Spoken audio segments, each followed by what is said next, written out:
league today? Vic just kind of told me he said want to cast league, and I'm like, yeah, sure. I have a Send me microphone. Yeah, cool. Got Microphone. we got a bunch of casters to cycle around. I'm Man. gonna be like, yeah, he's doing the thing.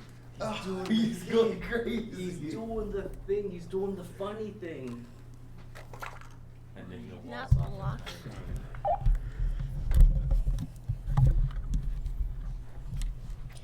Oh, welcome back. Oh, you got the Cardi B and Offset meal? No. There's no way to put this to where it's not gonna cover you. Why not just put the webcam on the other side? Hey guys, does anyone have an extra extension cord I could use in the ballroom on the 3rd floor? Oh, that works. And Right. just keep the mic in the center. Like that. I repeat, extension cord needed in ballroom, please. Do you have to log in again, Kevin? For what? The NMSU Observer. Oh, you're gonna make me Google it again. Man. Google it. If I had access to that, I wouldn't be asking you. Let me, Oh, never mind. I don't need it. let me find old logins, right?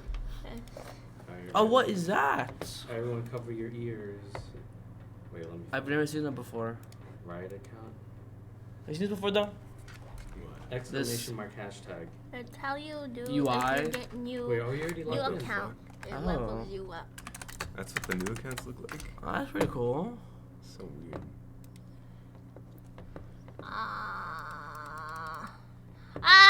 Okay, that's too loud. Can you talk the loudest you can, Goop? Oh my god, they stole Baron. Keep going. Oh my gosh, the Okay, Alright. that's good. The whole day. Baron steal. Oh my gosh, the jungler missed my guys. Can we play a song just to test the audio? What's like the lowest damage ability in the game? That can actually do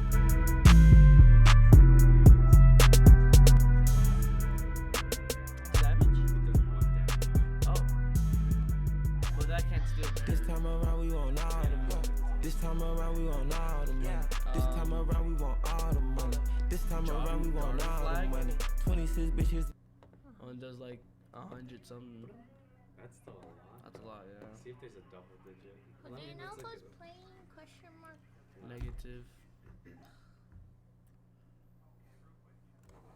Can you ask whoever's in the peak Dealing lab? with Renata's passive. Who's in the peak lab? Please, please. Please. Shoot. Oops.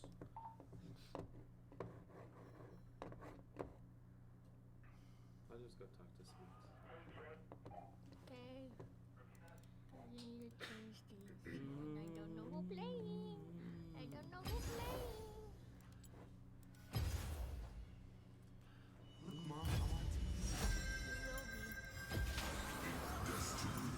Epic stream content. Mordekaiser in the custom game. I just need to make sure it works again. Yeah, the last time I do the trick, the properties and yada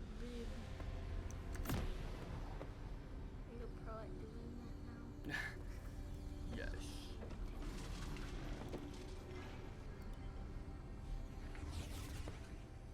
What if I put this here? Down here. Can you please? No? Welcome to Summoner's Rift. Maybe. Okay, maybe not. Why don't you have it in studio mode? 30 seconds until minions spawn. No.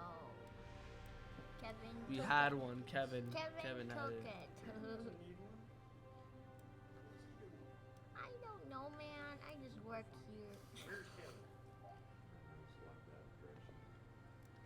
You want to go see who's playing? Okay.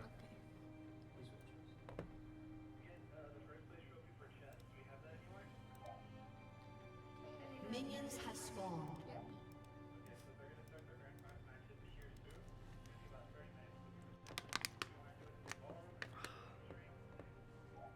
Okay, I think we're good.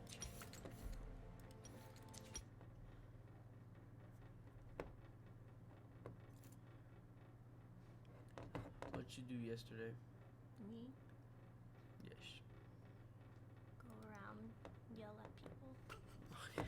Well, after the invitation. Oh, I went to dinner with Gabe. What's his old coach? Just Sweet. okay. I think it's good. I don't know. Oh, it's already going. When did you start it? Kevin started it 12 minutes ago, apparently. Oh, Oh, not 12. I'm not now 33. okay. Good to know. Everyone heard you screaming on stream.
Arvion, you're correct, my G. Alrighty, welcome back to day 2 of League of Legends stream, and today we have our first match in the losers bracket. So this is Oregon Mountain versus Sandia. Oregon Mountain, let us get this resituated. Oregon Mountain will be playing on blue side. And so, with me today we have... Tortamaster, aka Goob. What are you expecting for today? Anything exciting? Anything you're looking forward to? I'm expecting to see a lot of creative ideas.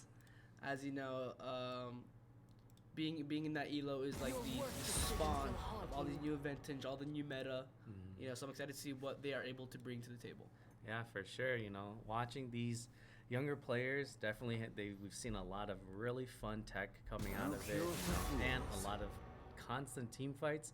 Doesn't matter if they're down 10,000 gold, they're really willing to jump in and, you know, duke it out with whoever it is. Exactly. So here we have the Morgana and Lux bans. So it looks like they're trying to go for the more of the bot lane prio, and trying to get those nasty picks out so they're able to The weak fear the shadows. perhaps even a Yasuo is banned. Remember last time I saw Yasuo ADC, Yeah. but this time it is banned. Yeah, no, for sure. You know, getting rid of those mage supports, especially how long range Morgana and Lux are, gets rid of a little bit of that poke and the nuisance from Morgana's binding and pull combo, and Lux's binding and her E. Don't know the name of that off the top of my head, but I think it's called Singularity. Singularity, yeah, no. Definitely a lot of that mage, you know, this meta has definitely shifted away from that engage type bot lane and more of that poke type, but we do see a lot of that engage showing up in this tournament, especially with a lot of comfort picks coming out from these bot laners and these younger players, and so. Well, Oregon Mountain here picking their favorite comfort pick, the Mordekaiser. And we're going to see an Akali, something I believe we have not seen yet at the tournament. That is going to be quite exciting to see. Yeah, no. Oh, double assassin being hovered. Oh, LeBlanc and Akali locked in. So this is going to be exciting to see from San Diego. This is going to be a lot of dive comps. We're going to have to pay attention to what Oregon Mountain pulls out in order to either protect their squishies or, you know, try to negate it. Mordekaiser obviously a good pick. They can just pull the Akali or LeBlanc, whoever's the most fed, out of the fight. Even if Mordekaiser dies, you know, if it's just Akali surviving against 3 or 4 other players, it becomes a lot harder for them to try to blow everyone up, you know. But LeBlanc, I know, definitely has a little bit more flexibility in, especially when you duplicate her dash, Yes. right? That has a lot of AoE damage, but of course it's still, you know, A very mobile thing. And one thing I like to see here from Team Oregon Mountain is that they picked Nico and Annie up against the Akali. So whenever Akali gets in range, Nico presses R, Annie presses R, and there's nothing that Akali can do. She just entered the zone where they're able to punish her. yeah, for sure. Coward. A little bit Die with your eyes delayed on closed. that Ashe ban, but of course we're seeing some ADCs. Ashe could also be one of those getting rid of that AP Ashe. You know, I've seen a lot of that AP Ashe roll out. Yeah, AP They do Ashe have- support, yeah. Yeah, but they do have the Nautilus locked in, so probably just trying to get rid of the ADC Ashe, get rid of that long CC, singular target stun, and, you know. So, you know, finally, Maokai banned from Sandia, and so... Zaya banned as Sharpening well. my Okay. feathers. As we know, Zaya is probably the best ADC at the moment with the Navori Quick Blades buff with her E. Makes her E on like a 3-second cooldown, and it's in so much power. Yeah, no, for sure. We saw a little of that power.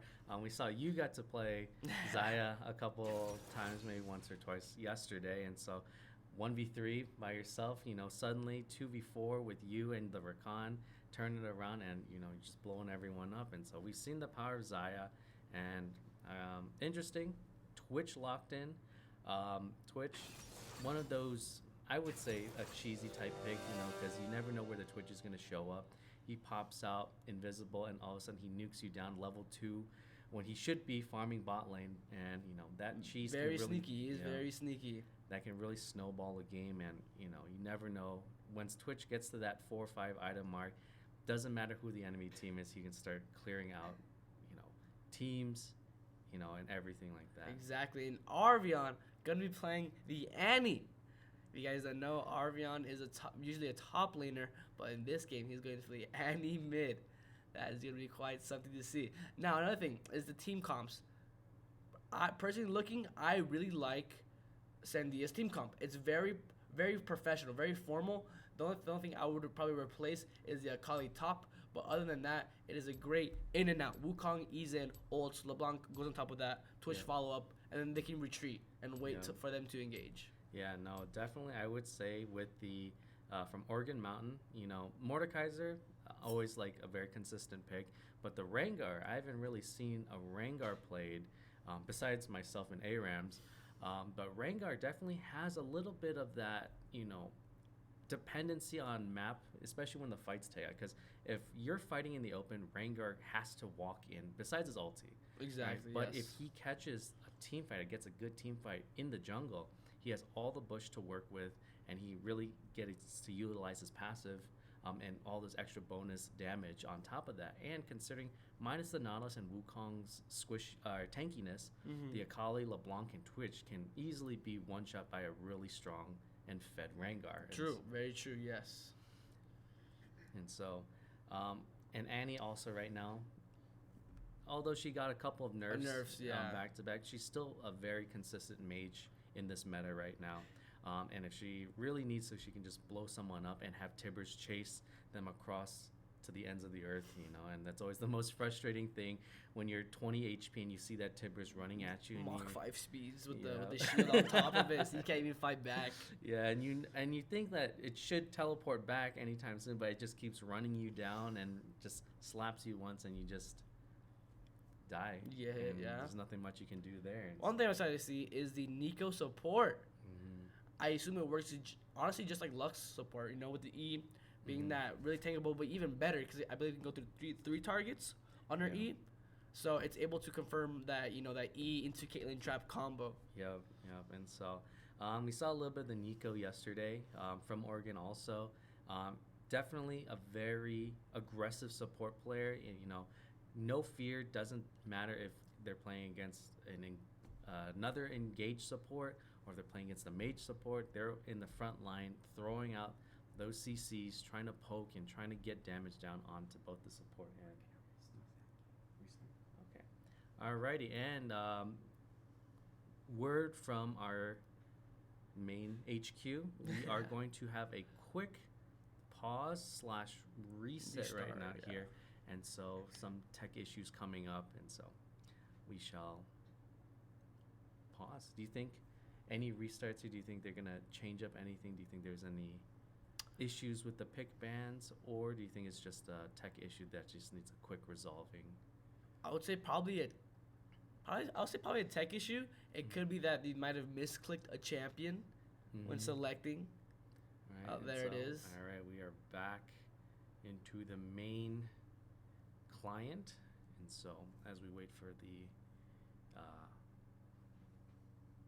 lobby again, and so. Well, how was your day, Kevin? It is a. What you eat for breakfast? An energy drink, a Rockstar energy drink, is my first set of calories right now, and so I am still trying to wake up from the exhaustion over the last couple of days of this event, but it is very exciting. Oh, and apparently we might actually have a we are actually going to remake the lobby here. Well, if there are any chatters, put in chat what you guys ate for breakfast. Because I ate a whole half bottle of water. That was my breakfast.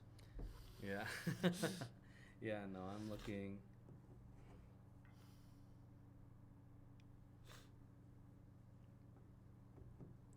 And so looks like, from what I'm hearing from our League HQ at the event, that the Oregon Mountain player that was subbed in with Arvion has arrived, and we're going to formally run the tournament Okay, lobby. good. I'm glad it's a nice even playing field this time. So,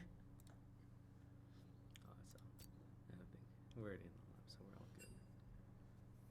Well, I wonder if that's gonna actually affect the draft. I think they might do a whole new draft. Yeah, so if we do get a whole new draft, we have, we can look forward to changes in the overall,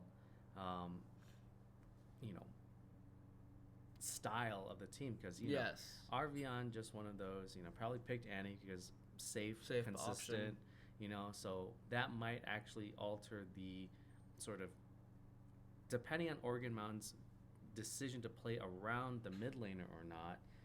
That can definitely alter whether they want to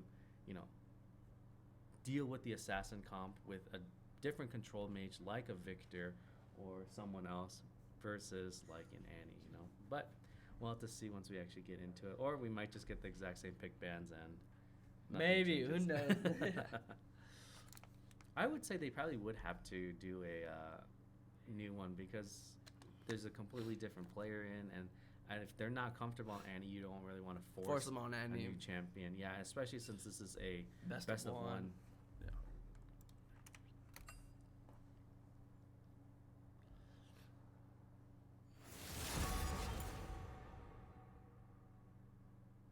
Let's see if they ban the same things. Yep, should be an Aurelian Soul first ban.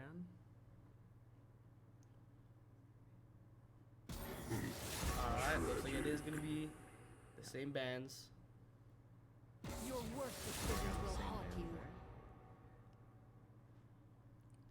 Do you remember the second ban for Oregon It Mountain? was Yasuo. Oh, Yasuo. It was Okay. Yasuo. You know- Yasuo and then Lux. They're probably discussing right now, like, who did we ban in the first, probably trying I to was trying to figure it remember. out. Oh, they banned Okay. Zed. So Okay. this might be a A completely different new draft. Oh, They banned the there's Annie. Yep. Alright. But at the same time, we don't know if their mid laner is an Annie player or if it's just like, oh, forgot that the Annie's still in the game. Because Annie's resurgence only really started like a month or two ago. Yeah. And so comparatively to how long she's been in the game, I'm Annie's on been, to you. relatively new in the meta. Or besides the time when she appeared as one of the best supports at the time back in like season 5, 6, or 7 around there. And so And something to see is that Toe Buskus, that is the new person who joined instead of Arvion. yeah. Love that name. Fine. Toe Buskus. And here Sharpening comes the my Zaya feathers. ban. Yeah, And so- on you bans, banning the Twitch that was supposed to be played by Sandia last draft, but now they're banning it.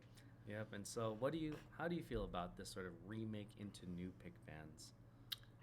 I personally don't really like it, but it forces them to pick champions that they weren't planning on playing. Yeah. And For example, Yasuo was banned last game, now they pick it. Lux was banned last game, now this game it wasn't, they pick it. Yep. So they're able to pick taking the Akali away from Team Sandia.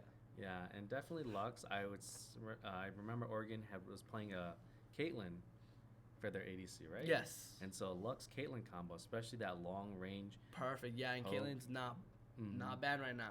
And so I would personally just try to grab the. They picked the Gwen. Okay, Gwen's a guess. great counter to Mordekaiser. Yep. Yep.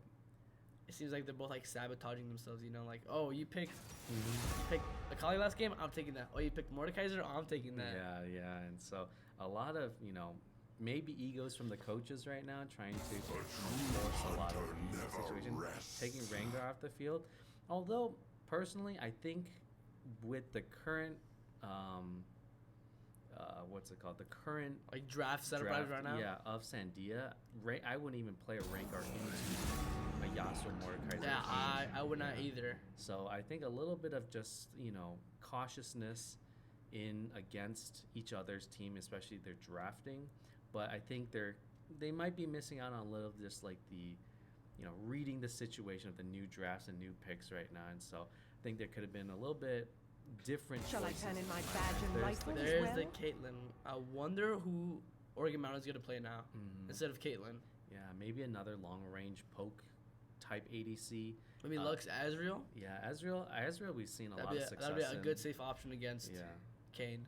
And there's a lot of damage. Like Ezreal seems to be really popping off and overall damage these last few days, and we've seen, 1.5 items. He's soloing the other ADCs or the supports with a WQ combo, like not even following up with an E, just knocking it down to half health, and so it's a lot of bursts coming out of that champion. So Jinx, all right, loving the team comp from Sandia here. Mhm. Once again, very nice. You know, if Kane goes red Kane, you Yeah. know he can get a 4-man knockup into Yasuo, Mordekaiser, procs passive, and Jinx is his free shooting everywhere. Yep, yep. And seeing how squishy the comp is coming from Oregon Mountain right now, like Kane can really can choose whatever he wants to go. you know? Exactly. If he really wants to burst someone down, pick that blue Kane, and just all in, or a little bit more sustained, he can go that red Kane, just be unkillable against such a squishy comp, And so There's a bit of a risky pick. Misfortune. You know, lack of mobility. Usually I would say great pick, right? Lux, you bind them, Yeah. ulti, Dunskies. But they have a Yasuo. So Yeah. during the team fights, it's very likely that Misfortune is going to be pretty useless because with the wind wall, it just blocks Yeah.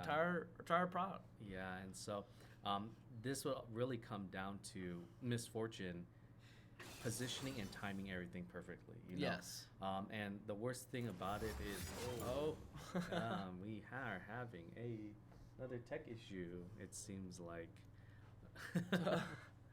Rest in peace, Tobuscus. Right, but.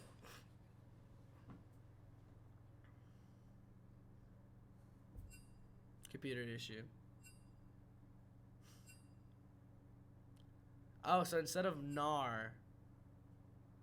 Oh, wait, no. That was for. Okay. So Gnar is going to be still picked by Oregon Mountain, but Senna will be their support. And so, while we resolve some tech issues right now, how do you feel about the new draft that we've seen?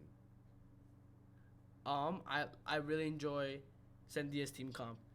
Yeah, Sandia definitely. Very has- nice. They have yeah. tons of engage, not tons of disengage, but tons of just fighting front to back. Yeah, there's definitely a lot of that. And the Yasuo can really choose whether he wants to stay fighting the front line or dive the back line. And especially MF, very immobile ADC, sure, she's got the extra movement speed, but in the middle of a team fight, unless your front line is really peeling and keeping the damage off of you, you're probably not going to be able to get that bonus move speed up or keep it up the whole time. And so we're going to see a lot of really dependency on Oregon Mountain being able to protect their ADC in order to pop off. Been upgraded.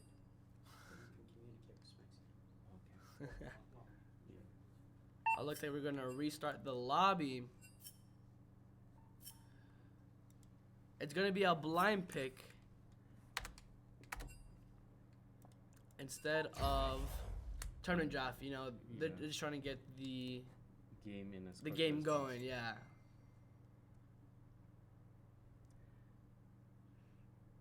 And so, I think a lot of Oregon Mountain has to play perfectly while Sandia has a little bit more wiggle room. Leniency. in their Yes. comp. Yes. And so, but at the same time, we've seen teams pop off, like some of these teams really, when they start feeling it, they really are feeling it.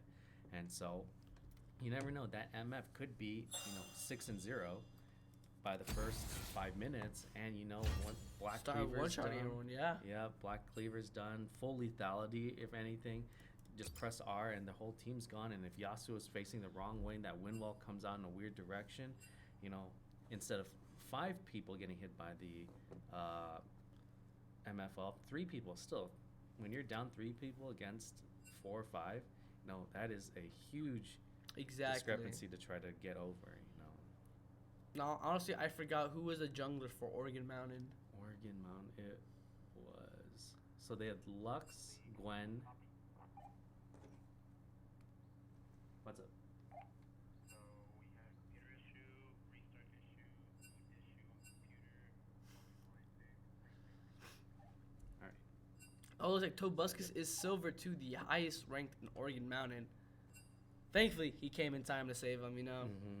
Yeah, for sure. You never know. And so some of these wild plays that we see from these lower ranked players, sometimes they catch people off guard and you get cheesed out of your early game and you never know what might happen. And so there's a lot of that sort of unknown factor in the game, and so it's really exciting to watch these teams play and duke it out like real fast. So we got a blind pick here. This is gonna pick all the champions. Unless we're gonna see a Graves. We're gonna see a Graves jungle. All right. Okay, well, did we miss the Graves? I think that was the last pick. That was the last pick. But it was a It was a Gnar. But do you think it was a misclick? Maybe, and then we just restarted it. Yeah. Okay. So Honestly, Graves- I love Graves actually. This like Graves is a perfect pick against Mordekaiser and Kane. You know, able to they're literally one attack. Mordekaiser, all he has is Q. If Graves E's the Q, Graves wins that fight. Yep. Same with Kane. Kane knocks up Graves E, dodges it. Yeah. Kane wins that fight as well. Yeah, for sure. And Graves is one of those junglers right now. Like if he snowballs, he will not stop snowballing. Exactly. You know? And under hands of a very good jungler, Graves is essentially unstoppable. One of my permanent bans in solo queue in general, just like if I don't know what's going on, I'm just banning Graves, just because I don't want to be one shot by him eating into me and then hitting me with all three of his autos, and so really Exactly. Yeah. Really, he's really he's strong. he's a powerhouse. He just farms, and the next thing you know, he has a whole mythic above you, and you can't do much about it. You just gotta play around him. You can't go against him. He's gotta get picks. Yep, for sure. But a little bit of saving grace for Sandia's side and having to play against the Graves is that their whole team is relatively squishy. Sure, Graves is pretty tanky with his sustain, and once he starts getting those lifesteal items, he's not gonna really care about that much. But instead of just raw innate tankiness, I would give it more towards the Sandia side. Kane can have the luxury of choosing the red side, which allows sustain and tankiness. Mordekaiser's just gonna be beefy through the whole thing, especially with the Senna support. We're gonna see a lot of really strong, or a lot of HP bars to get through. Now, one thing is quite odd between these two teams is that there's not much engage. So, for example, there's a Kali engage and there's Red Kane engage. Yep. Other than that, there's not much you can really, engage for. So it's gonna be like quite awkward starting off those fights. Yeah. Or Yasuo Tornado. Tornado, right? yeah. But Tornado. you gotta stack up your queue, and knowing some of these lower teams, they're gonna clear the wave, and the Yasuo's just standing there trying to Get the Q build- stacks. Yeah. So I've been in plenty of those situations where I'm just yelling at my teammates, like, just let me queue the wave so I can build my tornado Stacks. right now. And so, but especially with the wave clear that we see from Jinx is gonna clear waves like crazy in rocket form. Senna has just AOE, so she's gonna be just trying to steal souls as much as she can. And so we'll see how these comps go and how they play out. So it looks like that is going to be a Kali mid versus a Yasuo. In this matchup, I have no clue what's going to happen. I'm not very experienced with the Akali and a Yasuo matchup, but I believe Akali should be the one victorious as she's able to poke and then go into her invisibility shroud. Yeah. Kali definitely also has way more burst inner kit compared to the Yasuo. Yasuo definitely likes those longer poke fights. Yes. Especially if he gets his passive and that little shield up every time he builds up that passive, running around and kiting and dueling and skirmishing.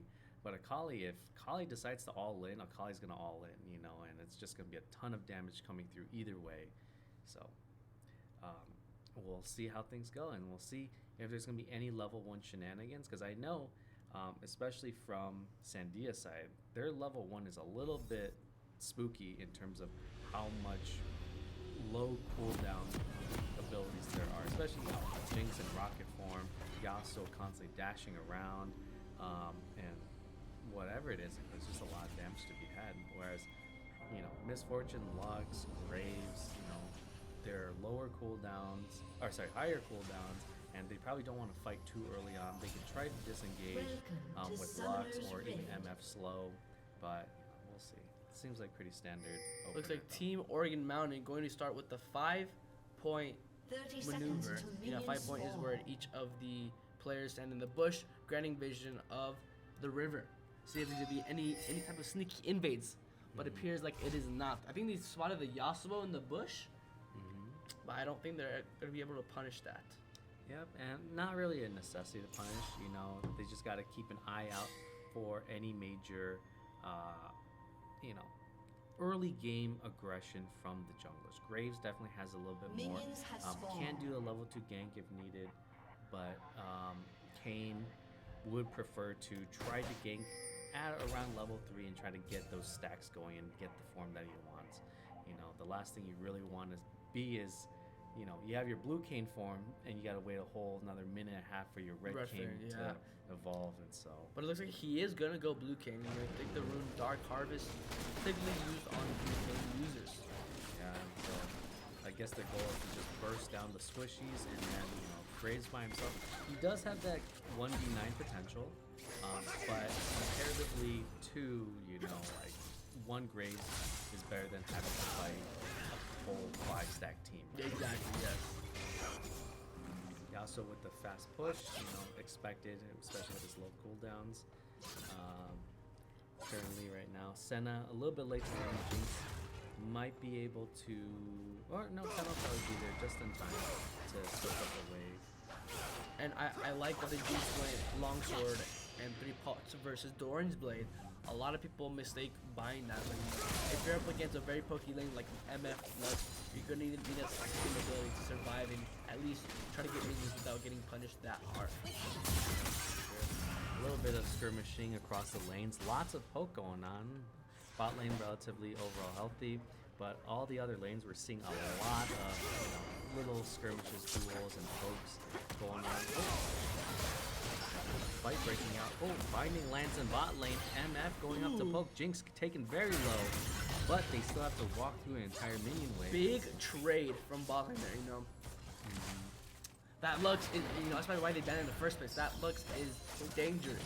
Missed the bind. That Jinx is very brave, walking up and face checking the bush at point blank range, you know. Everyone's wards on cooldown for another, you know, 15 Oh, a seconds. flash from MF, get in the queue, auto resets. Gonna secure that kill on the Jinx. And now, Ren versus Mordekaiser.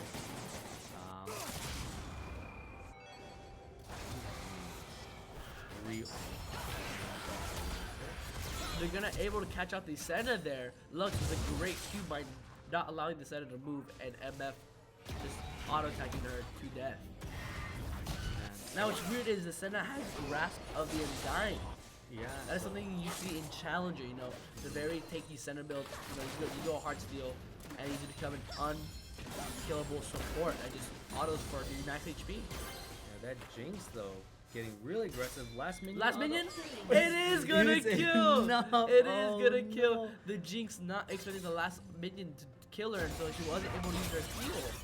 Yeah, no, that's the worst feeling. You come back to lane and you see some squishies, try to trade back some damage or maybe even try to sneak and kill him, but very, very bold attempt, especially trying to fight through that massive minion wave of all those caster minions. You know, caster minions does a ton of damage. Here comes the gank from Kane and immediately spotted out and Gwen reacts accordingly. Great reaction from Gwen, you know, she realizes that yes, she could go in for the 2v1, but it would end up at most 1 kill and 1 death. Yeah, and so you just want to keep your CS advantage, especially when the wave's pushing in and Mordekaiser is forced to back right now, and so good, just smart control, a lot of restraint right now being shown from And the Grave is my gank bot lane here soon. No, he's gonna go continue doing his camps. Yasuo also looking for the Roman bot lane. It looks like he just wanted to get some deep vision in the river. Yeah, right now, MF with a commanding CS lead and kill lead over the duo lane of Sandia. But, you know, MF getting to that point, like I said, you know, sure, Sandia, or Oregon Mountain does have a little bit of a harder comp to play out in team fights, but MF snowballing right now is going to Exactly be what a you lot predicted, easier. yeah, and the 6-0. Oh, here comes the great run. Q Okay. crits. Gonna follow up, gets a And kill on yeah. Jinx. Graves there for reassurance, but that's a great Q double crit onto the bot lane. Here comes Yasuo with a good tornado in the read, but the low HP ignites going to burn, and Yasuo falls in the 1v1, but flash ignite used on a colleague. Yasuo still has his flash, And so you know he was definitely going to try to push that. In the next Some skirmish advantage, that they're yeah. gonna do, yes. But this puts Tobuscus in the, even though he's down 5 CS, he is now in the lead, which is crucial versus a Akali Yasuo matchup. You know, in the next team fight, Akali might be able to one-shot Yasuo. You know. Yeah, definitely. We know the snowball weakness and burst that Kali has, but you know, of course, Yasuo does have a little bit of his passive to utilize and take advantage of, and so we'll see. Senna already down to 25% health and has to back right now, right as the Lux and MF come back to lane after security. They're gonna stop for another. Not gonna stop the back, but they are gonna shove in the wave. Knowing that the Senna is not in lane, you know, they're gonna try to make the Jinx avoid taking that CS as much as possible. And right now, Lux a little bit playing a little bit far back, but you know, Jinx respecting the 2v1, and here comes the binding lands. MF mowing down the Jinx, you know, every time Lux lands that binding, it just gives MF that free opportunity to walk up, slow them, and start wailing on that Koala with her passive empowered damage from the passive. This is exactly how Tobuscus should be playing this lane. You know, queuing, using that invis, and not letting Yasuo able to punish back. Look at this, half HP on the Yasuo. Looks like another Q on the Senna might be killed. Went with a 2v1. Can she pull it off? Now she is stuck inside. She gets one. Ulti, but Can she get two? still- No, she's going to play it safe. She is going to play it safe. It seems like Senna managed to escape. Another great Q binding from Lux. That's going to be another kill onto the bot lane. Yeah, and oh, that's just rough. You know, you're sitting on their turret and you're getting poked down, and turret doesn't even barely reacts to all that damage you're getting hit with because of how long range the Lux is. Tobuscus goes in. With the gank, great ulti from Tobuscus there. Graves slowing the Yasuo down with the red buff. Gonna be able to get that kill in the mid lane. It's always awkwardness for it. It's 2 shots and then has to reload to finish the ward. So, yeah, no, the Akali is starting to snowball a little bit, and we're starting to see that, you know, Graves was there for security, but Akali won't really need that help anymore, and she's gonna probably start farming champions very soon, and you know, she could even choose to start roaming to the other lanes to help them out, get them even further ahead, although none of the other lanes really seem like they need the help right now. And so really hopefully we can start seeing Sandia with their team try to crawl back into the game a little bit. Yes. So I was saying that, you know, late game, it's looking quite rough for Sandia here. You know, Gwen outscales Mordekaiser, Grave outscales Kayn. However, Yasuo does outscale Akali, but since Akali's already fed, it's going to be hard to let Yasuo somehow push back and gain that lead that he needs. Always. Devastating combo there. Lux Yeah. with the double Q. MF with the E ult combo, and Lux with the ulti on top, just in case they somehow survive. Yeah, and you know they wanted to sit in that bush to try to cheese either the Lux or the MF for walking too far forward, but you know they're still right on top of the ward. Nothing much they can do as they both get bound and double ulti. The Buster was a great ulti to dodge the first nade of Yasuo. That damage right through the shield and everything. So Akali right now very, very strong. Yasuo definitely needs 2 or 3 more items that binding. And then when a binding, and it's just Ooh, that double of damage too. Chunking Senna half at HP, and it is gonna kill with the auto Q, able to do 500 damage already in minute 10.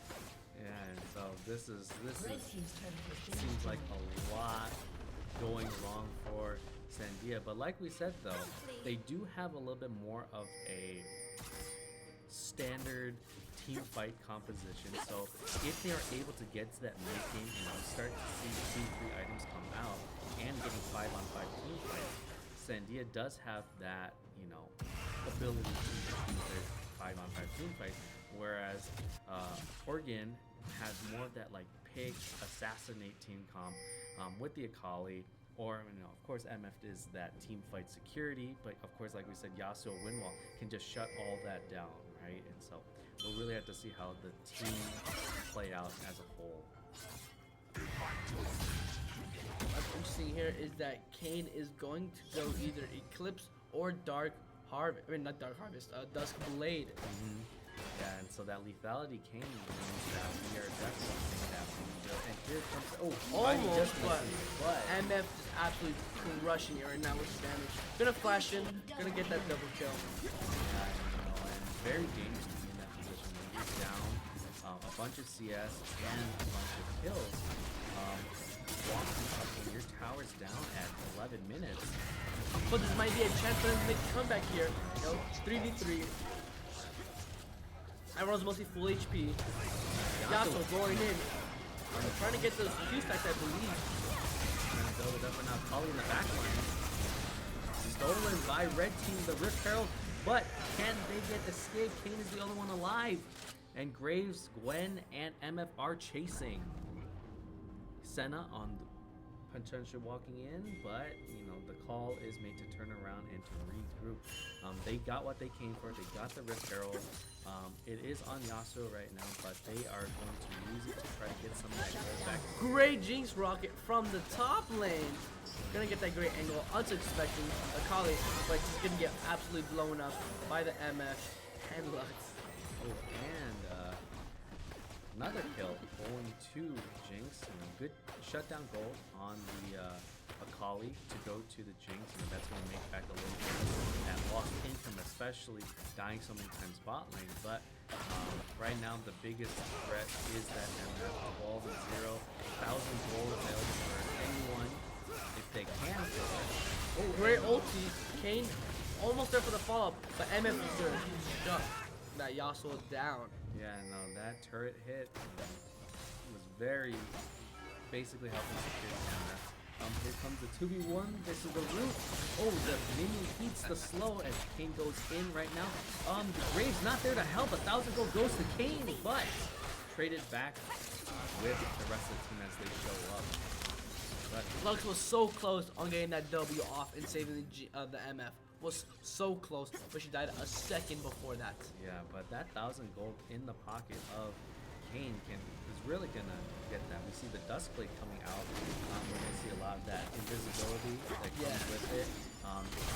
Really disrupt the backline. So if Kane gets one assist, he's gonna go invisible and start wreaking havoc on that backline. You never know when he's gonna pop out again. And I think that's actually the best option that's gonna happen to Kane getting that 1,000 gold, because he is the only one that's able to bypass all the other champions and just focus on the MF.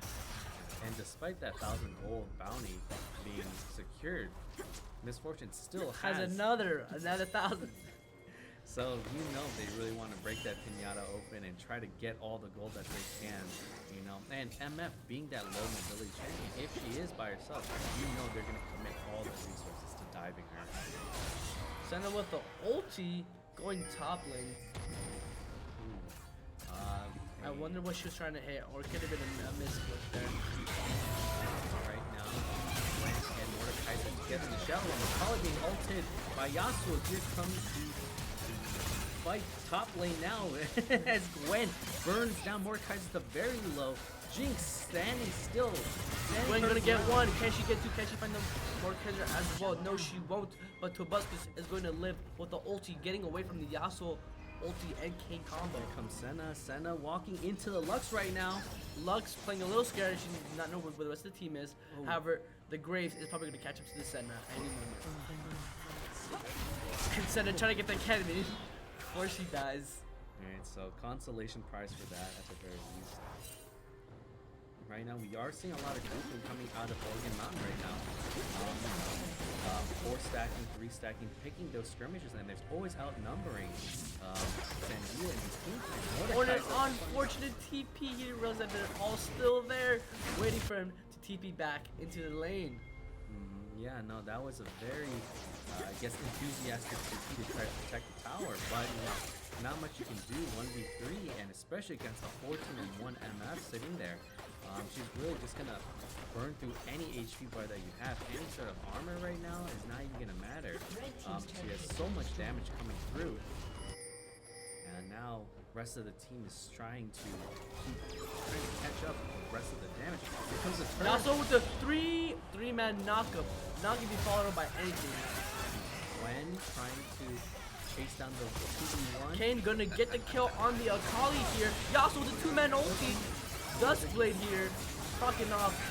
Lux misses the ulti. However, MF is still in the free. And then the knockup from Yasuo. It just wasn't enough to finish. You know, if he had that completed item, we might have been able to see that kill converted, but just wasn't enough. And And we a had, quad kill for the MF. yeah, no, right now this is looking rough for Sandia right now. But we do see glimmers of hope in their team fight, right? Yes, yeah, Yasuo getting at least 7 knockups in that one team fight. If he's able to do that again, but this time his team being their 5-man, following up, they might have a chance. Right, and Kane now finally getting his blue form transformation. 16 minutes, a little bit, you know, slower than what we would hope for, but at the same time, you know, when you're falling behind, you're trying to get as much resources as you can, and those last few team fights really help secure a lot of that. Exactly, being down 20 kills, but still able to get that power spike of Blue Kane. It might be able to change the tides of the team fights. Yeah, and we've seen that Lux has been, you know, just barely there with the shields. You know, a couple missed shields or slower shields. So they're going to engage on the 4v2 here. Kane one-running the Akali. Doing very good damage. Mordekaiser on ulted. instinct, but it just wasn't enough. MF comes to the rescue. That heal coming out. Ulti 3 shots the Yasuo. Mordekaiser is going to be able to pick up the Lux here, but that is all that's going to happen for Team Oregon Mountain. Yeah, no, that was a very aggressive chase by the Yasuo and the King, you know, completely ignoring the MF just running past them, or running past her, trying to finish off the Akali, but, you know, they have to turn and CC the MF as much as they can, or else she will just wreak havoc on anyone. Exactly, yeah, you cannot just ignore the 21 MF trying to go for the 5 into Akali. A lot of respect coming out of Oregon Mountain right now, backing off after taking the inhib. You know they're headed right to Baron right now, or it's too early for Baron, right? A Rift Herald. A Rift Herald. 18 minutes, and so you know they're going to try to bring Shelly into the final Nexus push. But watch out, 3 more deaths, and Yasuo is online. So be very careful of that. He's gonna hit the 0 to power spike. As we all know, that is Yasuo's power spike. So we don't want to let that happen. Yeah, and that Immortal Shield Bow is now completed, and you know he will get that double shield. It's gonna pop at the worst time. You think you got the kill, it's gonna pop, and suddenly he's gonna start life stealing back into it, and you never know, right? And once he starts critting too, Mordekaiser caught out as they cheese from the bush. He's running away as fast as he can. No one's coming to his rescue right now. As we a Gwen and Akali ulti onto the Jinx as well as they're in a straight line. Tobuscus with the flash ulti gets the Senna MF following up, just auto attack for 5 million damage. Akali with the ignite and just following up as Team Oregon Mountain are actually all very fast characters. Yeah, no, and that was unfortunate. No one came to help the Mordekaiser. He was running for his life. They're all busy trying to scrounge for the little gold that they can from the super minion wave. And then suddenly, you know, like I said with the shield bow, instead of being 3 shot by the MF, he got 4 shot. Yeah, and so that extra damage might be able to call out. And so trying to finish off the luck. Jinx gets 1. That's all to be able to happen. That's going to be GG. Side of Oregon Mountain. Very dominant performance of Oregon Mountain today. So that is the best of 1 between the two, and now we will continue on to the lowest bracket. And so as we get more information from all of that damage. The 24-1 MF absolutely blasting away Sandia from the tournament. And double the gold, or almost double the gold on anyone else on the team right now, on her own team. And, you know, very, very, a lot of damage. Well played from T Sandia. They did their best. They tried fighting back as much as they could against the powerhouse that is Oregon Mountain. Yeah, and they definitely really, you know, showed that they weren't ready to just give up, you know. Despite being down so much, they were taking those fights and going in at any moment that they can, you know. Anytime they saw numbers advantage, they took it, you know. Exactly. But a little too little, too late at that time, but, you know, Great plays from both games. Team fights were played very well. Tobuscus very confident as a caller, as you see. He was engaging in a 1v3, but he knows that his Shroud was able to bring enough time for his team to follow up. Mm.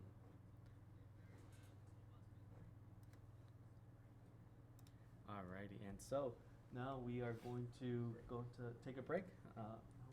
Okay, cool. So we're gonna go into break as we wait for our next matchup, and so we'll be back soon.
frame. Oh, don't worry about it. You're not even in frame. Your Hold on, we gotta get him schizophrenic in. voice in the darkness. You're not. You're not even in frame. I'll be schizophrenic. Dude, we are so like squashed in here. I love it. Oh, this is gonna be good. Where are we looking? A little posing for the camera actually They never don't- hurt they don't have anyone, gum? right? 10 out of 10. No. I like how we're all like 6 of us on stream Yeah. right now. That is live. Dude, I'm covered by This is the. going on Twitter right now. I love mic's it. also I love it. unmuted, too. I love it. I'm We like just- straight covered by the mic. All right, no bad words. Yeah, yeah. Sorry, we got stream. it. Whatever, we're already We've been committed. live, we've been live. We're already committed. Wait, who's up right now? ECA, Blue Side, and Hot Springs. Which one's Red Side. blue? Left Everything, side. everything else is already set up. Yep, everything else is all set up. Meatball Man Hello, 24. Go to stream. And so this is the stream. You guys know how streams work, but Do we? Do I? I've never streamed in my life. Okay, let's share. Alright, we'll be. I think we'll be. Alright. Oh, I am straight in the middle of the camera. This is so good. Do we wanna like lift the mic up out of the frame? Nah, Up we and leave it in down. there.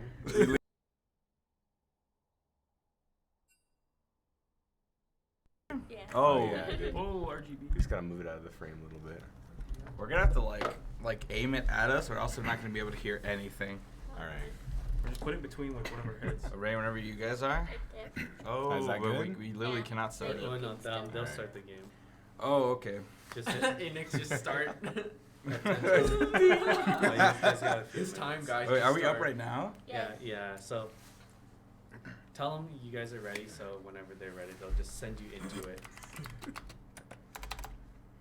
Just hit R. Shut up. And so, Is that a swear? All right. Have fun, gentlemen. We got our. Does anyone We, have gum? we have our babysitters back here in case we say something. We cannot say anything bad. We cannot say anything. Unlike bad. our Discord chats, this has to be very, very PG. Who's Alright, we? do you want to start with introducing ourselves from Nah, Right to they left? don't need Right to. to know. left. Wait, which name do I use? What do you Just mean? use Which your gamer name do tag. you Government use? mandated or gamer The tag? one on your tag. What silly. tag, silly? Oh, you don't. You're such a the one on your fucking jersey? Hey! What? No, no! Get him out! Get him out! Get him out! This is what you get when you mix very rated R gamers and you put them in a PG environment. You get words that slip out. We are very sorry, chat. That will be the last time, right? Right? That's the last time he speaks. The last time he speaks, he's gonna be like sitting Very there. sorry about that. It was a tick. Oh, you're. Oh, can we do that? Okay. Okay. Can we I'm do sorry. that? Oh, we're gonna take it off stream. We're gonna get Oh, taken off stream. they're coming for us. They're kicking us out. All right. Okay, we have to make this like sensational. We have to actually like go crazy. Who has audio We didn't privileges? introduce ourselves.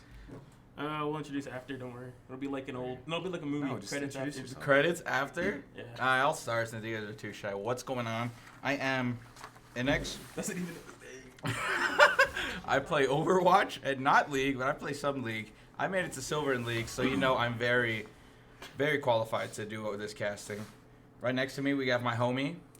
Hi, I'm Dominic. My gamer tag is High on Purple. I play Overwatch with this guy right here most of the time.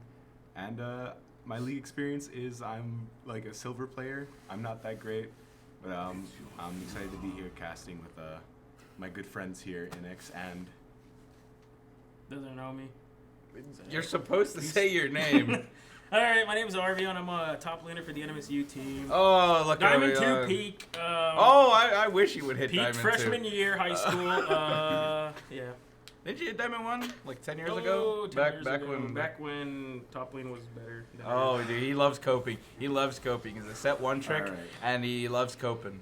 Alright, we should start talking about the bands here. Okay. Asol obvious ban because that champ's not Yeah, fair. Asol is a bit busted in the current meta, as you know, new rework. Riot loves to give these new rework people just the all absolute the most tools. insane kit for reasons unknown. What is your analysis here on this bot lane, this ADC shoot, this comp right here, Mister?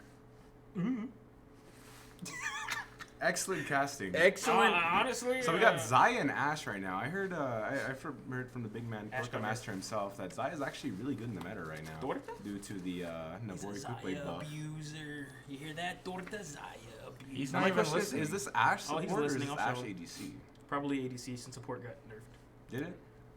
You know, so we're probably gonna see a lot of slowing here, a lot of sort of CC. Zach very good with the CC, the Zach knockups very and I stuff. can Bro. see that there's a lot of high CC in both teams. Are you gonna do any real analysis? No. Or are you just gonna like say, oh, broken? I Leona honest- also very we'll high see. CC, good engage support. Rek'Sai also pretty good Oh, sort we of got dive the engage. set. Oh, Please pick the set, oh, they please. triggered his pick.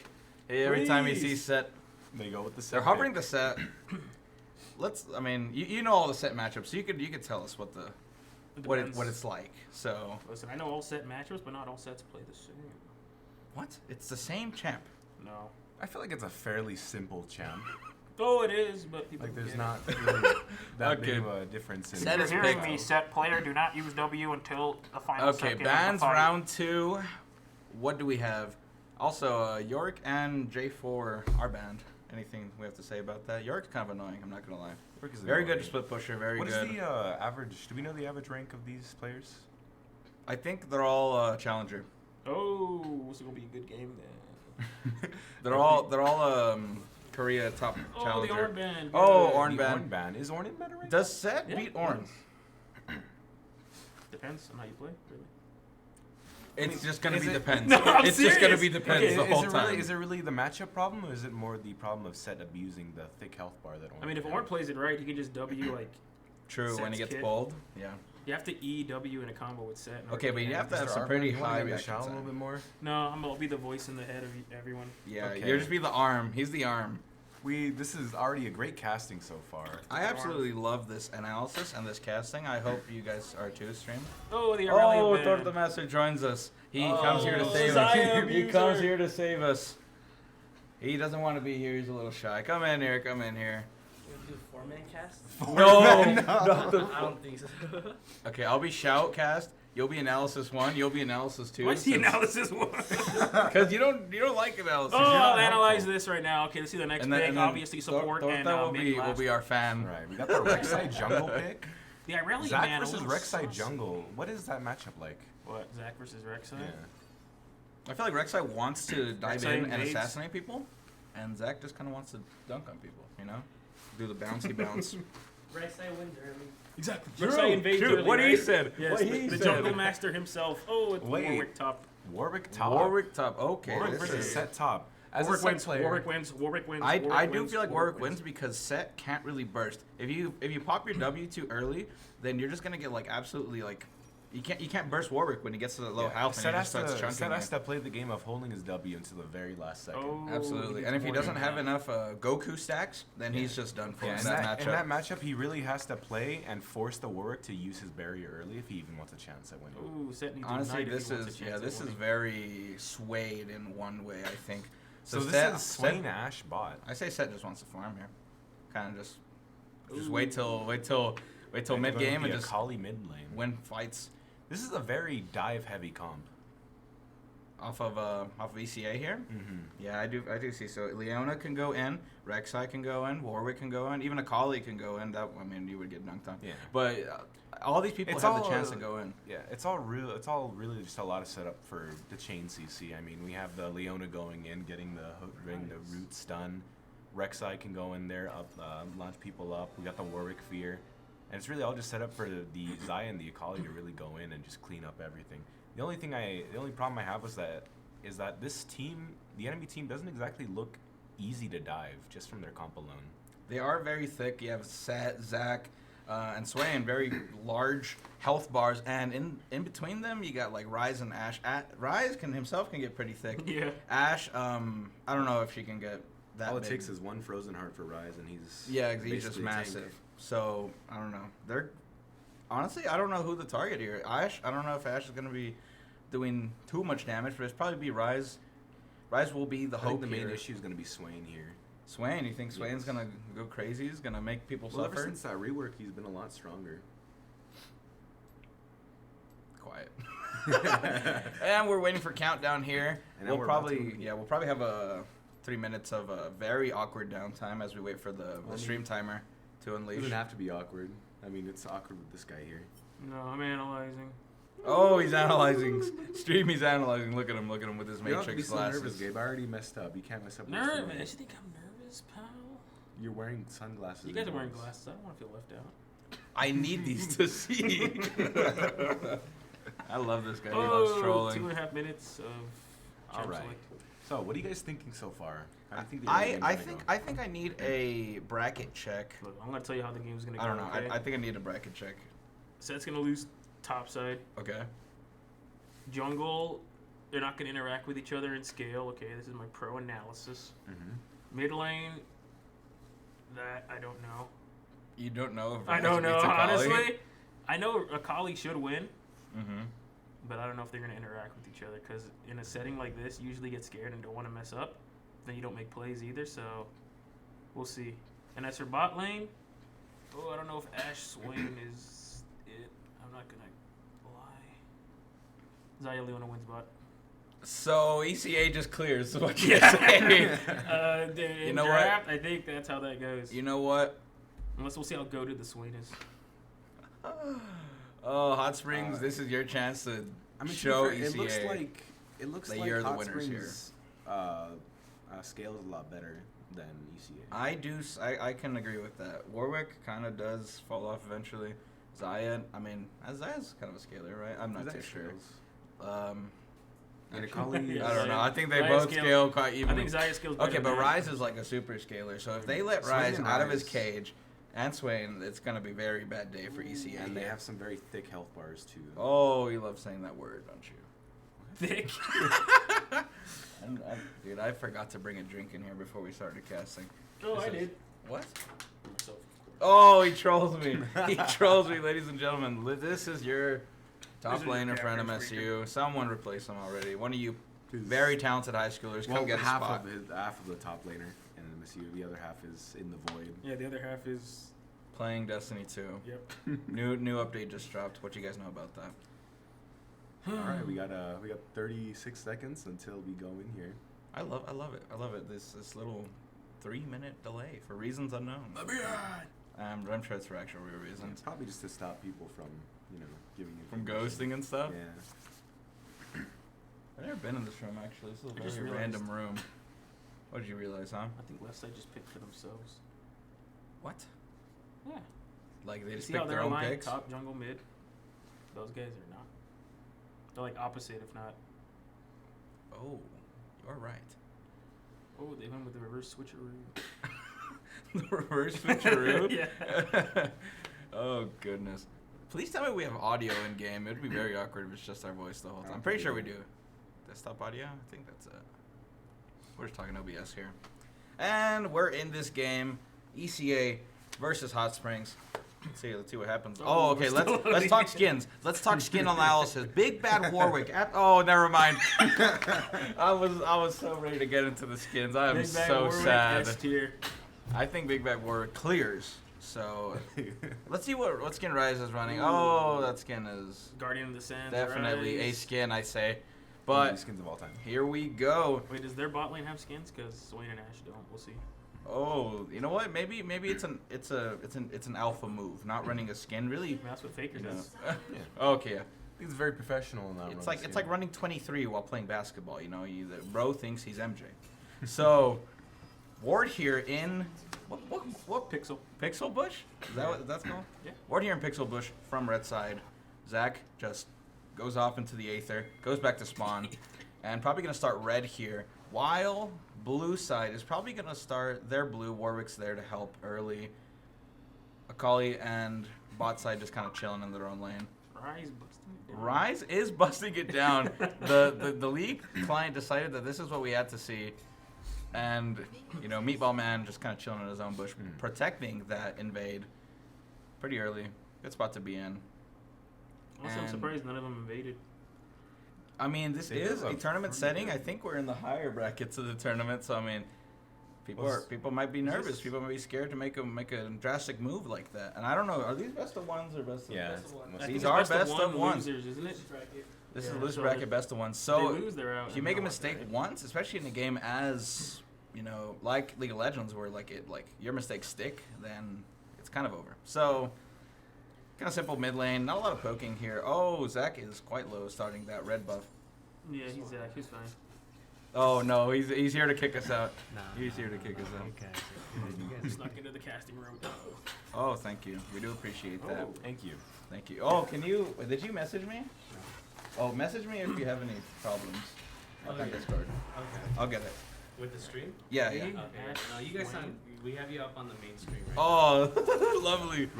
Okay. Good poke coming out here from Rise that's and right. top lane Just trade trading going auto in. attacks. That is about an even trade up top lane. Bot lane looking kind of normal.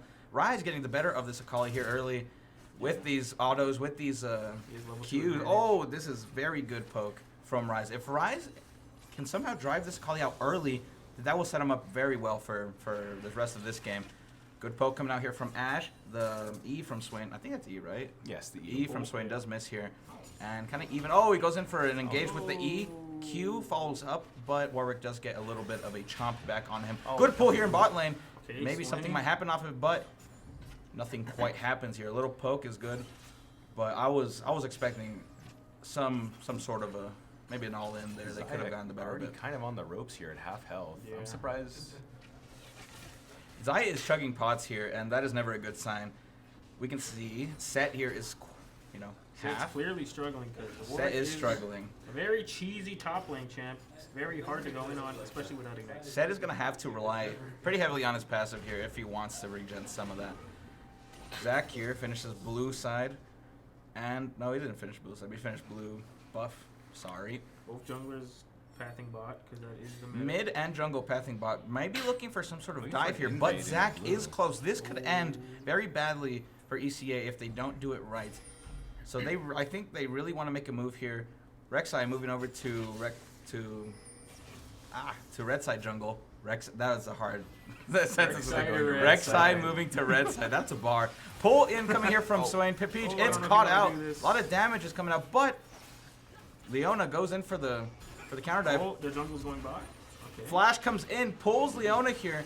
They're looking for something. Pipich very low, needs to get out of here, lest he be slain and first blood be given to red side.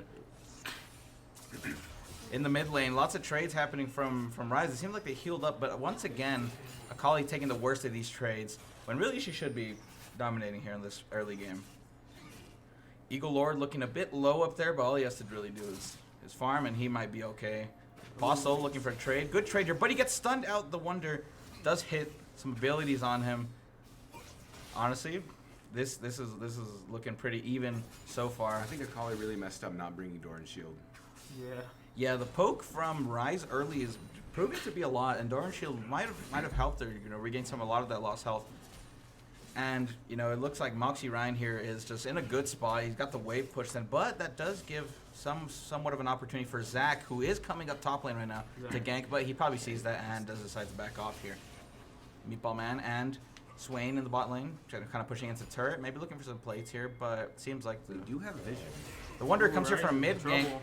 Zach comes in for a gank, unable to hit it. Flash get is the flash forced from work. out. Flash is Rek'Sai forced out actually here. pulled up. They probably could have bursted Rise before Zach. I feel that, yeah. I don't think that flash was necessary. I think that was a great bait from red side, because Zach didn't even hit the Q there, right? So even if he had an E to pull him in, I feel like Moxie Set gets is in out here, trouble. but Set's in trouble. That's the Eagle Lord flash must to get flash. Does not even need to expend the W here. Flash for flash, I'd say that's worth. Pretty even trade. I would take that true. I'd take that deal. Would you First take that deal? I'd take I'd that take deal. that deal. That's That's a pretty good deal. That's a pretty good deal. Goodness. All right. So what do you think they need to prioritize here at this point in the game? We're 6 minutes in. What are you thinking? So blue side does have a decent gold advantage, despite red kind of seeming like they're kind of winning in most aspects. I feel like something that might be able to tip them over the edge is definitely ganks. I think ganks need to go well. Whoever gets the first gank off successfully, I think it gets set up for the rest of this game. Akali goes in looking for a trade, but Zach, incoming with the dive to cancel that out, does not quite go as expected, out. but she does get out here. She gets out just like Faker. Pepige takes a lot of damage here, but ends up getting out. I feel like they have to keep going on those because like they get chunked for half health, and then they have to keep going on those. And Ash won't let you escape that easy. Zai has cleanse ready. I think they just need to commit to a fight. Oh, flash coming out here from Wonder. Rise, will he alive? It's not showing us. I think he does make it out. He 1 does. HP, by the way. Very good escape here from Rise. Very close. Oh, Zach no, comes in Zach. here, Yes. looking for, he gets the pulls off. Pepige goes down. Zach and gets they that get first the blood. Pixel Gamer looking like they might escape. 1 HP by the way moment. Yes, they do. That could have been horrendous for blue side here, but I did just say that whoever does get the first gank successfully off will be set up. Alone right now. Will got the kill. Oh, flash Oh, forced that's a free out. flash. That is really good. What? Even if you don't get the kill there, I think a flash off from ADC is very good here. Moxie Ryan can set up a freeze here, and it seems like Set might be scared of potential gank, even though they're not really anywhere. No. to see him. He engages with W. This is exactly the keys of the game we did not want to see. He might be able to out-chunk him just straight fist fight, and it looks like He's not Moxie gonna get uses the R to go in. Eagle just running W away. I think coming Set up escapes right here. now. I do think it is. W ends up any moment now. Oh, R coming in. Oh, wait. but- no. Oh, the Guys, tower anyways. shot. He's just out of range for that second tower shot and does not end up killing Moxie Don't Ryan. worry, Aatrox heals more. Don't worry. How do you win that? How do you win that? You don't. You need Ignite, and you need to like not use Okay, W. I feel like if his W came back up, he W's. His W? If he I don't didn't know. start That's with a- W? That's yeah. I feel like if he just That kept would've walking, But he played it pretty well. he would have in traded that. it out at the very least if he just kept walking instead of R'ing him out of the turret I range. feel that. Yeah, the R is unfortunate, but I mean it does. It was close. It was close. It was really close. A lot of minor mistakes here that could have been prevented. It's also in like a very hard matchup since Warwick is super cheesy. What he said. Oh, he's Okay, Pepige gets locked up here, does some damage. Pixel does end up going in. Wait, they can Steel totally Lord kill Swain taking a if lot they of keep on. damage, but Pepige is quite scared of going in, probably from that retaliation of the Ash. Gets pulled back. Pixel Gamer, you know, too Absolutely tanky. Leona terrified. absolutely just tanking the life out of Swain here. Mid's looking quite normal. Eagle Lord and Moxie Ryan here in the top lane, going kind of Warwick crazy. kinda wanting to smoke right now. Warwick does want the smoke, pops a W for damage reduction, but he's just kind of fighting in turret range. This is incredible, but they do end up kind of like trading halfway. Whoa. Eagle Lord does get chunked there at the end. I feel like he could have maybe. Fortunately, Little Temple just works so well with Warwick. He gets all that healing, no matter how low he gets. Set is at this point in time, Set won't be able to fight Warwick in a one-on-one. I do believe that. It's quite tough. Even and Moxie here has gold advantage as well, probably item advantage pretty soon here. But we do see coming out for the build, he does have a Bramble vest. What do we think about Looks Bramble? like they might vest? fight for Greg Bramble here. Bramble did get buffed recently. It used to give 20% Grievous, now it gives 40. So therefore, you don't have to buy full Thornmail to get the effects. Kali kind of puppy guarding Which the is really dragon good. here. But You're going in Oh, looking Zach for the goes in. steal here. Dragon's still not at smiteable level, but a lot of damage coming out here. And this might be a great fight for red. Lots of trades coming down here. Akali gets Swain. Oh, Rise looks like gets Blue comes Leona. out on top. Blue does come out on top. That could have been a better fight for red, I believe, but there might still be a chance. Rek'Sai here is quite low, and does Set FTP. Set does have TP. I don't know if it's unlocked though. it's not unlocked. It's not not until unlocked 14. yet. You know, that's definitely not the best fight for red. Ooh, I saw the drain. Looking for a W here to try and cancel that out. That is as close as it gets, ladies and gentlemen. That's a W for Set. I'll take I that. feel like that's a W for Set. And if he tries to dive, I think he just pulls him. Oh, look at that Oh, healing. but I That is definitely That's one of the moments. the cheese. That's the cheese. That is something else. That Eagle is- Lord will be forced to rely on his passive and or any pots that you may have, which are none, to try and regain here. He's probably just gonna look how to push this wave. Attacks. Why'd you ratio man like that? It's surprisingly easy to cancel your auto attacks like 3 times in a row on Set. I do it all the It time. is. Yeah, because Oh, you got like that. that. You got that like double strike kind of It's tough. passive going on. Yeah, I believe it. Get a weave. What? Sweet. Sweet. Looking like a pretty calm bot lane here, red. Pushing it in slowly. Dragon is still up. Yeah, I'm They surprised no didn't one took decide. the- They didn't decide to take that dragon after that fight. They were all which is pretty quite. low. Yeah, they were pretty low. Probably scared of maybe some sort of TP play. Gets stunned here, but he does take it. God's Apostle looking to get more damage here. The Wonder also getting quite low. This is what we were talking about. In the duel, Akali should be able to chunk him out most of the time. Pull here from Swain. Capiche takes a little bit of damage here. +1 soul for Swain. He says, give me that. I do appreciate your business. I don't know. I've messed it up. I was going to make it super funny and quirky, but I'm not funny. Anyways. It's looking quite dire here. Well, actually... Oh, we need to move this around. What is this? Oh, I'm so sorry, stream. What is going on? Okay, it'll direct again. I was trying to like swap the things up because like apparently Rek'Sai is the support. So, That's fine. anyways, Arctic Fall here, chilling around bot side, trying to help get the pressure here, so perhaps that bot lane can kind of push into turret. It's looking like it might be setting up for. Oh, is that flash? Good flash from Rise. Yeah, flash from Rise They does might find the potentially kill save him. Warwick Warwick Should just still ult out. has the R, here, but he's Oh, blocked. If he R's here, he will just land right straight into one of these very It's healthy. smart of him to keep attacking Zac, or else he gets the bramble. Oh, he attacks it. Now he goes. Nice. And that's Good gank from Zac. Absolutely there. great I also gank. really like the flash in from Set, really securing that Warwick has no escape here. Exactly, and in a game where kills like mean a lot, you gotta secure that. What was Akali going there? Akali was traveling. Oh, ganking for Arctic Fall. The flash comes out from Leona, gets the stun there. This Swain is stun locked, and the kill comes out, but he does get the traded. 1-for-1, and I think Ash. No, Ash- she doesn't win. She has to walk it out. Ash has to walk it out, Ash but might be able Zaya, to. please. that's a flash after Papiches are. That was almost a bit of an unfortunate even fight. I feel like they could have taken the better of it, but Zac does end up falling there. But now at least they do get some plates. Oh, Rek'Sai. Oops. Zac and Set. Zac never is cut over on there. top. Yep, I am already losing it. I know what you feel like, Mr. Kevin. Dude, if this was Overwatch, I'd be going crazy. Oh, you're still going through. You're doing good. Oh, I was about to say something else. Thank Lord, I don't know. We're good people. We're good people. God's also going pretty low here, but he does Oh, take we're it. swapping Oh, it up. decides to go It decides top to lane swap right as to the top action lane. pops in. I do love this auto cam. Even with the level up on the Warwick, it's still such a hard fight for Set. Okay. Wait, Ignite does come out. It does look like he might die It here. does kill. It does It kill. was so Also, mistake. I just think it's really funny how it speaks to Akali's kit when the Rise is poking her out, and she didn't have Jordan's shield the entire time. And look at her now, she's perfectly fine. True. Pixel Gamer does probably get caught out here and does get absolutely slaughtered has to here. flash. Zaya Oh, does she have love to get that. out. That is a solid Arrow gank. going out? Crystal Yes. Arrow does go out. Under turret, that is questionable, I'd say. Top side for a dive. I think Set could win this. I if he think plays Set does his win it cards if he right. plays it. He's got to get the EW? W out. Oh, Unfortunately, it is unwinnable for Two Set. unstoppable. They are too thick and they are too. Rise Oh, but he is- might get the kill on a Rise Warwick. looking for the kill here. Any ability kills, and that is good. Shelly does come out here on bot side. This could spell horror if they don't stop that pretty soon. Some great value from the red team right now. Not only did they get the bottom tower, but they also got the kill onto Warwick. This game is neck and neck.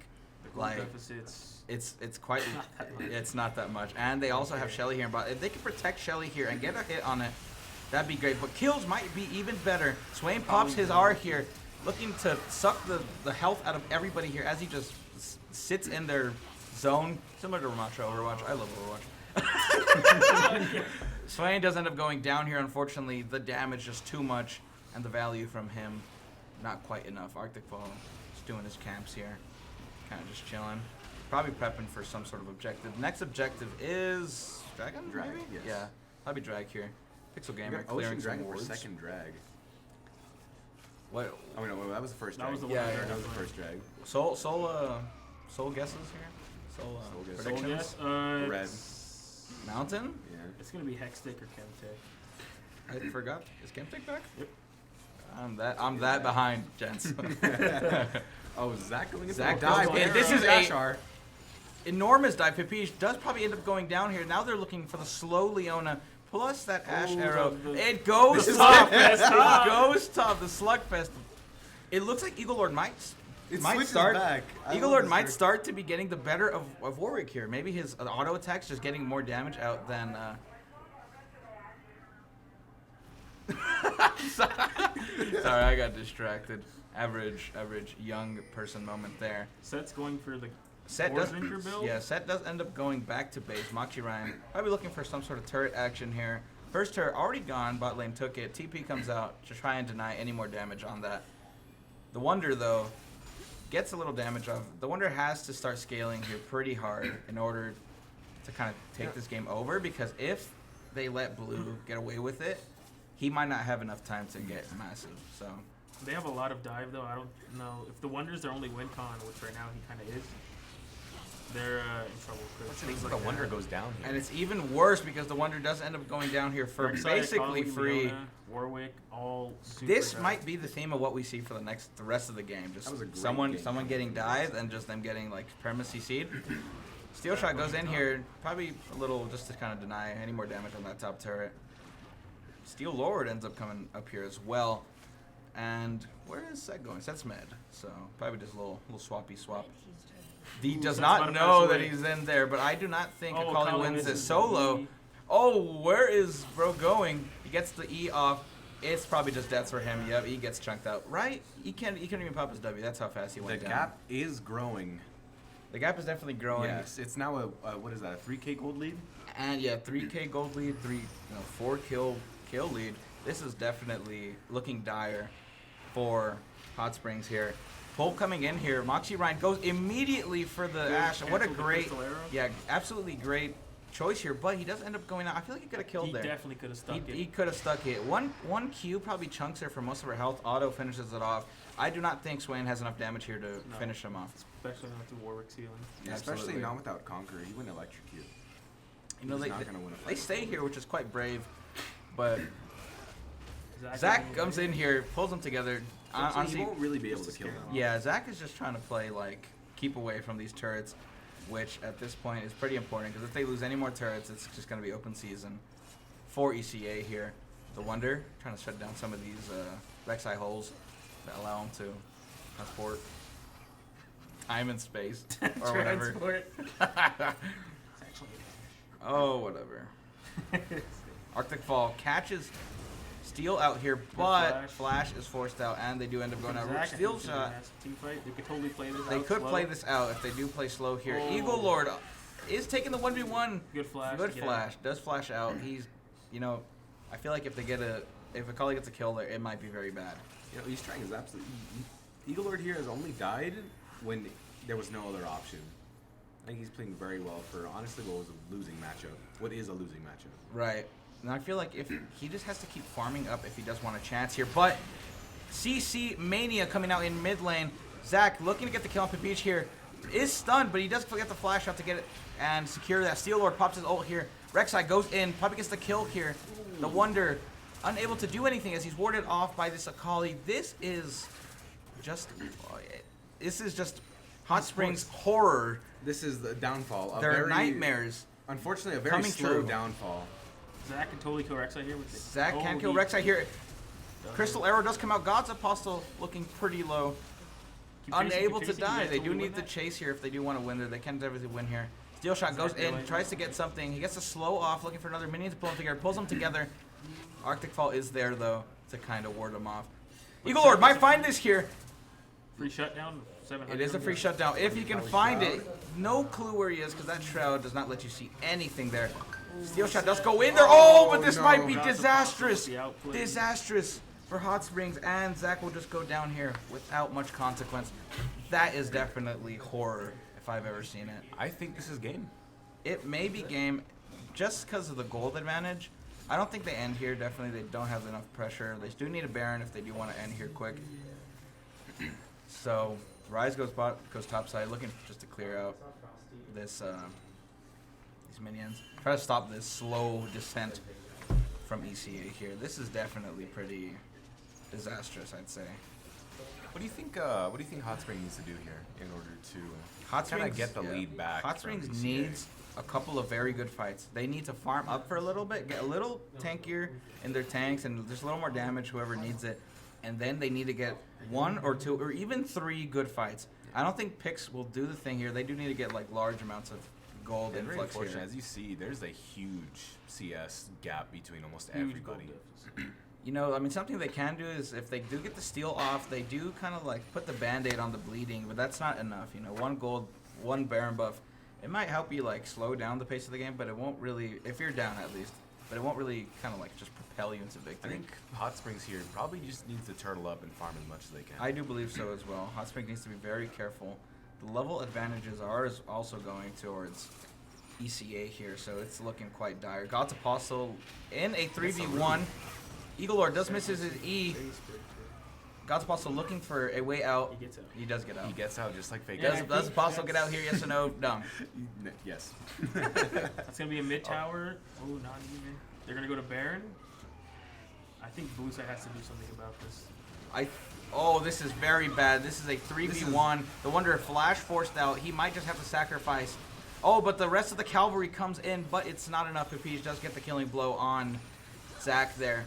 Big stun coming out here. Pixel Gamer goes in looking for maybe some sort of play, but that is a free kill. The Wonder gets a kill. Wait, they're completely turning the fight. This is a monstrous fight for Hot Springs here. If they can get the kills off. Pipige looking very low. Flash comes out, does get the kill, securing it. Moxie Ryan looking to kill Steel Lord here. Might not be enough. He misses they miss This it. could be horrendous. Oh, wait. He gets the He kill. gets the He kill. got the He kill. gets the kill. Okay. Unfortunately, though, all of Hot Springs is down, but they do get a big gold influx there.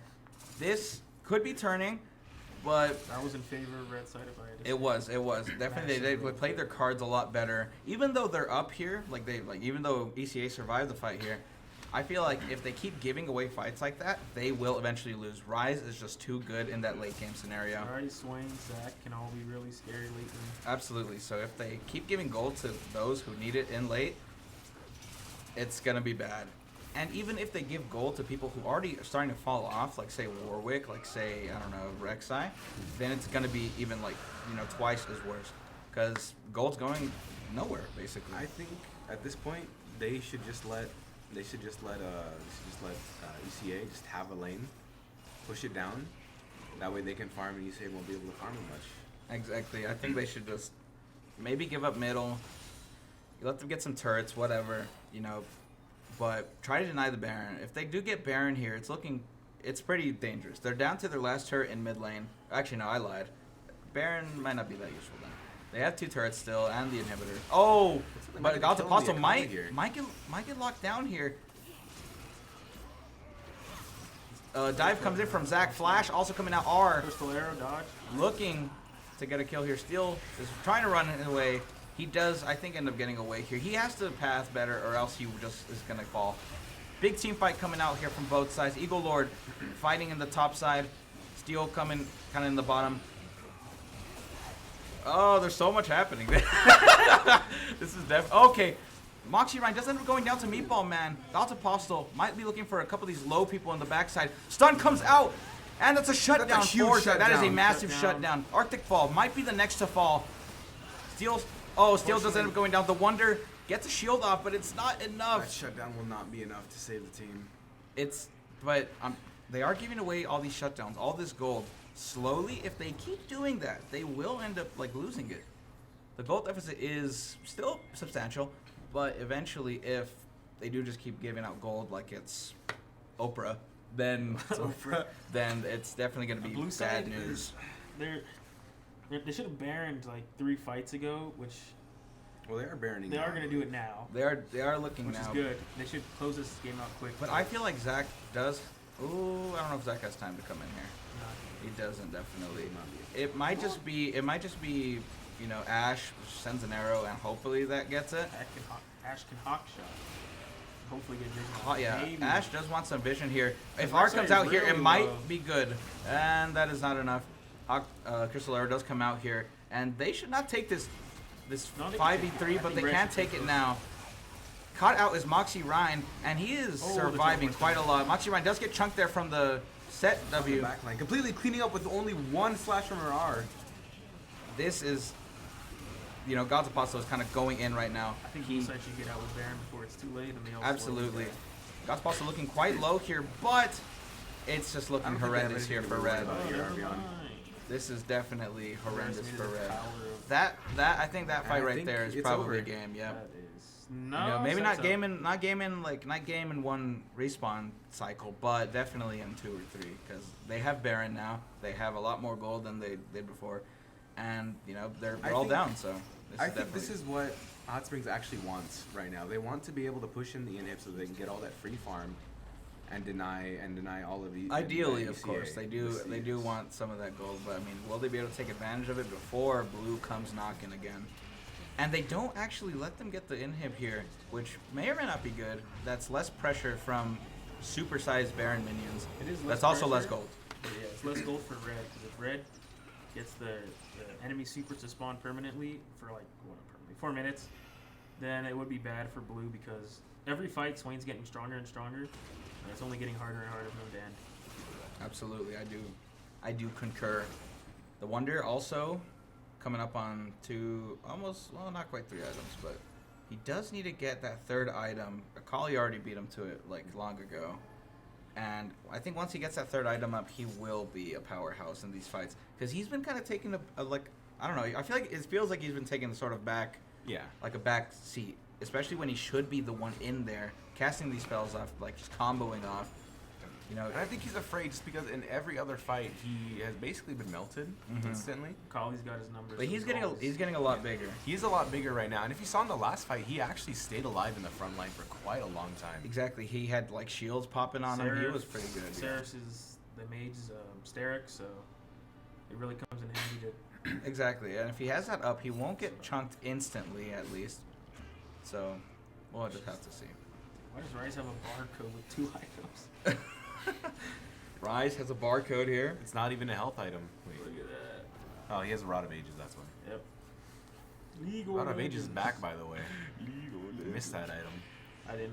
You still, you spent many a time with Swain top with Rod of Ages. That sounds very good, I think. Maybe, I don't know. No, I'm not trying to. I miss Swain in top. I don't fun. Blue here looking for the soul, and it's just looking like it's just gonna be free. God's Apostle kind of warning him off, and that's soul, right? That's 4 dragons doesn't equal soul. Mountain soul. That is Mountain just doesn't gonna really mean that much. It does make them even more tankier than they already were, but I mean, if they do find a way to just chunk through armor, chunk through magic resist, then it might be okay. The good thing is the red side does have a lot of wave clear with Rise, Ash, and Swain. It's going to be very hard for blue here to try and end unless they just get a straight pick or just win a fight. So if they keep all 5 up for red side, then it's just going to be very hard to win here, especially without the Baron buff. I think the Baron expired. So they're going to either have to go for another Baron or just win a fight here, and that will be game. But the more they do wait, the more the Wonder does get a little bigger here, the more Swain gets a little larger here. So I think red side can still win this if they can wait for Elder, and I'm pretty sure by then they'll be skilled enough to put up a good fight. Hopefully turn this game around. But for now, they just have to. they do have to just turtle and Ride chill. the They wave. can't take any bad fights here. They really can't. You have to just wait for somebody to mess up. The Wonder in a pretty precarious situation. Needs to be careful here. He does end up going, but the He flash still does gets come hit out. It by does it. follow him. Leono comes out here. And That would is be- it. That is it. A lot of CC comes out here. Does spell demise for red team here, and it's just ults galore. But no, there is no but. That is it. Blue here just probably goes for the inhibs, goes for the end, and honestly, that was a very close game up Just to a checking certain everyone's point. name off their list, like Yep. Pike. Yep. That does not sound like a bench. But Loading again. that was definitely a very solid game. Well, Oh, still exactly. holding Might there. be able to Tried kill to the save Akali. something. Akali does end up going down. This may be horrendous for blue team if they do play it horrendously. But Meatball Zion is Man able to does clean end up it going down, and that is That was a good last time. definitely Wait, Set'll it, be yeah. up in time. Set will be Win up. Their Rise- minions are Rise and dwindling. Swain as well. Set has to look for anything here, For a but flashy, hopefully in between all of them. Turret is free here, and they're just gonna go for turret here. There's nothing they can do. Kills do come out, but that is it. That was definitely a pretty close game until It was. they kind of just took it away. This You is- know, ECA just kind of they played Hot Springs like a fiddle. You know? okay. I don't know what that means. I mean, yeah, it was definitely. I feel like Hot Springs needed to. I don't know. That was definitely just Akali got out of hand. So did everyone got out of hand. Really, looking at these score lines. Set really could Except Warwick. Warwick was kind of contained for the most part, but that is ECA versus Hot Springs. ECA taking the victory here and going further into that losers bracket, I believe. Yep. So back to whatever game is Going on next. I think we might have Rocket League for you guys. Let's continue here. So honestly, let's look at the stat line here. Yeah, this is definitely what you might expect out of a game like this. This is just kind of unfortunate. I feel like Hot Springs could have really taken that. I was really rooting for them. They had chances, but I think around the midway mark, it's just you can tell that. Yeah, there's just too much value, too much damage. But yeah, I feel like God's Apostle might sort of be the MVP here. Pipige doing a lot of work as well, but Arctic Fall had a lot of really good ganks. Absolutely, really yeah. I feel like Arctic Fall got a lot of great ganks, a lot of just great work doing it, Yeah, and especially early. So I mean, yeah. Do we have skins on this account? Wait, can I leave? I can't leave. I was gonna check the skins. We look at advanced details because we're like that. We're like that. Oh, I wonder. Hang on, I'm curious. He's curious. What is he curious about? Let's see. Oh, That's a lot of that is Zach Gaming. Zach Gaming. Let's see how much ally healing. Oh, Zach, that's 1,000. That's fine. I love how charts can look kind of crazy. What? What? True damage? 44,000. Rek'Sai, Bite, 2 OP. Alright, we have no graph now. What is bro saying? We have no graph? No graph. 2 damage. I have no clue with these graphs, man. Just kidding. Runes? Can you go through these? It just shows his. It shows his. Master Control, please put us off of the air. Actually, yeah, we probably did be right back. Right back. Yeah, well, that was definitely a good game. I was excited. I was very excited watching that. There's some games that kind of go one-sided, and it's like, okay, cool, but yeah. I don't know. It was just sad to watch because there were so many points when Hot Springs could have just taken it back. Yeah, I feel like that too. Anyways, that's it for us. I think. Yeah. We'll see you guys. Never.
we're chasing, leading us, and love is all we'll ever trust. Yeah, no, I don't wanna waste what's left. And on we'll go, through the wastelands, through the highways, till my shadow turns to sun rays. And on we'll go, through the wastelands, through the highways, and on we'll go.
No, you can hear you now. Just. All right, we are here. As he's playing Pokemon Go right now. And then, I don't know who's gonna invite you. Jay's Irving. Well, I mean, Are we getting friends?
Alright, welcome back.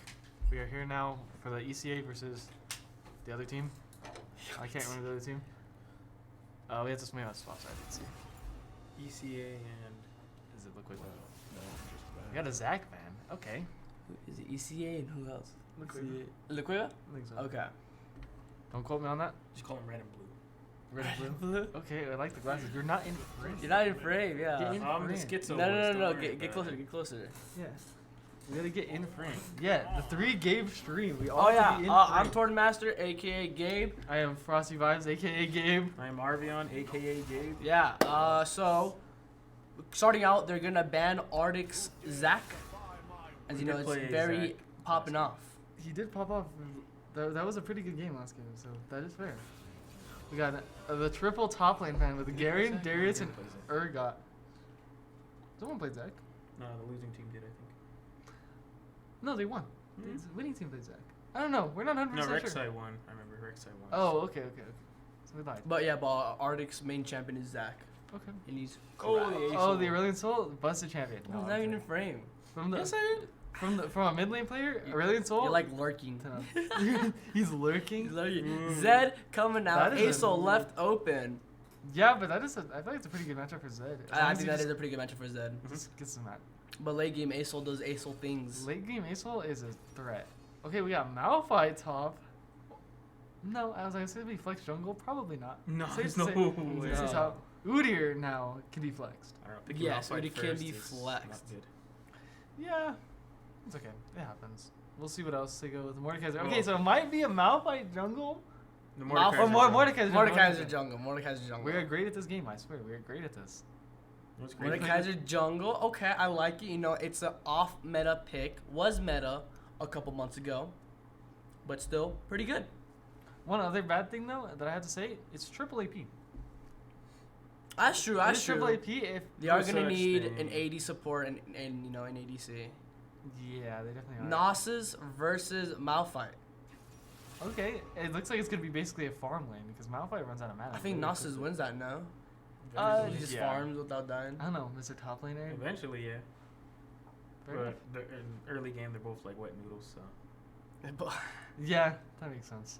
'Cause Malphite First time chatter, Smexy. Thank you so much for joining on the stream. The Gabe Tricast? Yep, that's exactly what this is right now. Okay, we got a Zeri band coming out. Very prominent from the ECA players. He played a really good Zeri on his game. So we'll see what Which else. team comp do y'all like more right now? As of right now? Asol, whatever Asol's on, really. Whatever Asol's on? That's fair. They get to past 30 minutes, Asol should take big control of the game. There you go. There you No. go. Say yes. There you No. go. Yes. No. You get the Chad glasses on too and everything. Okay. We got an Aphelios pick? Oh, Aphelios. I love seeing. Oh, Oh, JK. okay. No, Hold on. Aphelios. Wait, he just hovered a. Oh? You know Belveth? Raven? That's like 4 ADCs gone anyway, now 5 he picks. Yeah. Oh, yeah. They banned Ezreal, Varus, Zerian, King. Nautilus. Nautilus. Okay, Nautilus, saving it. Samira, most likely. Is it gonna be Aurelion Soul support if they pick Ari or Ari support? Oh, I guess we'll have to see. This team Ooh, comp is Aurelion. interesting, but it also sucks if they pick Ari because it's 4 AP. I'm gonna say that Oh, it's a- La Cueva's team is giga tanky. Yeah, also Like, they it's, are thick, also- and they don't got no thick killers. also we have AP side versus Oh, AD it's side. Asol. It's Asol ADC. A double Oh, A, so it's Aso APC and Nivea. I think I've seen this. I think they did it before. I think they did it before as well. Yeah, but we have an all AP sided versus an all AD. I think they did it against us. No. Yeah. Yeah. Was it us? Yeah, they played against us. Wait, these are 2 teams? What? We Are played, these the 2 ones we played? I know we sure played ECA. Played against ECA. Yeah. Not sure about the other two. But anyway, yeah, it looks like I don't know. I feel like they might be liking a lot of damage. You know, like no one can build Kraken on this team of ECA. So Udyr, Nasus, they're just gonna be big chillin'.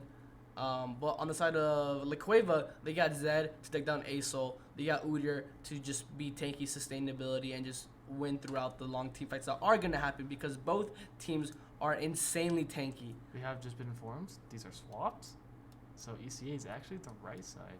Oh, just kidding. We have been informed. So. Okay, can I grab this? Yeah, double click. Yeah. There we go. Okay, there we go. I'll move them as the game keeps going on. But now that we look at this,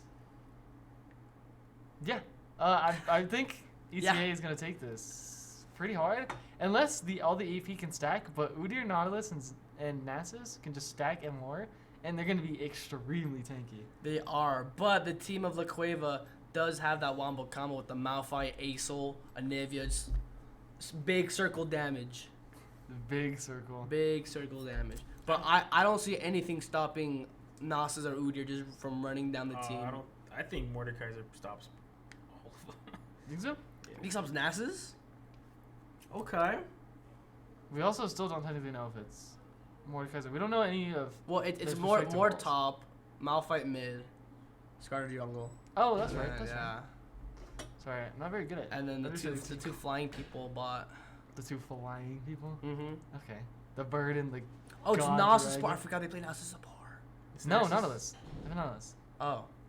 They didn't swap. Come on, Hey, my Katie. bad, my bad. Katie, use your eyes. Well, it's because they played Nasus support earlier. They did. You are Yeah, correct. yeah. But also they have Nautilus. I mean, it'd be pretty cool to see AP Nasus mid. AP Nautilus mid. That'd be pretty cool. Dude, you understand? I'd be so hyped. It'd have to be top though. Zed's mid. Unless Zed goes top. We don't know yet. We don't We'll know. see. It could be anything. Yeah. We shall see in about 2 minutes. Anyways, while we're waiting for this, how's your guys' day going? Going pretty good? Mm-hmm. I ate some breakfast at Taos. Wow. Got look the at that. brekkie. Got some eggs, got some gravy. Okay. We'll see if this goes well. I'm taking. What you guys? It's pretty good so far. Getting ready to. Okay, you don't So this counts. sound too enthusiastic for the NM State Invitational Day 2. My apologies. It's supposed to be a hype. This is the days where all the finals and losers go. That is true. That is true. I'm hyped. Inside. Right now, RB. we gotta get it out. RB. Get hype. I'm a gamer, dude. You were here also last. I cast the last one, kinda. It was mostly Patty. Patty was going crazy. Yeah, there you go. Stargazer Lily 32 is hype. Was more hype than you. What do you do about that? What are you do about that? I don't know. We don't resort to violence. Okay. That is true. We do not condone violence. La Cueva. Let's go. I guess we'll see. We'll see once we get through. If this game goes past 40 minutes, Oh. each yeah, team no. fight's gonna last like 5 minutes. Yeah, it depends. I think at this point, Mordekaiser would just kind of have to pull either Nasus or Zed, and give the other team. I think he has to ult the Ziggs. You think so? Because Udyr can do goat form and cancel his ulti. Go. And then I don't I'm think pretty sure it's Ram, but carry either on. or. And then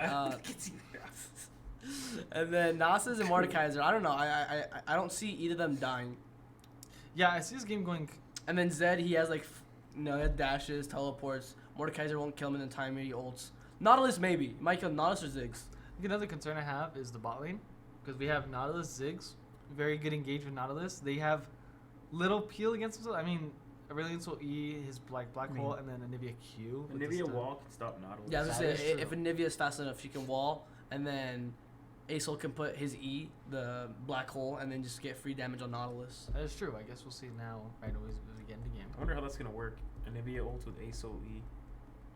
They're just I would assume it's just Perma extreme suck. black hole. Yeah, Yeah. black hole. ooh, skin check. Black Belt Udyr. I like that skin a lot. Okay, with Ghost. He opted for the Ghost. Okay, Zig oh wow, skin. we have very fast ping here in NMSU. 0 MS. This over. Sorry, just gotta fix a couple Yeah. things in stream. No, I want to pull this. There we go. That looks good right there.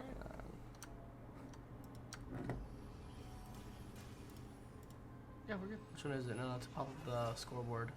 It is so No, you but to go hold it permanently. Yeah, there it is. Score.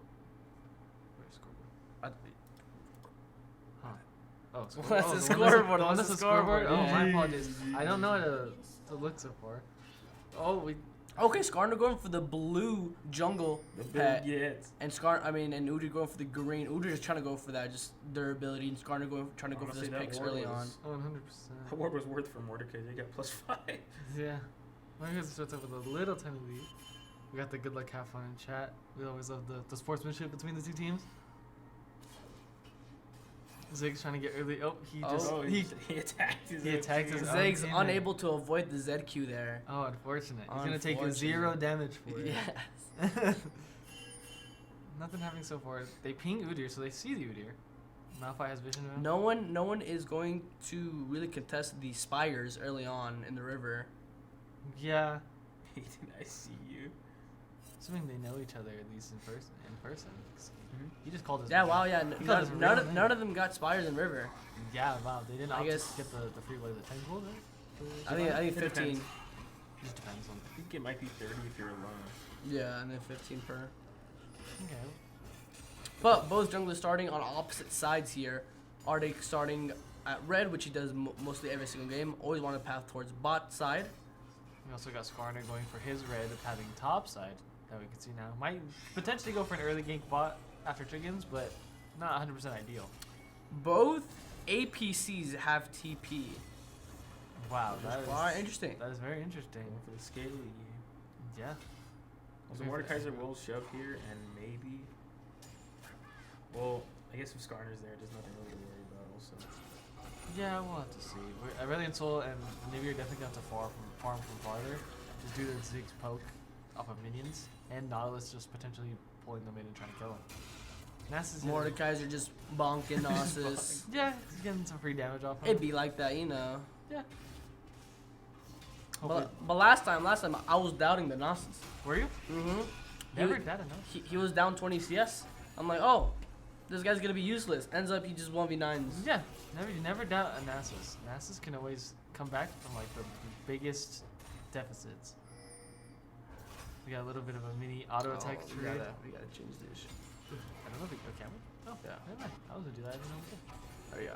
All right, cool. There we go. Now we have everything aligned.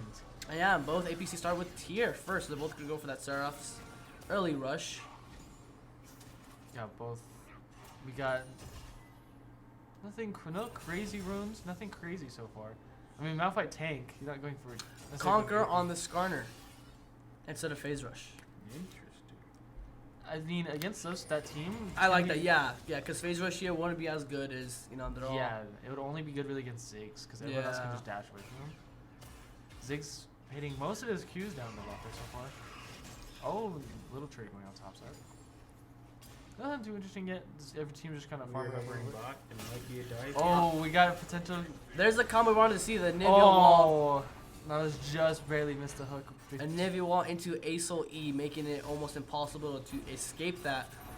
But Acel just presses the W key and gets out of the game for free. Yeah, the W key's interesting. Now that they've reworked him, it's very interesting. His kit wise, how he can just kind of freely move. And I think the one thing that's good about it is that when he uses a Q, he slows himself down. So He like does, yes. You have a lot of opportunity to catch him. But if he's W Qs, he also slow, but it's like less of a slow. Yes. Oh, we got Great hook from Nautilus. He's in the walls. Balls coming out just barely, a little too late. We got egg pops. They get the egg pop. Are they able to secure? Nautilus Nice. Ziggs coming out with first stops blood. the Acel W. Acel has no mana. He's Gets Oh, the. that gets hook. What That is hit. that hook? The That flash, hook the is flash too Q. good. Oh, Oh, missed just the barely missed the Q. flash Q. But what an illegal Q from Nautilus there. Thank you, Riot Games. We love hitboxes around here. Oh, we got a gank top. Mordekaiser I might think be trying Mordekaiser to. wins this. I think he does too. We just need to play it some more. Nice. He got grabs the two of them. assist. Conquer is procced. His W is gonna be out. Oh, he's gonna. Ooh, he but needs the W. Nasus proc goes. He's chasing The from wither. Mordek. Oh, the Oh! Q The flash. hidden tech. The Q then flash. The Q fade away. It doesn't matter though. He just needs to flash to get away from the situation there. He did pretty But good. close attempt. 2v1. Zed level 6 doing the combo faker on him. Oh, That was pretty clean. that was a really good combo by Zed to get that free kill off of them.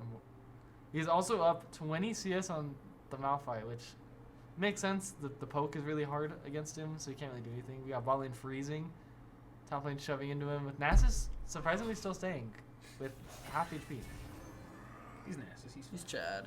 Yeah, He'll just Q a minion and be back. that is true. Now he's out through the back. Bot lane freezing on this big wave.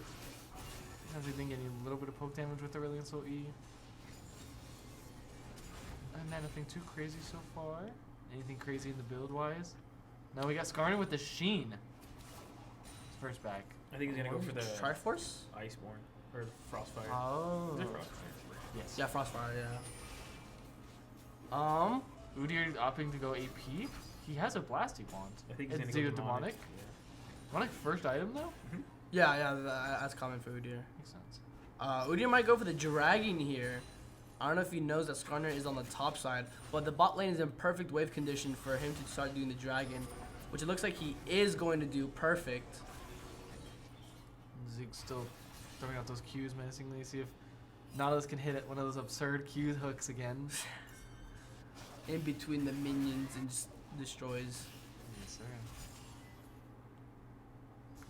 Got a very Skarner's looking topside. Skarner may be looking to. Skarner's not level Skarner's 6. not Nasus is. They Gonna cast get the the stun Nasus. off though. Nasus doesn't have any summons. Nasus Will Mordekaiser send him to Brazil? Mordekaiser should ult. Mordekaiser should ult right here. It's a little too late. Oh, unfortunate. That's unfortunate. Even if he ults there, he should have ulted. Then Nasus would have either died or come out 1 HP, and then he could have cleaned up. Yeah. Yeah, exactly. You should have got it off that second initial pull off that side of the wall. But good attempt from Saiyan here. Oh. Zed looking to go in. Udyr gets Dragon. Zed looking to take a big trade here, maybe looking for an all-in potentially. Has his ult up. No, he's looking to get a little trade off. Skarner coming in to help him a little bit. Oh, that was close E by the Nat. Mordekaiser trying to get more aggressive because he knows he has ult. And he doesn't. Yes, and no summons. Well, he might not know he has all summons, but you know for sure he doesn't have any summons. We'll see if he knows. You could just potentially all in him this next wave, and you should be able to get a free kill off it. Oh, almost a great hook from Nautilus. That would have been a kill if he landed that. Guaranteed. The Ziggs bounce hits the Aurelion Soul. Puts them both down to half HP in a scary position against that lane, especially with Ziggs being 6. Yeah, Ziggs is nailing him from the back line. They aren't even able to punish because, you know, he's just in Narnia chucking those Qs. Ziggs getting a little friendly help. There's the ulti. There's the dive. Huge ult by the Mordekaiser to pull him away from all the minions and get the enhanced Q off of him being solo. We'll see Zed's wave switching. We'll see if he tries to. Zed has dive him. ulti. Is he So going does to? Malphite. I think Malphite can win this. I think if he plays this correctly, he does. He has the insta ult. Oh. Ooh. We got the done bot lane. Aurelion Soul R to E kills the Ziggs. The funny champion. The funny champion. We got Skarner pulling him on Great a tower. flash from Nautilus. He's able to kill Acel. No, Nice. Acel just stands still, presses Q, and kills them all. Actually, Skarner got the kill. Skarner did get the kill. Unlucky for them, but still pretty good. It works. We got a good kill already, so we need to show this It's wave. looking like a good game here, both even. Yeah, red side has a dragon though. They have, was it the It's electric? a slight deficit. We got it. Oh, the Ziggs ult from downtown. Bomba from Ziggs. The bomba from Ziggs. Aurelion Soul overstayed his welcome. Ziggs said, "Hi, how are you?" and take this bomb. What am I doing? Yeah, I did this for a living. No, you're good. You're good. We gotta get high. We gotta get high. Exactly. But I was looking at now, ECA is now in a good lead of 2,000. Nothing too big, nothing too crazy to change the whole way of the game, but a good enough lead for early game, especially with their team comp. They definitely need the early game help. Nasus with the Wither. You see a little skirmish going on Mordekaiser top. has Rylai's. He could totally win this. Just keep He running does. down. I think he knows that. And we got the Nasus ult. I think he queued a minion. The E to Q. Mordekaiser. The shield though. This is looking close. So he needs to do Great pacing from Mordekaiser. He has a Q. Oh, Nasus gonna get that plus 12. Nasus Q, unfortunately, coming out just before Mordekaiser Q, and able to snatch that kill off of him. It is looking a bit rough in the mid lane though. Boots against a whole mythic item. Yeah. It's very scary. We'll see if the But Malphite is rock solid, so he should be a-okay against any physical damage. Rock. We'll see. I guess let's see. The small little trait coming out. Eclipse procs. Eclipse did get buffed for more damage, but it lost its healing, so. Yes. Oh yeah, I did lose the Omnivamp. It is true. Buff Aatrox. Do not buff Aatrox, please. Right Please, games if I you're don't care if somehow it's watching not the fun. stream. Don't listen to this guy. Oh, Nautilus Q almost Almost a lands. max range You see hook. Ziggs the W coming out, not pushing him the way he wants to too, so they're just gonna end up backing up.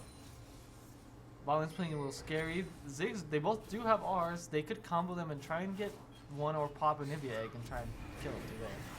Rift going down the mid lane, gonna keep escalating the snowball effect on the Zed here, giving him that plate money.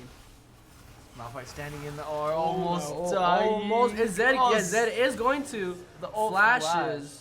Udyr gonna pick up hopefully a kill on the Skarner here. Skarner's gonna flash away. Udyr gonna chase? No. Oh, just He's gonna take the barely. flash and call it a day. Good call, because he would have got ulted by Skarner. Yeah, He definitely. didn't have any stacks for his.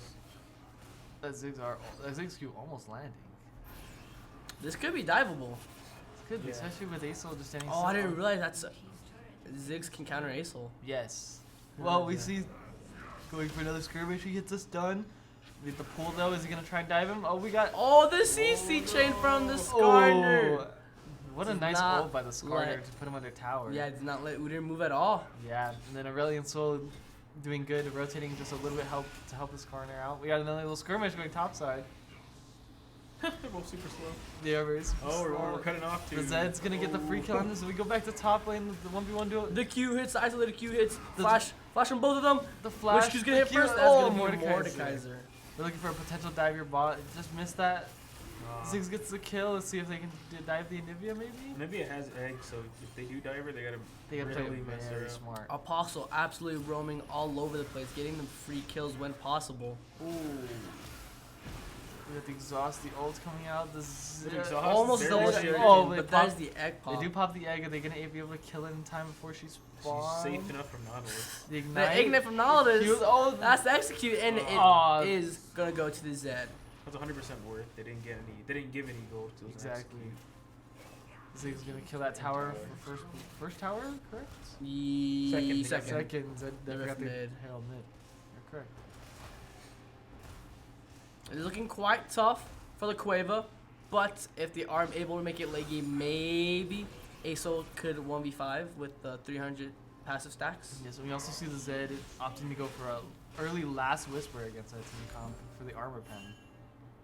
Opting to build it for the Malphite. They don't have too much armor against him yet, so he's gonna be piercing them for a lot of damage. And that all the junglers just farming, getting their gold up. They're trying to get as much items. Skarner trying to build his first. Udyr going on to his second and or finishing his boots. And it looks like Skarner is going for that Triforce. Is trying to do that damage. Oh, Dodges the Acel ulti, gets a combo off. Flash from Acel, not gonna do anything. And Zed easily gonna pick the. Oh, JK. Just barely missed the Qs on the Anivia. Anivia barely lives with the little. Maybe it had to get that flash. Yes, they did pop the Aurelion Soul flash as well, though. So Aurelion Soul has no flash. What a great ult timing, though. Just dodging the Aurelion Soul ult so he doesn't get CC stunned. That would definitely do a lot more damage, and that would have been a lot closer than it was.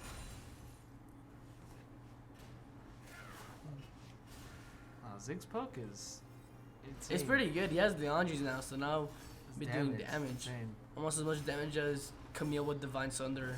Oh, not even close. The 30k coming. There's the first ulti of the game. Malphite going to Zed. Brilliant Zed with no soul. ulti. He's gonna get burned down by Acel. The Exactly who 1K. he needs it to.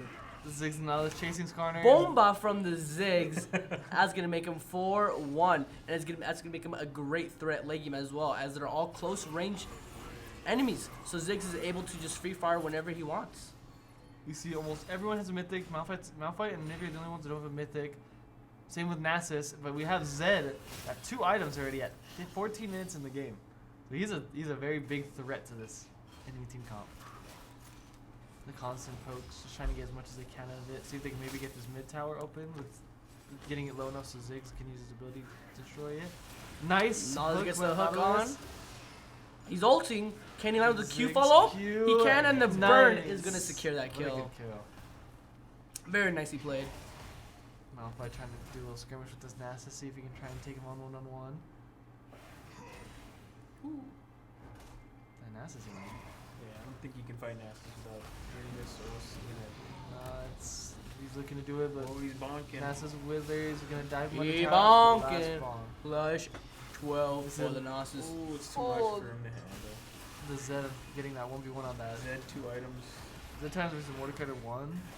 Mordekaiser definitely does not win that. It was a very decently close battle. If he dodged the triple Q, he maybe had a chance to win that because they were in NetherRealm or Death Realm. How many stacks does Nasus have now? Nasus has a total of 291 at 50. That's really good. That is really good. Yeah, so not too bad. Down a lot of CS on the Mordekaiser, but overall against that lane, that's not the worst. 300 stacks per 20 is pretty good. Yeah. See Aurelion Soul having the enhanced aura. See him Arctic Fall getting caught in a 2v1 here.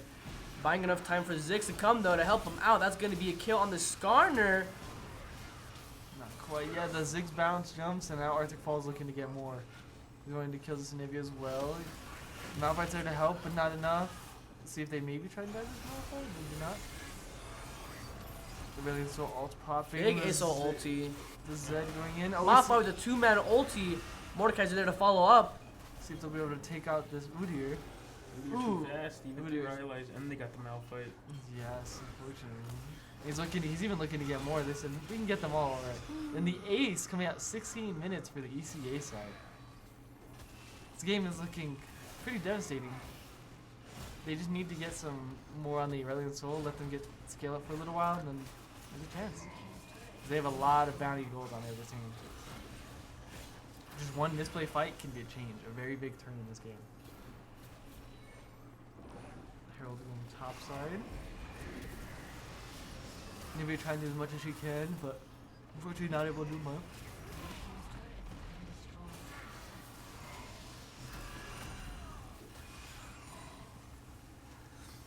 Looks like Zed is gonna go split push bot side. Rift Arrow breaches the first inner turret. Gets a hit off. Overall, looking pretty well. Very worth it for the Heralds wise. They're all looking back now from buying all their gold, etc. But so far there hasn't been a 5v5 team fight. You know, it's just been a bunch of 1v1s. Yeah. Speaking of 5v5, even though they're like really behind, they could totally. Yeah, I think they have to start 5v5ing because they can't keep continuing these 1v1s. The three. Looks like they might be able to have a team fight skirmish shooter at the Water Drake. See, it would be huge for them to pick up so they stall ECA's soul potential. To keep this game at least intact and keep it alive. Mordekaiser and Ace do have TP if they want to contest. Let's see if they want to. Llama Lumber, see that they're doing drag. See if he wants to contest it at all. Looks like they are just going to give this third drag up, which is A-okay. They still have the fourth dragon to contest. Malphite take a little bit more poke than he wants to. I think Malphite might. Oh, he steps on the landmines, and Zed is just 1v3ing. Gets the egg as well. Nivea's next. They're coming to kill the egg. We'll see Skarner Skarner's gonna try and save him. Mordekaiser big pull from the Mordekaiser. There's the Skarner ulti on the Zed. Look to be able to maybe Great ulti from Mordekaiser, saving the Anivia. And killing the Zed. I think no one else can contest him at this point. Now that he has, yeah, exactly. Now that he has Zed's stats, he should be able to 1v3 this if they want to continue fighting. For sure it takes two, but I think the Udyr is going to be able to get out. Turning a bad fight into a good one. Yes. Getting some gold on the Mordekaiser is pretty good. We'll Udyr trying to bait for the Nasus to come in. There comes a Wither, and there nothing else Mordekaiser can do there. That's give another plus 12 to the Nasus. Yes. Nasus 2-1 with Divine Thunder. Gonna be very hard to try and deal with him now, especially with him split pushing.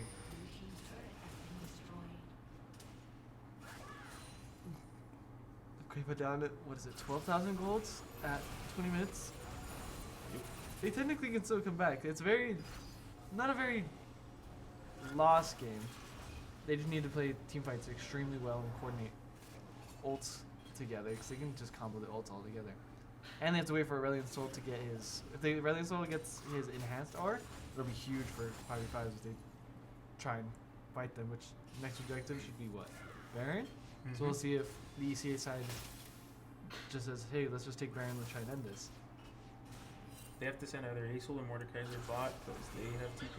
The Ziggs are Oh poking wow, a little bit. insane amount of poke from the Ziggs coming out there. Don't know the purpose of that. Maybe they're gonna poke and then head back to the Baron. Nautilus missing Q. Oh, getting huge poke in the Anivia, maybe trying to kill him. Nothing yet. Huge bounce onto the Aurelion Soul as well. all looking very low. The poke is very heavy on their side. We see the Zed going for the 1v1 on Mordekaiser. Is gonna hold on to. No, he uses the ult on the Mordekaiser. They're gonna fight here, but a skirmish coming from the Asol, burning down the victims of ECA. But none are going to die. That is true. It was a very close call though. Zed almost was able to hold on in full HP. Nothing coming out so far. Now Now they're on the Baron. with no one to contest them, so they should be free. Zed's applying so much pressure in the bot lane, they cannot resist. That is a 3v1 going down in bot lane, which gives time for ECA to get this free Baron. Have some visitors here in our background. Hello, visitors.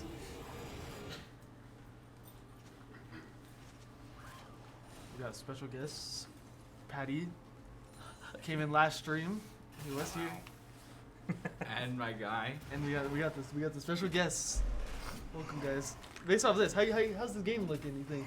Oh, this is Get your- definitely one of the games. On of a all scale, time. on a scale of 1 to 10, how comebackable is this? This is wait, what do we got on the blue side? Asol, Mordekaiser. Oh, You know Asol they have Mordekaiser. Asol. They win What's insta. your They what's win? your They win catchphrase, insta. NX? What's your catchphrase exactly? Great up to the Nautilus here, Ganamos onto the inlaid. Skarner. Ganamos inlaid. Mordekaiser caught out here, but Mordekaiser has, he doesn't have ulti, he's just gonna suffer against 2v1. The 2v1. Well, unfortunately, they get the 2v1 out of that. Zed getting the poke on the Skarner seems to be able to pick that kill up. He is not, unfortunately. But now Nautilus there, they should be able to pressure bot lane enough to get at least hit the first tower. The Malphite Ulti onto the Zig. Zig caught by himself. That's going to be a Malphite and Asol ult combo into a Nivea ult. huge What? combo, but the trade with the fadeaway Ziggs ult. The dying wish of Ziggs gets the Malphite. Skarner trying to be the hero. 2v1. Nautilus. Big chill in the background. We see Udyr chasing this. It's will be 1 HP. Nautilus coming out. ultis. Hucks to over the wall. Zed really close. A great wall by the Nivea stops the. Procs the egg. Is Nautilus going to hook the egg? It looks He'll be able like. to kill the egg. He Waiting in is. perfect timing on that. Let's see if he'll be able to kill it. Zed ulti. back with his ulti again. Able to kill Gonna him. get that. We have the top lane skirmish again between the Udyr and between the Nasus and the Mordekaiser. Excuse me. No Grievous equals Nasus can. Nasus should be able to get more bonk. But according to Arby, Nasus should be losing this Mordekaiser fight. Wow. Yeah, the lack of Grievous is a bit of an issue. With the Nasus. I wonder how much that. True, yeah. No one has Grievous in this game, right? Oh, I'm trolling. Hang on. NA stream. Hold on. It was device device.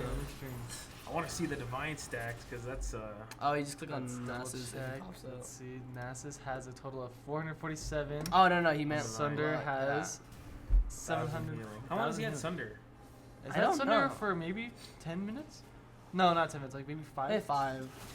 Divine healing plus Nasus just like raw like 30% lifesteal is. It's insane. I want to see the eclipse damage. This. Oh, okay. Now you see the Zed going in. Yeah, on just the fighting anyone in sight. Going to go on the Malphite. Is caught alone. That proc should be able to kill him. They will indeed. They also That do- is Ocean Soul. Ocean Soul triple inhib. This game is looking. This game is looking rough, but they rough. can still come back. They have great wave clear with the Nivea and Asol. I do not know if they can come back. I believe They- it is. Asol does have. They got the Ocean skies Soul. descend. Ocean Soul on Nasus and Udyr. The ult coming Rest in out, the peace. combo. The 3-man down. ulti into the 3-man Nautilus ult. Zed That going is huge. Great combo. I'm gonna be able to kill him up, and that should be GG with That there's so should many be minions. GG. There's too many minions for the Mordekaiser by himself and the Malphite in 4 seconds to deal with it. So I think they just try and end it. True Llama Lumber coming back up. He has ulti. Can he get the 5-man ulti out of nowhere and win the game? No, he will We not. see ECA take game 1 to a 9-32. Great game. Very hard to win at that point in the game. Yeah, Zed just took off. Oh yeah. Yeah, Zed with the snowball and the Oh, we see the Zed- jungler just keep pushing that snowball, and it did indeed work. Just kept accelerating it, and so there's no point of return. Is that taking most damage in the game? Wow. No, that was damage though. Yeah. My apologies. Yeah, doing most damage. He did the most damage. Who took the? I'm assuming Mordekaiser took the most damage. I think What was it? Damage. I'm Damage. gonna say Nasus. You say Nasus? Nasus. Yeah. This Hold damage on. taken. Yeah. Oh, because I highlighted them all. No, I don't highlight this. We're any stream. Mordecai's Yeah, are Mordecai's cool. here. Mordecai's here. Well, I believe this was a best of one, if I'm correct. Yeah. So that means ECA will be advancing, and that is goodbye to La Cueva High School. Great games from both high schoolers. They put it their all, but ECA proved that they are the better school with the strategy, the team fight tactics. Yes, very great game coming out from both teams. And guys, any last words, Mr. Gabe, before we put this in? Gabe. Any last words, Gabe? No, Gabe? Oh, No, Gabe, Gabe? No? Nah, All right. We'll be right back. Thank you, guys.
Alrighty, and welcome back to game 2 of La Cueva versus ECA. And so let's get these swapped back to the correct teams. And so, ECA with the first win, they are going to be taking blue side going into game 2. And so, here we are, a couple bans coming in very quickly. We have Garen and Darius on blue side. Yeah, as we were saying, now there's ban, also the Jarvan 4 and Sack ban on the red side for the guys La Cueva. Now let's see the ban for Siri, very important champion. Just remember that yesterday ECA was thrown into the losers bracket because of that Siri in the third game of the series against the guys from the Panthers. Now the last ban of this first phase will go to the guys of La Cueva. Let's see what they're planning to ban. 8 seconds remaining. Probably they're still thinking about it because they're taking a long time in order to keep that idea. And hey, really? Okay, so that's something new. Yeah, definitely for sure. We haven't seen a really release at this tournament, and so might be something they saw in their profiles, maybe a lot of mastery points on Aurelia, or just one of those they know they have a specific strategy that gets countered by Aurelia, or they just don't want to deal with Aurelia. Very high skill ceiling champion, does a lot of damage, especially after the Blade of the Ruin King early finish. So maybe they just want it off the table. 100% sure. Agree with you. Now, the selection by the guys of ECA Early College Academy is the first Nautilus in order to support the team. A very good idea. Oh, our response and Malky probably in the jungle for the guys of La Cueva. Very good. The natural grabs is specifically very great in order to get any team fight going. Alongside with Poppy. Very good combination. Both the ultimate of Dan Malcap will probably assure that anybody who's hit by that ultimate brand Poppy will not be in the team fight, practically making either a 4v5 or 3v5. Yep, and Poppy's ability to deny dashes in fights, can keep the Nihilist from getting close, even if the hook is landed to keep him from getting close. And the Rek'Sai now, though. I don't know about that one, because if I'm not wrong, the ultimate of Rek'Sai is completely nullified by the W Pop, if I'm not wrong. Yeah. And, I know Rek'Sai is one of those comfort picks, finds a lot of success, especially if you get really fed. But, playing a Rek'Sai into a Maokai or a Poppy is one of those I personally don't like it, as I used to be a Rek'Sai main, and so I know specifically seeing that Poppy and Maokai, would avoid that. Speaking of which, again, an Ornn against a Poppy, his ultimate could be completely nullified by the champion. Now the selection of Camille, so will be a Maokai support? Possibly, and also or Poppy support? Well, it could even be all three of those can be flexed into the support spot. Camille a bit, a little bit more of that flex, or more of that personal pick if it is one of those cheesier picks that they've been practicing on the side. She does bring a lot of damage, and she could burst down any one of the squishy supports. But knowing the Nautilus, it might be one of those where probably not going to be the Camille, but definitely, I would even probably bet the Maokai right now, being the support player. Something that we haven't seen since the World Championship, even in the beginning stage, because after that, Maokai was moved on from a support role, practically speaking, either to top lane or jungle, mostly jungle. But now we're seeing the last part of the ban phase, the last one being Aurelion Sol and Vladimir each side, and now is an Ashe in the bot lane, either support or ADC. I don't know anymore. Yeah. At this point, ECA, very standard for the most part. You pretty much can place every champion right now. But right now with La Cueva, it's really hard to decide. A lot of this can be flexed around. Poppy can jungle, Maokai can jungle, even Camille can jungle at this point. So really it just comes down to seeing that final pick, and then we can probably assume where La Cueva will be putting their team comp together. In fact, that's the important point of it all, because as you were seeing right now in your left side of this page, ladies and gentlemen, they have the last pick, so probably they're just flexing, all trying to flex in order to know and have the last point to know which side they're going to send their champions. Now, Samira in the bot lane, alongside probably Nautilus and Annie in the middle. So now we're gonna see who is going where in this last pick, because to be honest with you, Samira is not that great of Okay, now I don't know anymore. I mean, Yeah. probably the Yone is going mid lane. Yeah, The that's Camille is going pretty top straightforward. lane. Poppy is going support. Maokai is no. Poppy is going jungle, and Maokai is going support. Okay, I'm okay with this. In fact, I believe that probably La Cueva has a really strong team fight. The problem here resides in I don't know if Poppy in this exact precise moment in the meta it is that great of a jungle. I mean, Rek'Sai is not, but Poppy.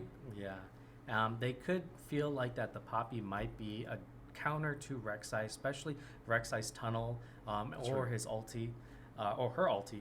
And Poppy being more of a, beat him up in the jungle, especially if Poppy can catch the Rek'Sai in the middle of the river, get that slam into the wall, get that stun off. And Poppy kind of has a surprising amount of burst in her kit, That's true. and then once she gets her initial burst off, she's going to be wailing on you as you're trying to run away. And at the same time, Rek'Sai does have, especially if you go Hail of Blades with the Q burst, and then you finish off with the true damage from the E. So a lot of that really comes down to, I would say, are they looking to duke it out with each other? Is Poppy there to counter gank the Rek'Sai constantly, or what is going to happen? So a lot of it's going to be tracking the junglers throughout for both teams. I personally believe that La Cueva has a better draft so far. But as you were saying, it will be down to execution because in the best case scenario, get a puzzle can come up, do his ultimate alongside a very good soon, got either Yone or either Ashe, and therefore they don't have any damage alongside with the ultimate of Ornn and even the ulti Nautilus, and that is a CC for almost 5 seconds, if not more. Therefore, either Ashe or Yone are gonna go completely disappear. But also, the team fight from La Cueva is less situational. They don't require so many ultimates going good together. You just need the Maokai alongside the ultimate of Poppy, 3 against 5. Or if you don't like that, Ashe puts his ultimate, Poppy use her ultimate, 3 against 5. Or even so, Yone puts so much damage with just one W, and therefore you are going to have 4 against 5, yes or no. I mean, yes or yes, because either Samira or Ani are gonna get so much damage from that Yone that they'll be able to be in the fight. But thank you all for coming. Also to Pamela say, let's go Bears, because the Bears are actually La Cueva mascot. And so, there's definitely going to be very explosive team fights from both sides. And so, especially if Samira gets uncontested in those fights, as soon as she gets the ult, that's a ton of damage and lifesteal. She wants to be in the middle of that team fight. But Poppy, at the same time, a very strong counter pick to a lot of the mobility that's coming out of ECA. So, but also at the same time, we're talking about, Poppy, a lot of that denial resting on the shoulders of one champion. Of course, Yone, with his ultimate, can really disrupt a lot of stuff. Camille can split the team up with her ultimate. Maokai can send everyone scattering with that lane or that wide ultimate coming down the lane. And so a lot of it, we're just going to have to see how these executes happen. But definitely the junglers are going to be a very important role in this game right now. That's something funny because they're not these common junglers right now. You're seeing a lot of B, you're seeing a lot of Wukong, you see a lot of Jarvan, even Lee Sin is being so relegated that practically speaking, it doesn't exist anymore in the actual meta. So Rek'Sai and Poppy are actually being selected right now, and it feels like 2018. Yeah, for sure. Rek'Sai, and even before that, I would say, haven't really seen Rek'Sai in pro play in quite a long time. I would say more so a solo queue jungler for sure. And even Poppy a little bit more, definitely more recent, but not as recent as in the current meta. So we'll definitely have to see how this game plays out ultimately. And so, and now we're loading into the game, and we'll see how the level ones go. And so, knowing ECA, they've done cheese before in at the level 1, and we're just gonna have to see. But most likely a very standard opener from both sides. Exactly. So let's jump in right into this game. Oh, okay. Well, quick pause. Okay, it's okay. It's actually it's from the ECA, the Early College Academy. They just acted pause. Apparently, there's a little problem with the microphone, so we're gonna wait up. And I always say this, the breaks are really needed on the beginning. Why? Because maybe you say, oh, you know what, okay, now we're good to go. My keyboard is failing, my mouse is failing. You're like, you know what? I'm gonna push. I'm gonna go play. It doesn't matter. And after that, 10-minute mark, 20-minute mark, you're like, you know what, I cannot play with this anymore. Yeah.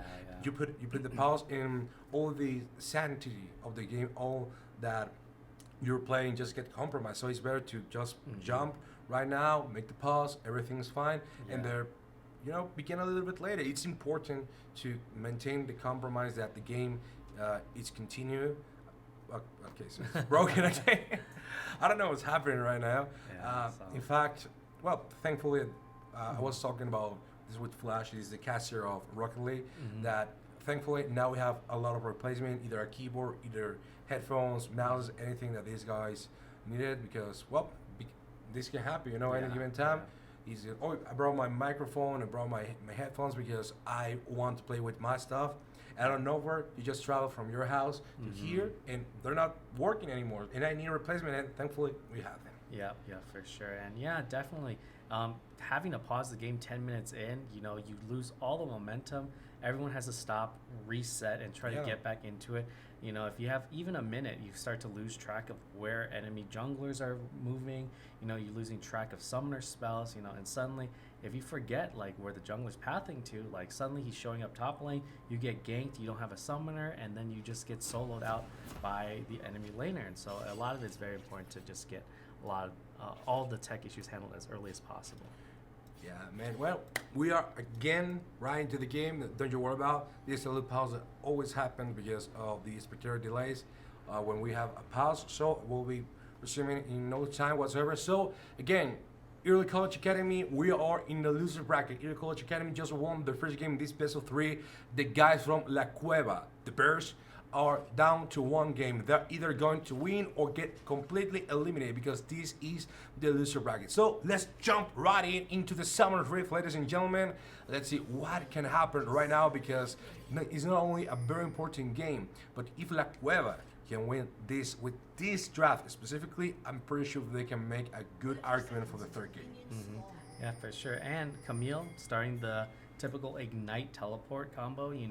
Sure, not having that flash is a little bit scary to have, but the mobility of Camille and her survivability in a lot of fights lets her get away with it. And here we have a delayed invade from ECA, and so a little bit different pathing than normal. Spotted out very similar. Instant flash. Oh, nice dodge by the Ashe. I think that there is a little bit mistake from Ashe in the moment that Bango's room saw that Danny was coming. He should have known that was going to happen, because you like it or not, when that Annie is charging her CC so early in the game, is because they're searching for that early kill. And having that Nautilus, practically speaking, is they're connect that Q with you, they're gonna connect that stun with you, and you're dead. Yeah. So the guys from La Croix need to be careful now, because an ADC without a flash, specifically speaking, an Ashe doesn't have that much mobility. It's gonna be an objective from that Rek'Sai early on.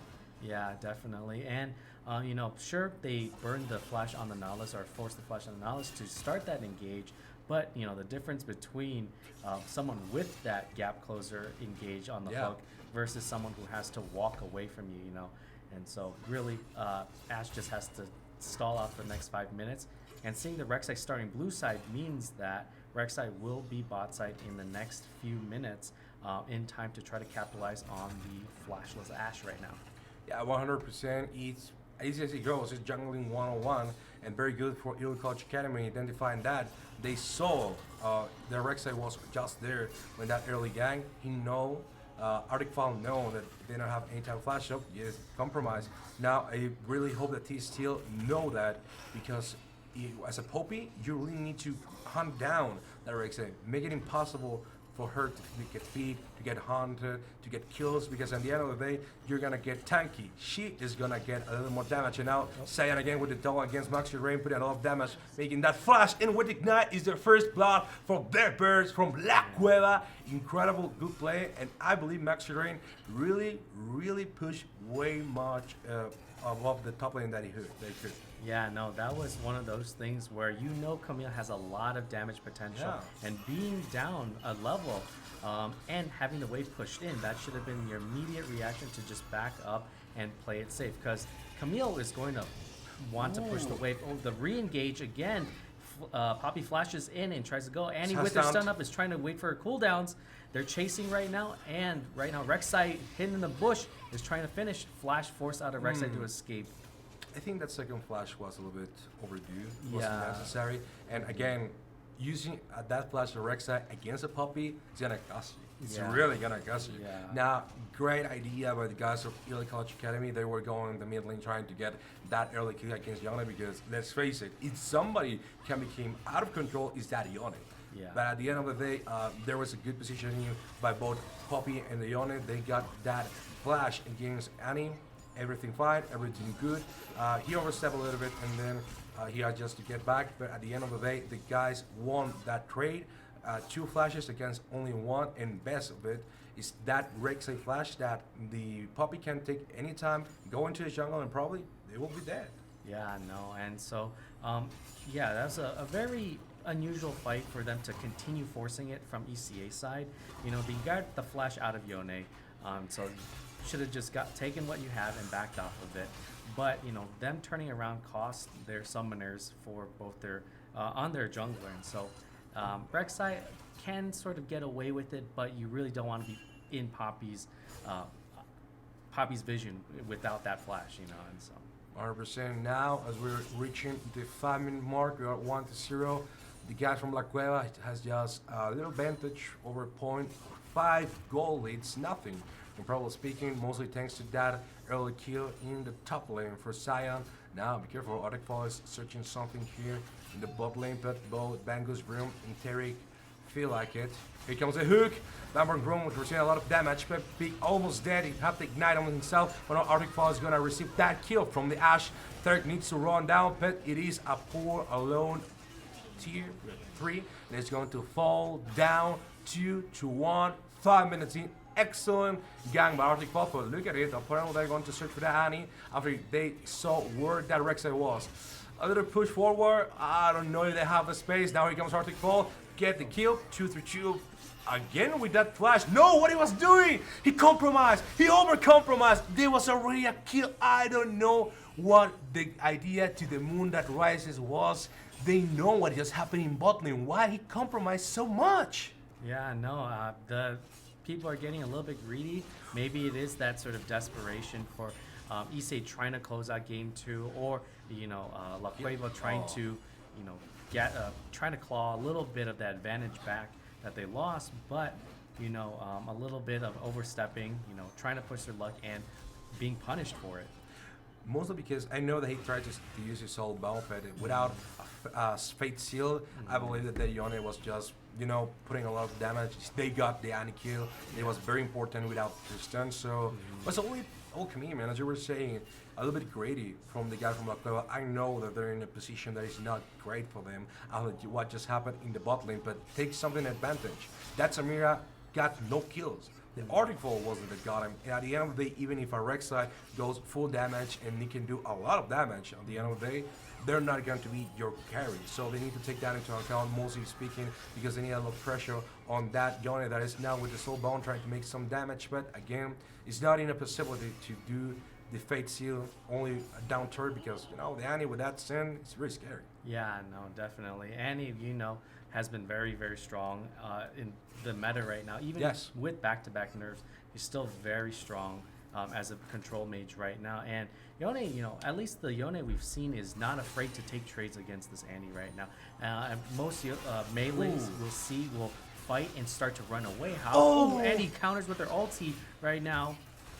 Arctic Fall was reaching, great hook. They got Bango's Room, receiving a lot of damage. Even Moke is like, you know what, my EDC is dead. I'm going away from it. 4-2. Sad. Very.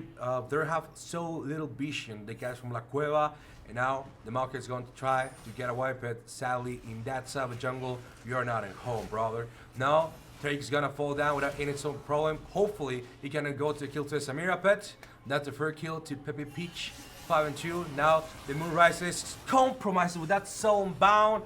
Sadly, it misses the hit, and now 6-2. And out of nowhere, completely out of nowhere, La Cueva has just lost the primary game when they were dominated on the first minutes. Yeah, and definitely like a lot of their strength should be, you know, right now they know Camille has been winning all her trades against the Ornn. Yeah. They should be sitting back, let the Camille take over the game, because Camille, very strong mid game, very strong late game, especially as a bruiser duelist. She can dive all the squishies. She can go toe to toe. Yeah, she's solo killing the Ornn right now. He's stuck, trapped, being forced to flash, and dies for it too. So punished for, you know, just play around the Camille. Let her take over the game. She's going to be your strongest carry. That's going to get you to that late game where Yone can eventually take over that role of carrying, and Ashe will start to do a lot of damage if she's allowed to free fire in the back line. Exactly, and also it's important.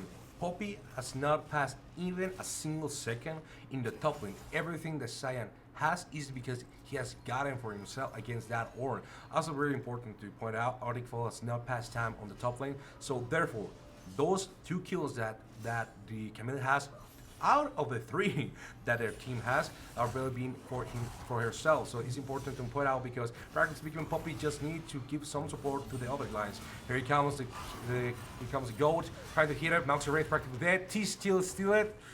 I mean, I'm pretty sure that will be a great third kill for Cyan. I know maybe T steal was like, oh, I'm sorry.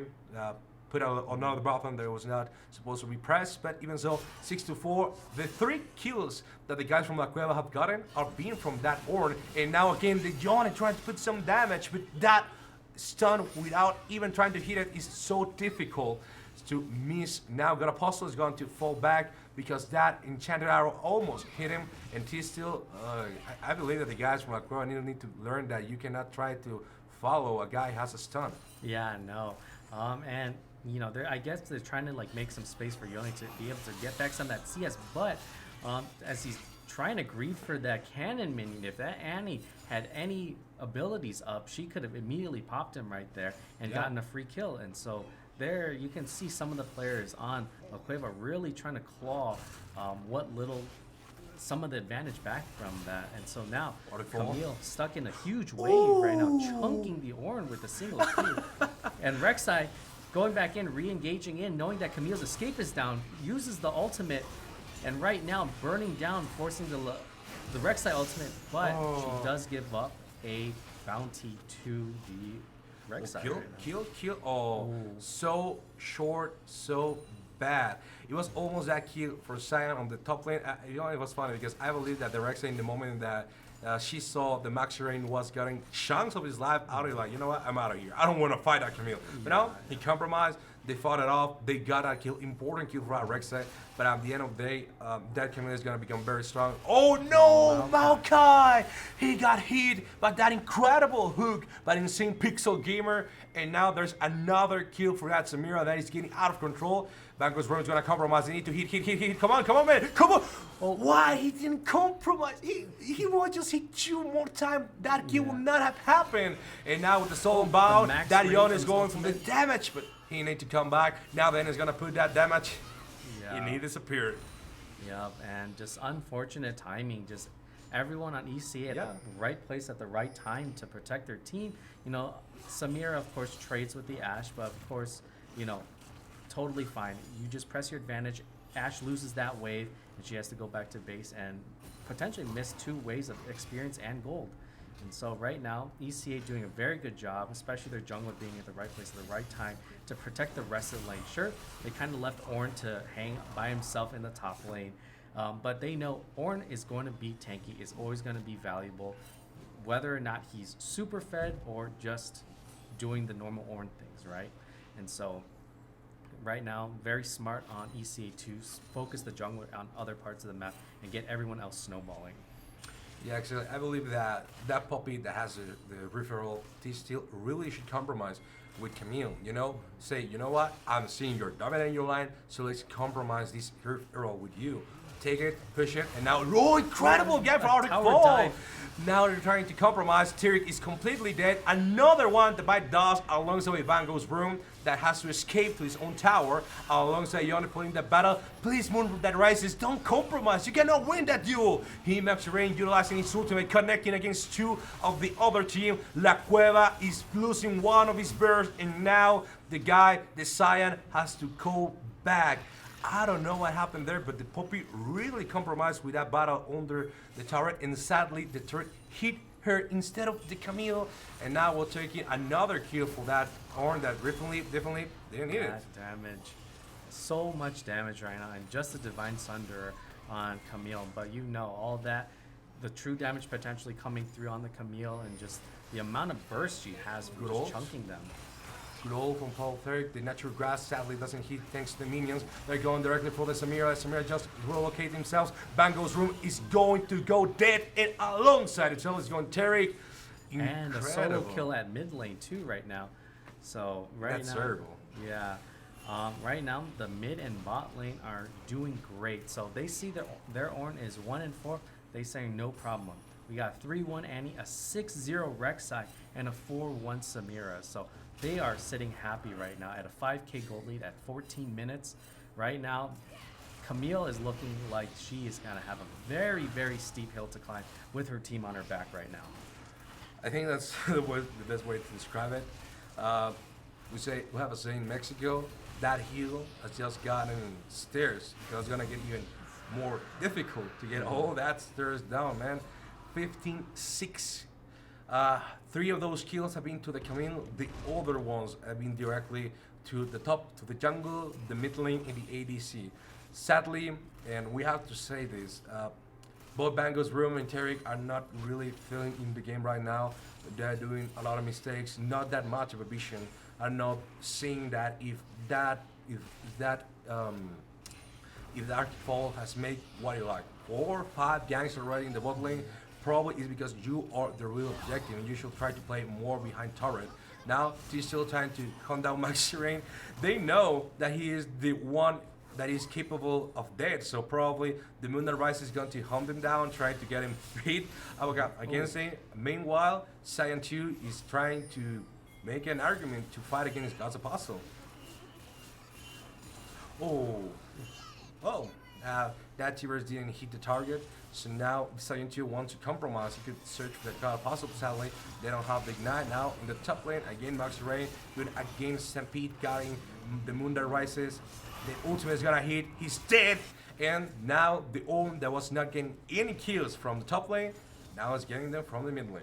Yep, no, a lot of forced engagements right now in these skirmishes, despite being down, and so shows at least that La Cueva isn't afraid to take these fights, but it is setting them back further and further. The more your time spent running from base, the less time you're able to farm, get EXP, and try to get back into the game. And so Camille right now, very aggressive, dodges a good chunk of the damage right now, has her stun up, waiting for cooldowns, and manages to finish off the Annie. But the Rek'Sai ultimate does do a lot of damage, and it's very hard to dodge. You know, there is a very small window, well, at least when I remember, there used to be a very small window you could dodge the Rek'Sai ulti. They might have removed that in order to make her a bit stronger, but you know, not much you can do there when you have already been tracked and ulted on. So yeah, and I was kind of think that Sam probably had no abilities whatsoever after have to use it to win that battle against God Apostle. That it was not only 30 or 14% more of life they Cyan 2, but also had his stun ready in order to use it. So very good movement from Cyan 2. He's really the best player so far from La Cueva. That in this moment is a very hard spot to make that comeback. Frankly speaking, the gold difference almost 6k. There's 2 drakes against them, 2 towers, and they're playing more to get kills rather than keep farming. No, Cyan 2 with that ultimate. With that stun, now the Moon That Rises is searching for that tower. He's gonna sacrifice himself in order to get it, but sadly there's way too much CC in order to maintain that tower alive. 18-7, 17 minutes, 32k to 26 is not looking good for the Bears.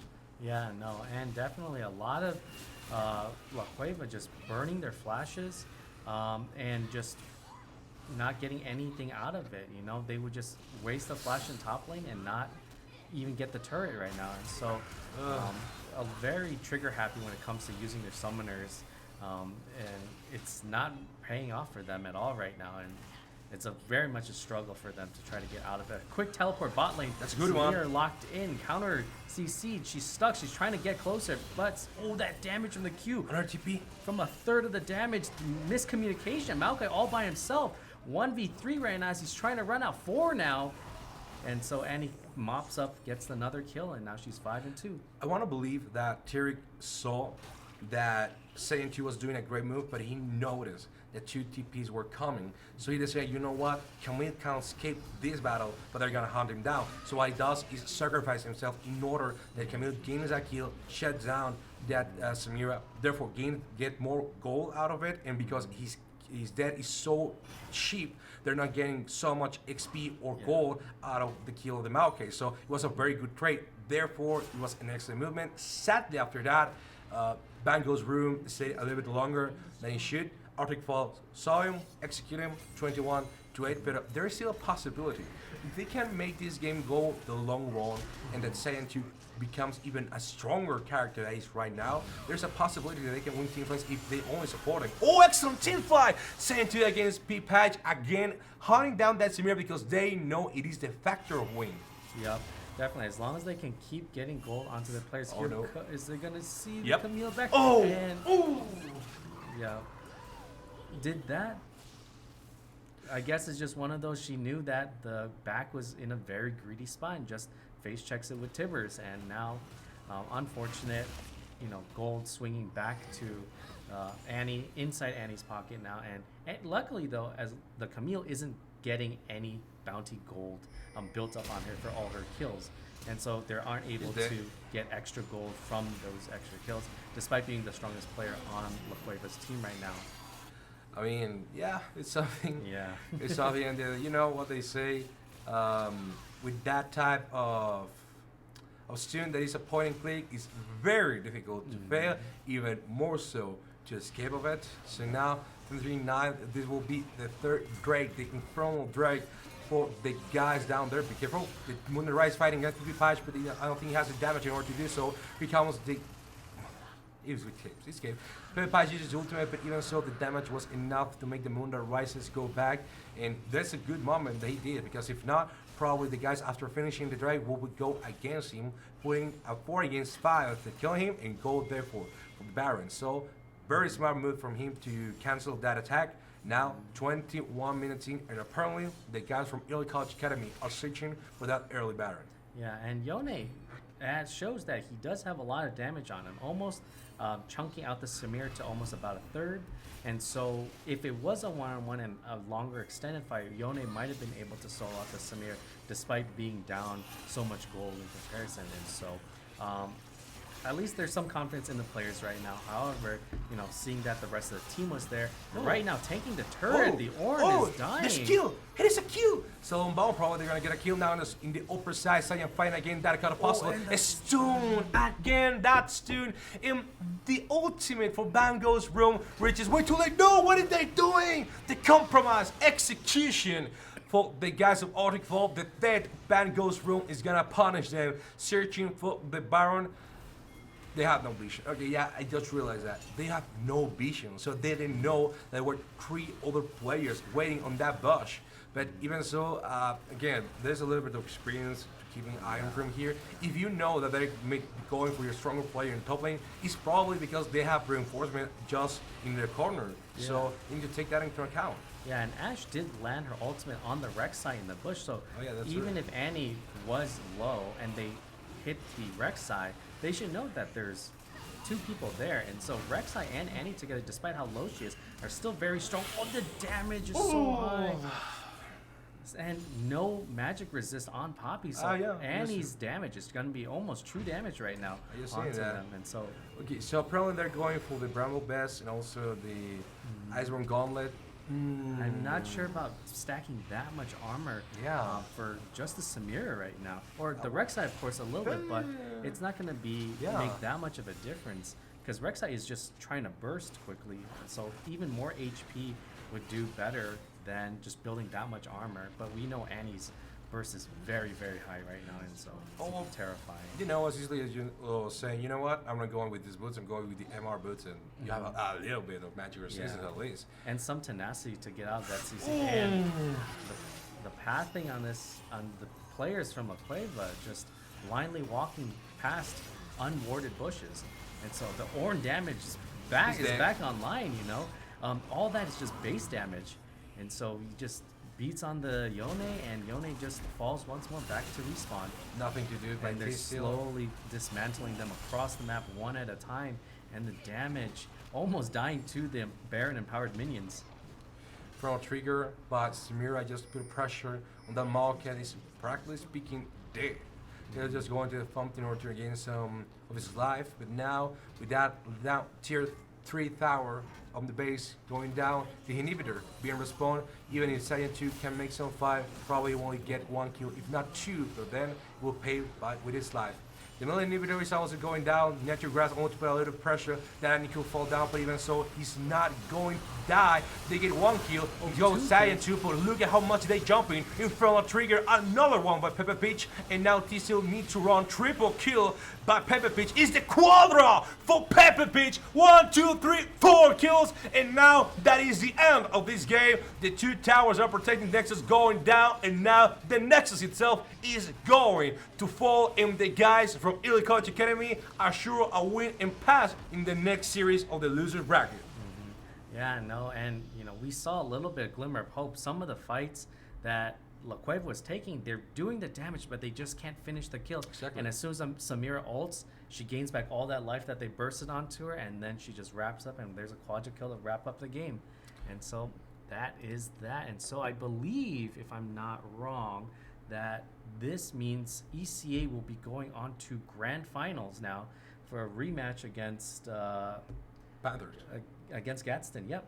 Okay, so we'll be right back in just a moment, guys. Hopefully we'll be a little bit of a break, but even so, please keep with us, and we'll be right back with the grand finals of Elite College Academy, as you were saying, in a payback against the guys of the Panthers in Gadsden.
And welcome back. We're back. We just with Mike was muted a little bit. So let's back in the grand finals. The Early College Academy is against the godson of Panthers. You know, the Panthers who just won the last game. They were the winners of finals. It was a great and incredible game. They just went to the best of three. To the third game where they won in a comeback. Impressive comeback. So now we are in the debating phase. First, they're gonna ban the guys from the Panthers. After that, when I see that Early College Academy just banned that series, that's what I told you. The past game is one of the factors that determined their loss the prior series. Yep, and we see a lot of jungle bans going out targeted at the jungler for ECA. We see the ECA's jungler has been really doing a lot of numbers, carrying the team and really setting up that early game for their advantage for the other lanes. And so 2 targeted bans to that jungle position right now. Now we see also the ban from the Kaisa by Early College Academy, and now the Panthers are really putting out an idea. They're banning that Nautilus, proudly speaking, eliminating any factor that they can do the initiation alongside that deep charge, alongside the ban of that gameplay. Again, another important factor why Serenity was one of the winners of that prior series. Now, the guys from the Panthers just selected that Jarvan, a very good initiation tool in the early game. Yeah, no, Jarvan, a very strong jungler right now with early game engage, a lot of damage too, and the Rek'Sai locked in again, so we see that the Rek'Sai is definitely a comfort pick for ECA's jungler right now, and so we've seen him do a ton of damage and carry that early game and, you know, get ECA that early advantage. And so 100%. Auric Fall played greatly with that Rek'Sai, and now the selection of Leone.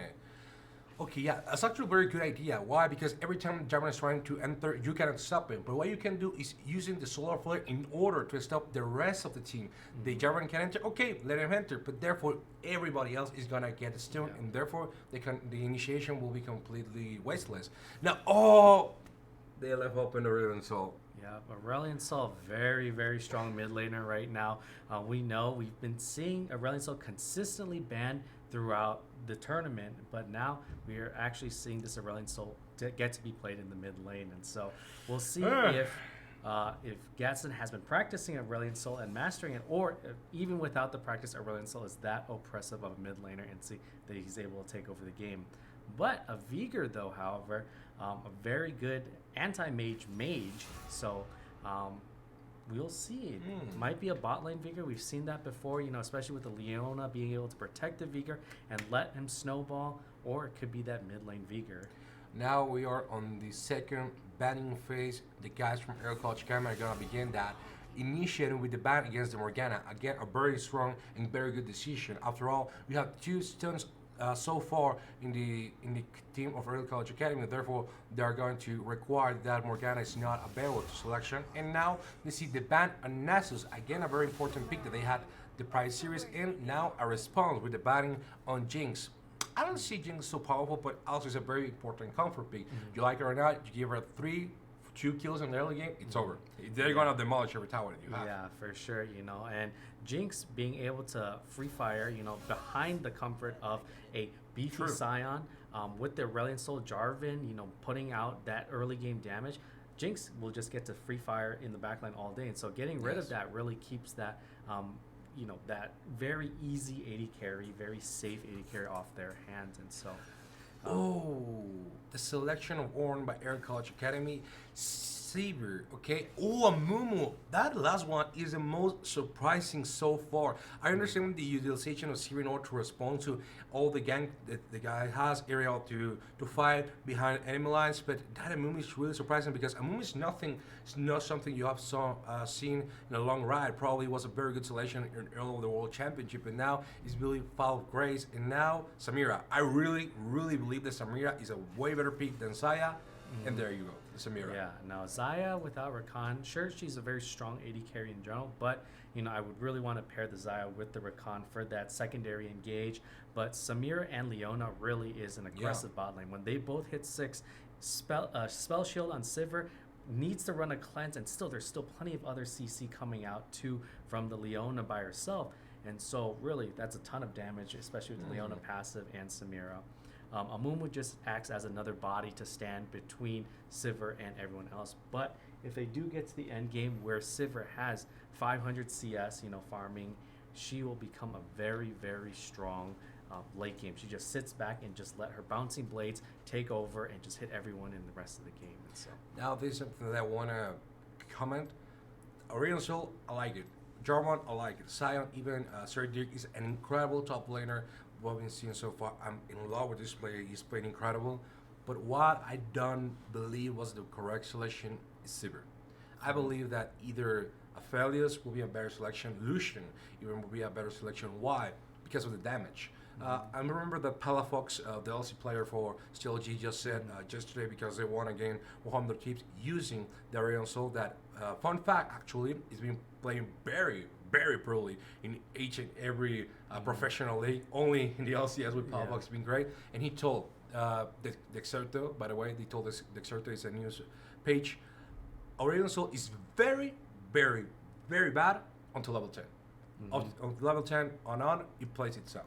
Yeah. So you need to secure the early game. yeah. That's not why you select Aurelion Sol. I mean, that's the one you select Aphelios. The reason is that you require that second fountain of damage. Aurelion Sol is going to make the damage appear, make everybody feel, oh my gosh, a meteor just fallen on our heads, but who is going to make that secondary damage? And this should be Aphelios, because Sivir, even is very powerful, is not that strong in maintaining damage, Yeah, for sure. And Sivir, I would say, I can argue that Sivir is also but a very late game champion. Yeah. And they don't have that early game. Maybe a Jarvan to kind of keep them in it, and the tanking is assigned, but they don't have that mid game sort of support on their team comp to get them to the ultimate late game. Whereas on the ECA team, Samir, Leona are just gonna pop off real quick. Rek'Sai, that early to mid game champion. Vigar, a late game secure champion, and an Ornn. Doesn't matter if he's 0-30 or what. If he gets to that third item, fourth item, tank item, he's going to be tank regardless. And once he hits at level 13, level 14, the bonus stats from his items are just going to help that early game, those early game champions get to that mid to late game stuff. And so that's also a very important factor, because you like it or not, the moment that they hit late game, they're gonna have a little bit advantage with that items that Ornn can provide to the Bergard, to the Samira, to Leona, to Rek'Sai. So best case scenario is what we call early late game, that the guys from the Panthers can push up the early game so far that they got to late game on the 20-25 remark. What it means that Aurelion Sol is 5-0, that Sivir is 5-0, that Sion is 5-0, that they have so much experience, so much creep score, that they achieve that peak power in so little time. The problem is, as you say, what are you going to do against Alona?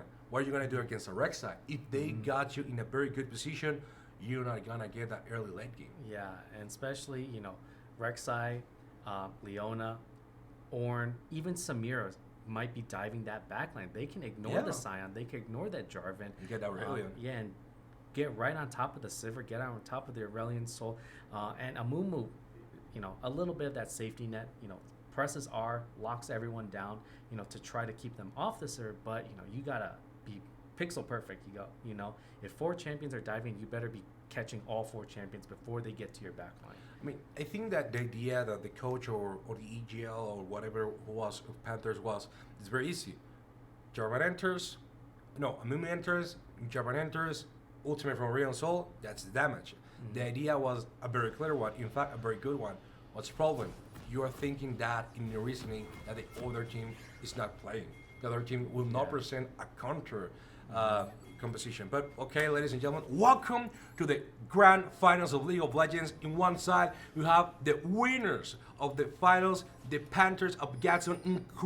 Incredible Panthers that won a series against ECA. From the other side, we have Erie College Academy that just won 2-0 against La Cueva, the Bears. So it's anybody's game. It's a best of 3, and I will guarantee you this.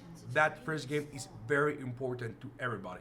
That will set the mood in how we're going to play the rest of the series. Yeah, for sure. And a surprising move by Gadsden right now. They've snuck 4 players into the bot lane. And they're probably going to try to cheese the Samir Leona combo to try to get an early game advantage.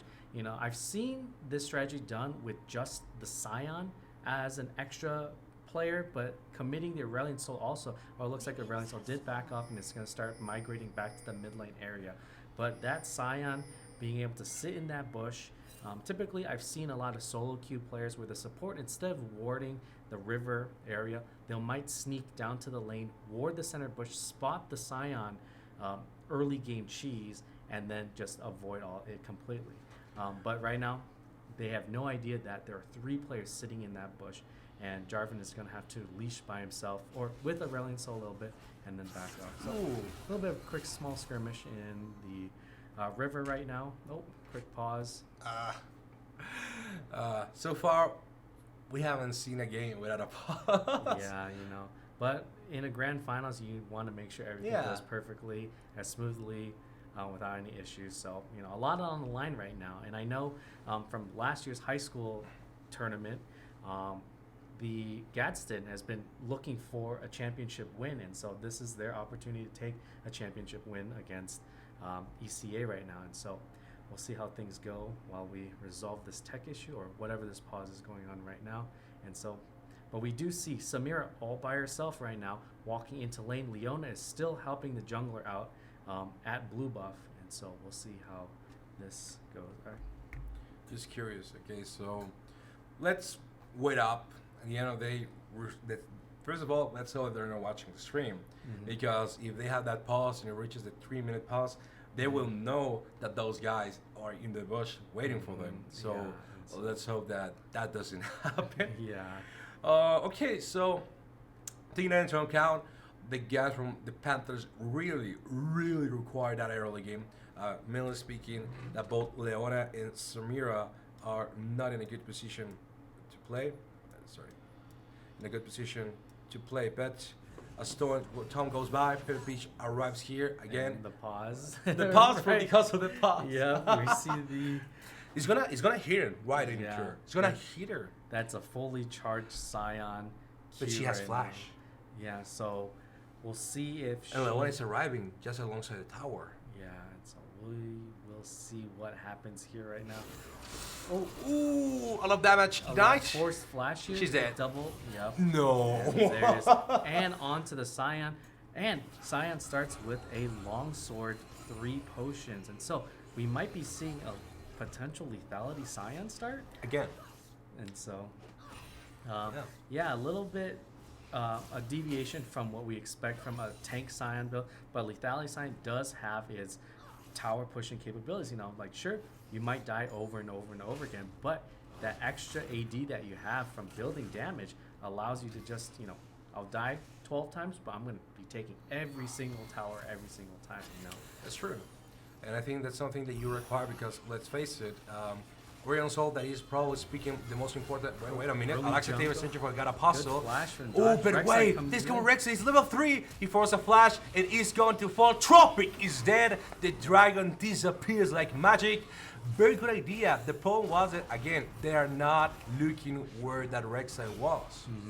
Oh, and very good CC from the Ornn to stop the charge up of the Q. And right now, bit of light. Oh. Quick TP back. He does get to soak up the rest of this wave without too much loss. Of course, Veigar getting the first kill is unfortunate, but at least the Aurelion Sol gets to catch the rest of that wave. So.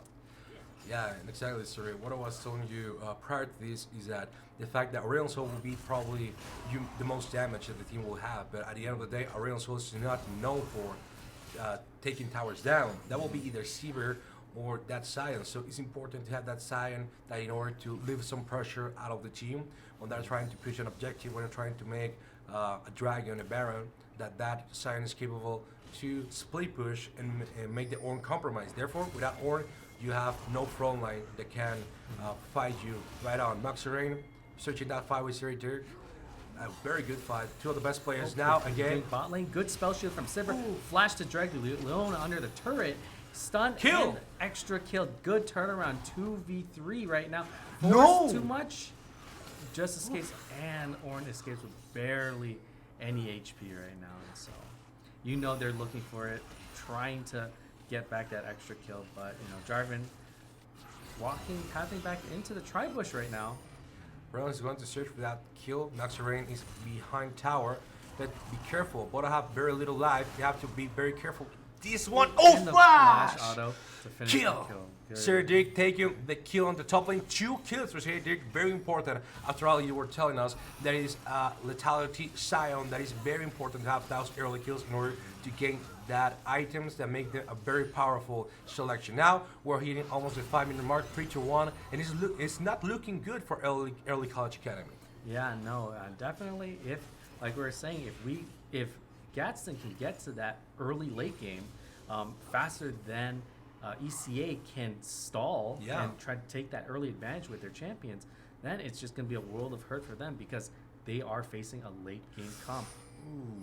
Speaking of, Arctic Fall was trying to make gang problem against Tropic. Yeah. He pushed a little bit forward the bush and revealed himself. So, yeah, you need to be careful with that. I mean, I know that Rek'Sai is not capable of seeing, but come on. Yeah, a little bit of mistake there. And Vigor just out of range to land a cage around the Aurelian Soul.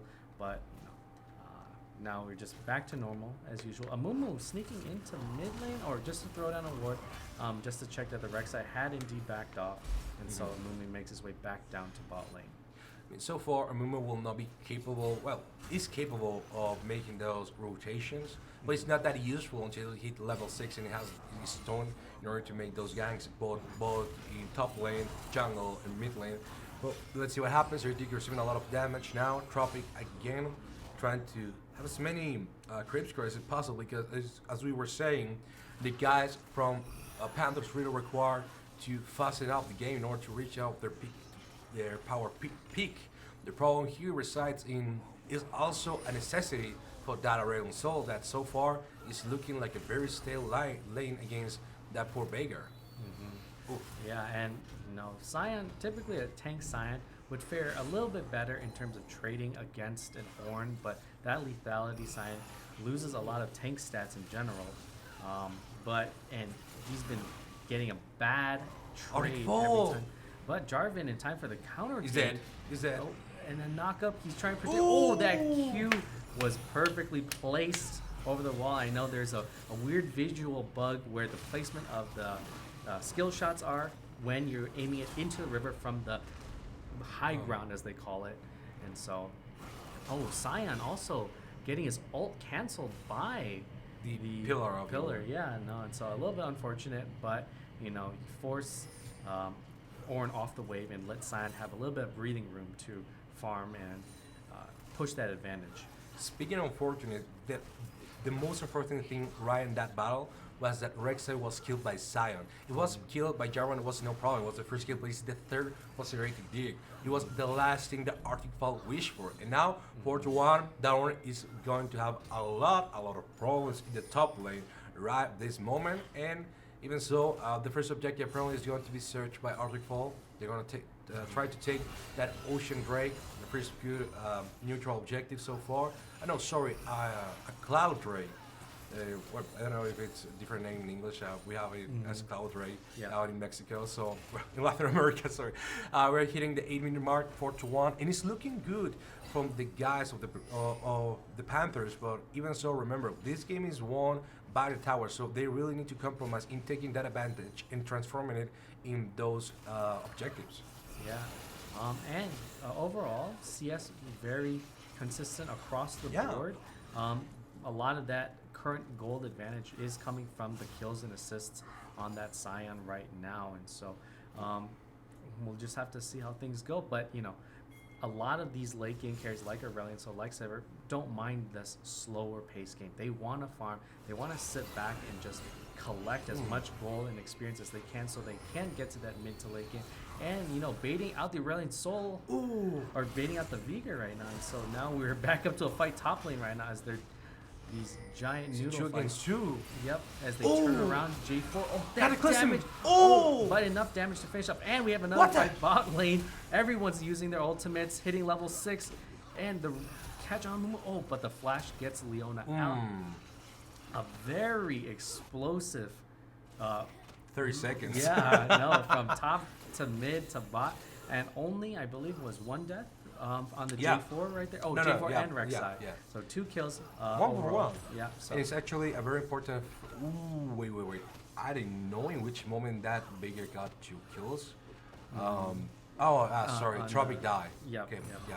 You're right, Tropic Die. So, not a good first step for that Aurelion Soul. He's not winning in creep score. He's not losing either, but Yeah. just a little bit disadvantage, and he's losing on that kill. So in that scoreboard, so really hopeful that Aurelion Soul can get a little bit better, or even so change of lane, because that is not something you want. Pepe Peach making a confrontation and get mess up everything who doesn't have any time of mana. Music Box staying right here in front of Trigger, making a lot of damage. He's going to die, and now Laxative needs to come. Give some support using his flash, a lot of damage. The problem is that Solar Press is gonna stop him, and Pepper Pitch is going to die, not putting a lot of attention. That poor Leona, and now Music Board is dead, and Leona is going to be sacrificed to the dragon in the skies. Without impressive Breath of Light, is another kill for Laxative. Come on, man, you can give him that kill to the poor Rayon Soul.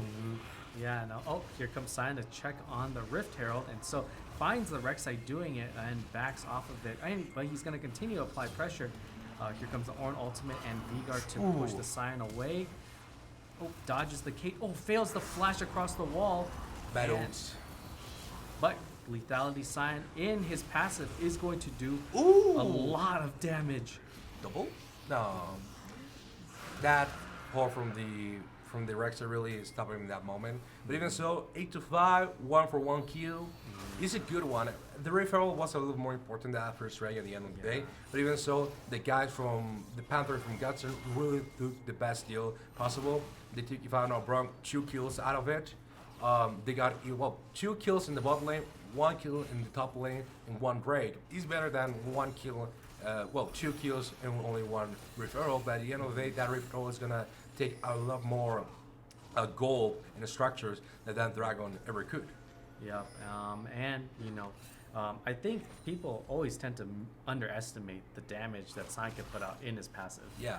And so I think just a miscalculation there, thinking that, like, oh, we could just CC or get away, but, resulting in another death for, I believe it was the Ornn at the time. So, It's like the tank is supposed to be, and it's just fist is just with his fist till dead. So that's incredible.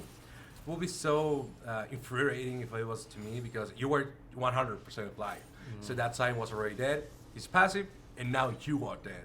And even so, if Arctic Fowl probably didn't have his jump animation, probably speaking of a double or almost near double, either against Veigar or Rek'Sai. But 8-5, 12 minutes and 14 seconds, almost 15. The guys from Waikawa trying to put it out, but be careful, here come the Panthers. A good ultimate for Music Box, but sadly there's not enough damage in order to stop triple gang in the bottom lane with Instant Pixel Gaming, Peppa Peach, and also Arctic Fall Pet. Be careful with that, because that kill fall over the Samira. and now, a little bit of exchange in mid lane. Oh, and he gets caged as he tries to escape, he's dead. taking a ton of damage. But does manage to keep Vigard away. Vigard, luckily not having that flash, being able to just flash ultimate the Aurelion Soul there. So Aurelion Soul does get to back now, but no TP means that he has to walk from base.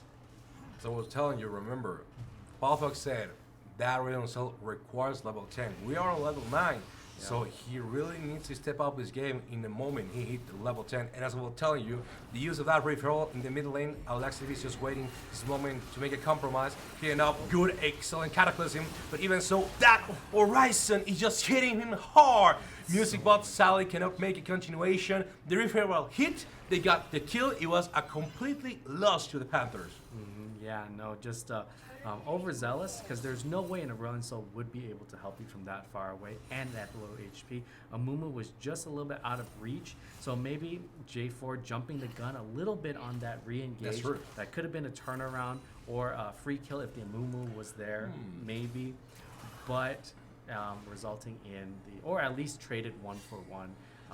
Maybe he thought that Tropic had his ultimate, and he didn't see the moment that he used it against the Veigar. Maybe that was it. Maybe that was the problem. Miscommunication. So either way, something went wrong that resulted in the death of J4. So and Aurelion Soul stuck, being forced to stay.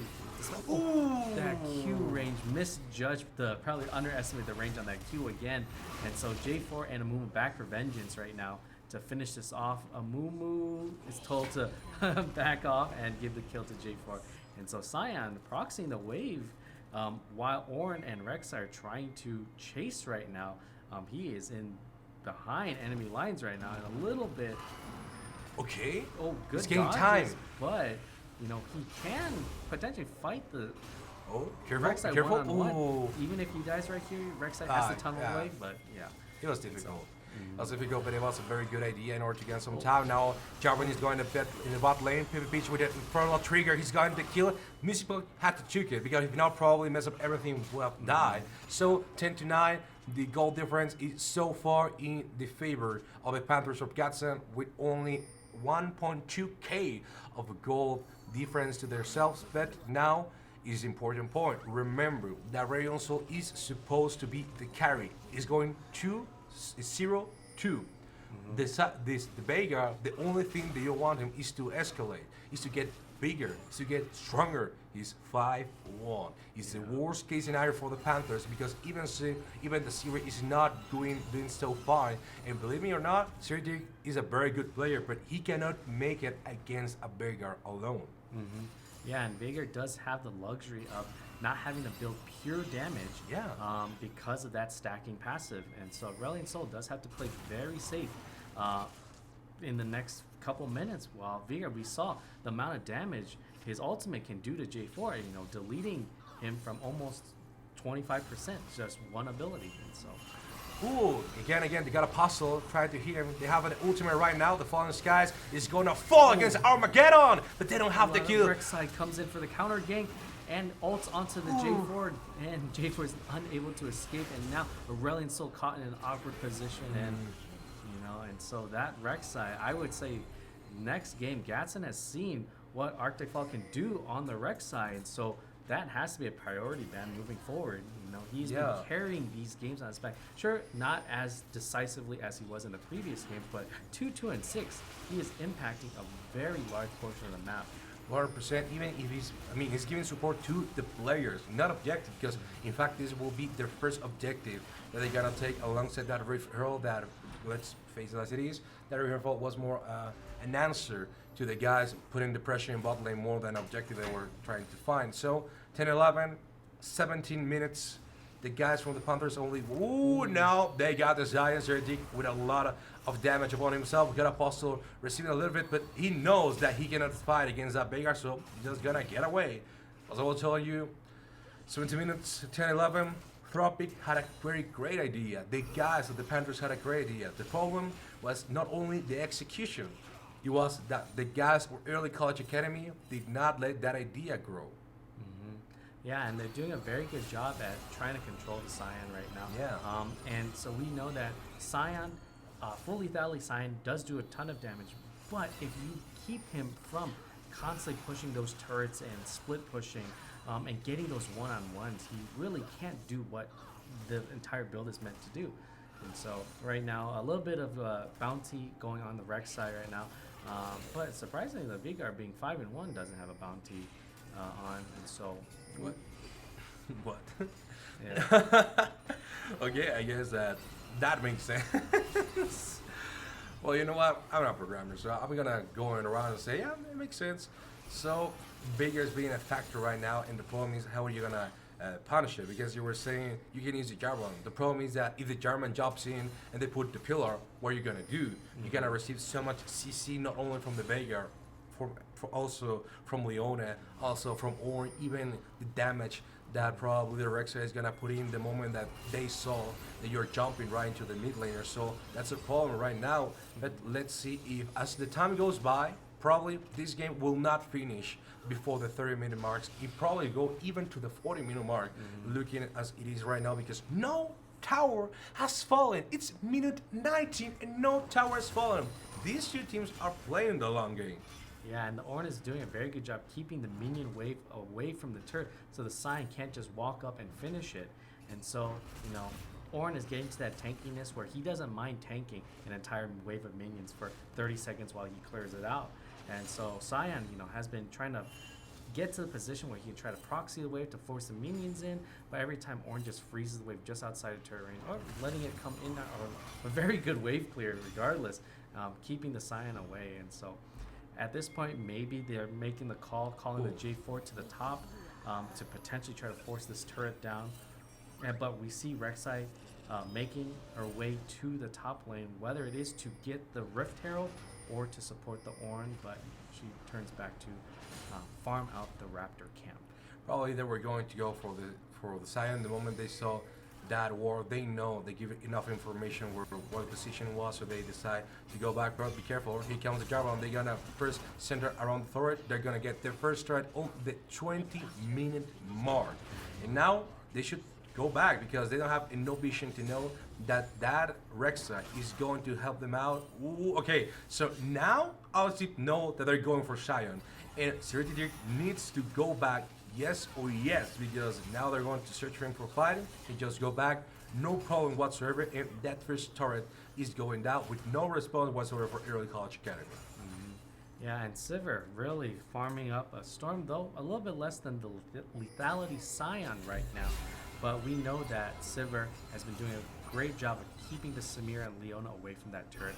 You know, just a couple of bouncing blades and a Q, and the entire minion wave is gone. And so Samira, not the greatest pusher compared to the Sivir, and so they have been pushed under their turret constantly. And so J4 standing by in case the Rek'Sai is nearby, but they do see the J4, and Rek'Sai is starting to posture her way down towards the lane.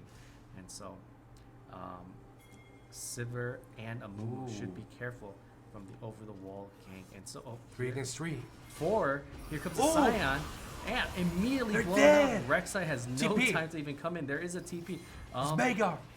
Veigar TP's Scion is TPing out. Against Going Tower? Going to execute. Sivir throws her ultimate to try to catch up to keep the execute from happening, but of course we want to be very, very No! The worst case scenario, here it comes. He got it for Tropic. An excellent kill for that Aurelion Soul. It was the worst case scenario. Even so, the Sion was going off. He was going to the mid lane. He really needed to go out. Arctic Fowl apparently was trying to make the compromise, but at the moment they saw that no minions, they had no possibility to win 2 against 3, they decided to go back, leaving God's Apostle to his own luck. 13-11, a great play by the Panthers of Gatson, and now they're gonna secure the second Drake, the Infernal Drake for themselves, and let's see what Drake we're gonna have in this. No, sorry, is it Infernal Drake? I didn't see the Chem Drake they got it first, so it's gonna be an Infernal Rift right now, and it's an important and very incredible so that the guys from Gatson can secure with that secret in that side. Yeah, and so that extra damage from the Infernal Drake is just gonna do wonders for Sivir and Aurelion Soul, and even the Lethality Scion right now. And so right now, very good fight. A little bit of miscommunication from the Veigar to TP in that late, that far away from the team, and his only hope was to try to execute, but Aurelion Soul was already making his way down to the bot lane. So, and now with a couple of the turrets down, all there's left for the outer turrets is the bot lane for ECA, and so you know they're going to start posturing more and more people down there to force this turret, and Scion is already there, and so they have to respect this damage. And yes, ultimate. He can compromise. Okay, so the guys are not that hungry, you know. If I was me, I probably would use the ultimate, hope that the Mimi will reach out in any given minute. Probably that will be a double pet. What I will know is that God Apostle was actually reaching to the bottom because he also had that idea that maybe the Scion will go for the compromise and search that battle. But at the end of the day, Sir Dick didn't do it, and now the bot lane is hit against that Scion that is putting a lot of damage. In the moment that the pillar doesn't hit, the damage the Scion can put is incredible. Yeah, for sure. And as the Veigar fight, you have to be very careful walking up to Lethality Scion because your only saving grace is that reach. And so if you miss that, you have to start running away, or else he's just going to delete you with that much damage. And here comes the... Okay, I thought, okay, TP from Aurelion Soul are planning to defend the top lane with a lot of time on yourself. Maxi Rain, the sky is falling, a lot of damage again, that poor gold. And now Maxi Rain needs to fall over, and he's going to die. Do you like Barbacoa? Because my boy, that's some so nice tacos. Cannot be disabled, and he catches the side. That damage. What was that? I thought that Heretic had that kill, but apparently no. Yeah, That Horizon. Oh, wait. Horizonte de Sucesos, I don't know how to say Event it. Horizon? Event Horizon. I mean, the same. The Event Horizon deeply killed him in what do you like? Half-Life? Yeah, no, that was a lot of bursts, and even through the Scion shields. Sure, the Scion probably hasn't maxed it yet, and there still has a couple levels before it's fully maxed out. But that was a ton of damage to just be deleted from. But that shows the power of Vigor right now. Vigor doesn't care if you are HP tank right now. You have to have that magic resist, and even then, he's going to blow through it with his skills. And so, I mean, Scion can win probably against the Ornn right now, and even respond to the push of both Samira and Leona. What he can do is fight against that beggar. The problem is that neither Deceiver, neither Jarvan, only probably Aurelion Sol can fight against that beggar, and the only reason for it is the distance. Thanks to that Breath of Light, he can make the minions, the minion push go really back, really clear out of nowhere, and therefore the beggar needs to push back. Is the only reason why he can win the push against the beggar. Therefore, if they don't hunt down the beggar, 3 against 1, 4 against 1, 5 against 1, that beggar is gonna get out of control because he's 6-2, and he's only getting stronger as time goes by. oh, and an early Baron start. It looks like they are committing to it. Oh, they're selling this Scion. Yep, and Sion's trying to get in front of the Rek'Sai. Oh, and the Rek'Sai's ultimate cancel. They know it. Oh, And a Baron snuck from.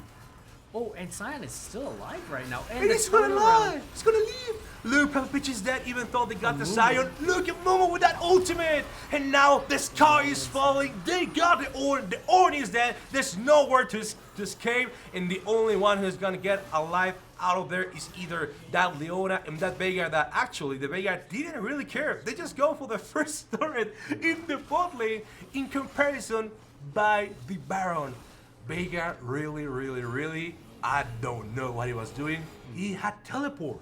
Yeah, no, and I think they probably would tell him to keep pushing that wave out, but instead of even putting some damage on the turret, they're telling Vigor to back to base and go help the mid lane. We know Vigor, with that much AP, does a lot of damage to turrets.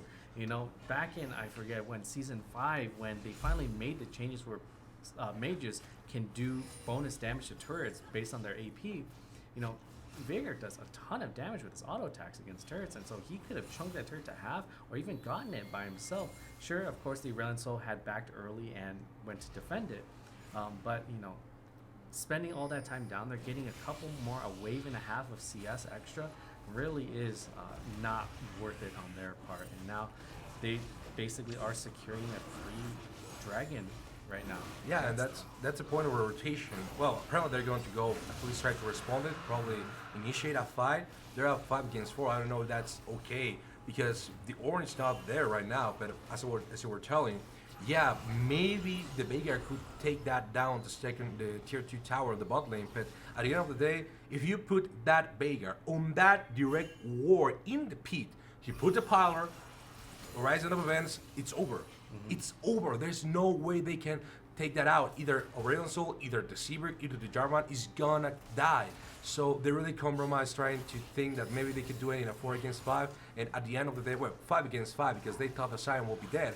At the end of the day, they sold that Baron in a very low price with just taking 1 tower out of them. And this is gonna be the end for them. Aurelion Sol still taking turret, trying to shake that aggro right now. Double knockup by the Ornn, and Sion taking a ton of damage. Vigor ultimate used, chunking Jarvan down to a quarter health. Amumu on the wrong side of the map right now, all by himself trying to disengage and run away, but Sivir comes in time to escort the Amumu out of base. And so no deaths, but a lot of ultimates committed on the side of ECA right now from that last fight. Of course, a little bit low cooldown, so they don't really care too much about it. Yeah. And so they're going to be preparing for the next fight. Now, gets it Panthers got that. Well, they didn't get the tower. It's actually pretty. Very He's low. dead. He's dead. You know, probably they're gonna breed it some air in it, and he's gonna fall down. Incredible, easy. But even so, that turret is not dead to this moment. So we're hitting almost the 30-minute mark, 17 to 13. it looks like the possibility that if Panthers have what you like, 2 good fights, the game is over. But at the same time, this can be a really good comeback by the guys of Early College Academy. They got 3 to 4 good fights, especially with that Veigar between their hands. Apparently, they want to hunt down that orb, but he's got to escape without any problem whatsoever. And now the question is, how do you win these games? Yeah, right now, Gadsden does have a good almost 6K lead over the ECA, but the longer the game goes, that goal difference doesn't really make too much of a difference. That's true. But at the same time, Silver has been farming very well. Now with actually still not the most gold in the or most CS in the game, but she is comfortably on 3 completed items, and Silver, if she gets the free fire with those bouncing blades in a team fight, it's gonna do a lot of damage. And she has the anti-tank armor item, and so we're gonna have to see if Gadsden is able to get a good team fight against ECA right now. And so a lot of split pushing in general. So I don't know how it's named in English. In Spanish, it's Recuerdos de Lord Dominic. It's in Memories of Lord Dominic. I don't know if that's the name in English. But as you were saying, that itemization by Siri is very taking an important toll on the guys of Early College Academy, because it looked like they could really win this game if only play for the Veigar, but the game get out of control in the moment that Zion was rotating, in the moment that mess up everything was alongside like Steve making a lot of good gangs, and now the game is looking that they either stall it to the 40-minute mark. It's a whole 10 minutes. It's impossible they can do it without winning fights, or the game is gonna in probably the next 3 to 4 minutes. yeah, and so we do see Baron pings coming out. They're definitely looking for the main objectives. They want to secure that Baron to help them walk the minions into the base, or try to get that Dragon Soul, because they are on their 4th one, and that extra damage, especially from an Inferno Drake, will really give them a big boost to their damage stats. And then at that point, if they still can't close out the game, there is always Elder Dragon to help with the execution. So I was thinking right now, maybe the best solution, be careful, okay, because probably this is gonna be all in. Give that final Drake and search for the Elder. If you can get the Elder with that Veigar, with that Samira, you can win the team fight, especially speaking about that Rayon Soul and that Samira that are not as tanky, and therefore they have no damage left. The problem is that you're really are betting in giving away a Dragon and hoping that you can regain the Elder Drake in a team fight 5v5 without that dominating that bot lane. So it's really difficult, but at this point I think is the best case scenario for them. Yeah, no, that is potentially letting the Veigar do what Veigar does, lock everyone down and hit them with that meteor. It's going to be a ton of damage regardless, and letting Elder Dragon do what it needs to do. But at the same time, we see that Gadsden is making their way to the Dragon. They do go to the Baron though. Yep, and so they do want to grab that. Veigar teleports down to the bot lane and is running in. They do see 4v5. Oh! They literally melted. Yeah, there was no hope there. J4 in a very awkward spot. Oh, chunked down to a quarter health from he's the just one tank. rotation. If Veigar was in range to use that ultimate, that ultimate would have killed Jarvan straight up. And so at level 17 Veigar, almost level 18, one of the highest in the game right now, behind the next to the Scion and the Aurelian Soul. But a lot of champions are reaching that end game right now in terms of levels and items. And so right now everyone is posturing around the Baron. Ornn making his way to stop the Scion split push right now. Mr. Everything is completely alone. He cannot escape. Audicfall knows it. He humped him down. Oh, incredible! He has a stopwatch. He bought the stopwatch. I know everyone, including pros, are calling for the removal Look, the of ultimate! this item. The Zanyas and everyone is just stalling. Everyone is barely surviving right now. Rek'Sai's the only one to fall, and now Samira falls too. Jarvan goes in, and without the Event Horizon, Veigar cannot protect himself, and now here comes a low HP Scion to chase down the Leon. Oh, that damage was a lie. I could not tell if that was the Scion ultimate hitting the Leona or a combination of Aurelian Soul damage. And now it's just the Ornn alive. 25 seconds on the next person respawning, which is the Rek'Sai, but that, unless Ornn can hold off Solo and get 4 kills. They are tanking turret Ooh. right now, but you know, Cyan doesn't care if he dies. He has that lethality, but he does a ton of damage to buildings, and now that is game 1. The Panthers from Gatson are going to take the first game of this series in a very fighted game. I think that we can all agree that the moment the guys from Early College Academy let the game slip from their hands, principally speaking, in the terms that Bayer was not as fit as should be, the thing went completely off the rails and they lost this first game. So probably we're gonna go to a little break, and therefore we are going to the next game of this series.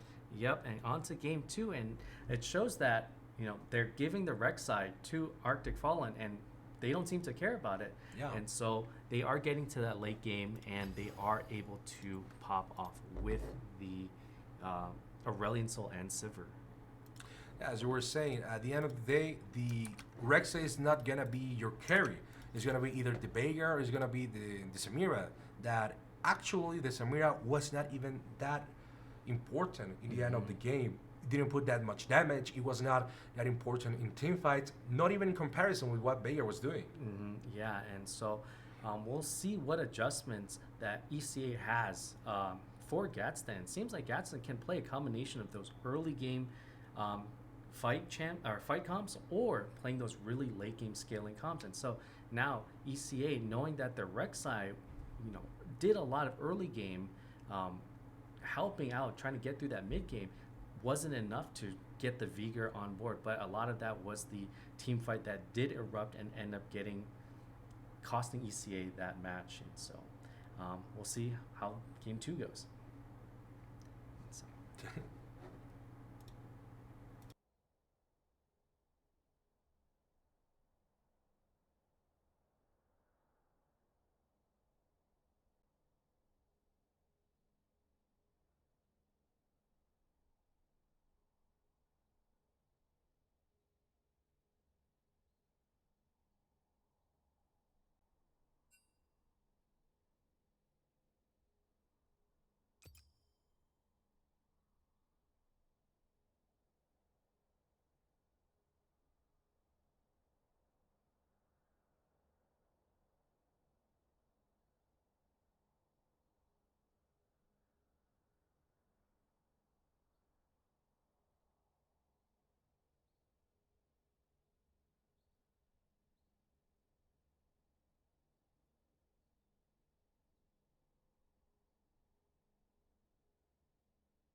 Alrighty, and welcome back. We are in game 2, and now we have a ECA going to be on blue side.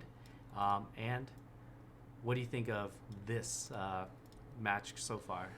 I think that, I'll be quite honest with you, I believe Early College Academy left that game slow out for their hands. I believe that the Bayard, in mainland speaking, the rec side, had a possibility to win that game. They let it go, didn't concentrate enough in objectives, and that was the game in the end result. But at the same time, the Gadsden Panthers play an incredible game with both their Seabeer, their Orion Soul, that Jarvan, so it was incredible. But let's now jump in right directly from the bans, because apparently the guys in Early College Academy know that that sign is very, very important, so they're gonna ban it alongside the Gangplank and that Seri.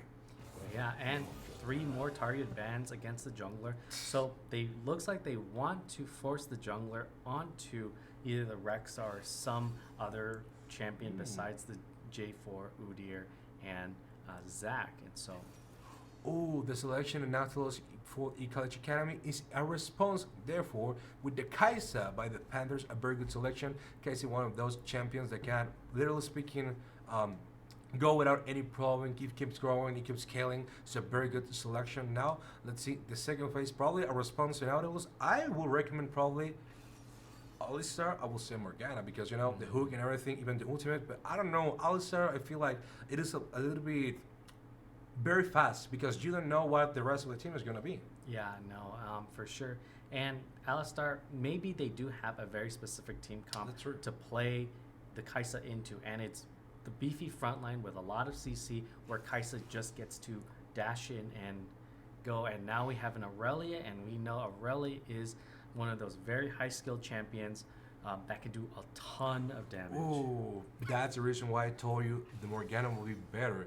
The Dark Shield that could be used against the Ultimate Barriers, against the Ultimate Nautilus. Now, if Alistar jumps in, it's going to get right there. It's not going to be able to move. The Ultimate Barriers alongside the Nautilus, alongside the Steam from Morella is probably going to leave the Alistar just in the middle of them all. And now the Wukong is selected by the Panthers in order to respond. I don't know, man. I feel that the Alistar right now won't be that useful. Yeah, no. The only thing I could see that might be kind of useful would be that 70% plus damage mitigation on this ultimate. Unless, if there is something special on the last 2 picks for Gadsden High, it seems like I am leaning towards ECA with this current draft. They do remove the Rek'Sai, and we'll have to see who Arctic Fallen will pull out in the jungle now. Sejuani could be a probability. We soon use it. Now, Nessus is going to get banned. I'm not sure about that. I mean, Aurelia is pretty much the top lane, because I don't believe they're going to put it in the mid lane and go for a top lane that could do AP, you know? At least that's what I believe. But Early College Academy is going to have their last ban. They're even so thinking about it. They're going to analyze what they can do, how they can ban it. They're going to go for... Yeah, I mean, it would make sense. That should have been it. If they didn't let that if they didn't ban that Relson, you know that would have been the first pick. Vigar is open. Vigar is open, right? Or they're going to... They know it. They know the Vigar is open. So they're going to give it to them and trying to bait that pick of the Vigar right now. And, you know, there is 2 circle ultimates. Wukong goes in, Alistar goes in. That Galleys would come flying in across the map and back them up. And so, in Elise jungle...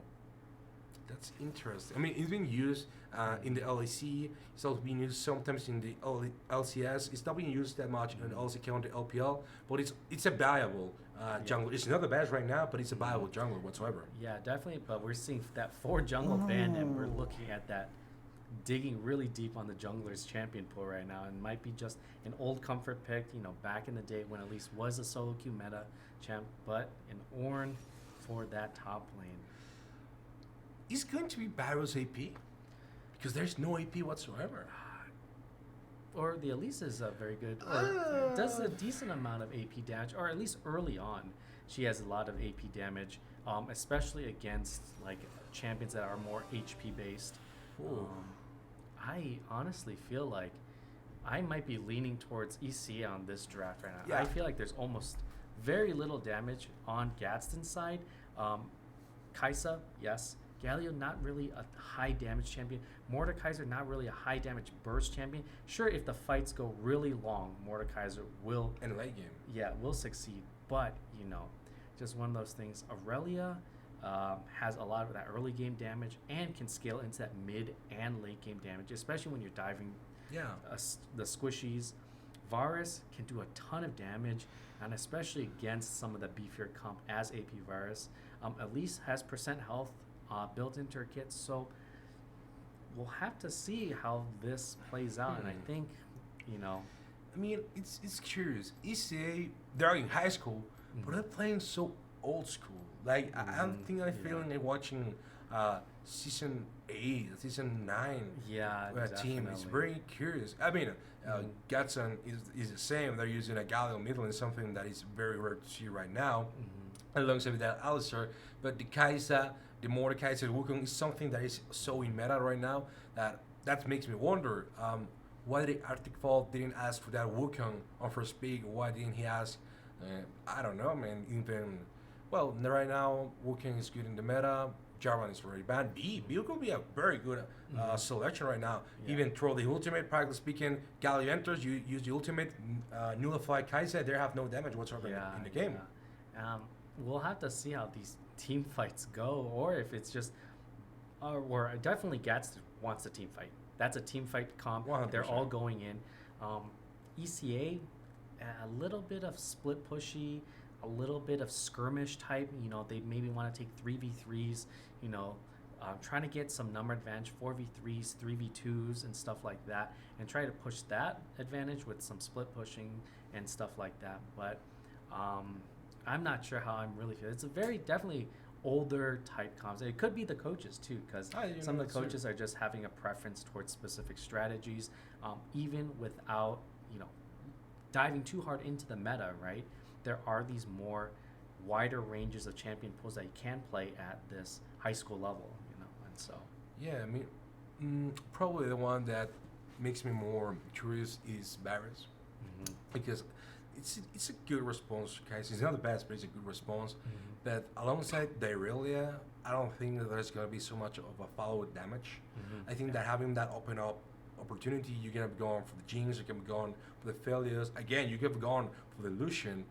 Any champion whatsoever that can make a lot of damage in a lot of hits, he can make easily transport himself from one place to another, will be a very good option. Varus, I believe that if is caught by the Wukong or the Mordekaiser, he's practically dead. yeah, definitely. And the only other option I could potentially is maybe they are going for a poke comp, right? That's Varus right. does a lot of poke. At least just throw out your spiderlings, especially the exploding spider. It's going to do a lot of damage, especially once that AP starts to take off.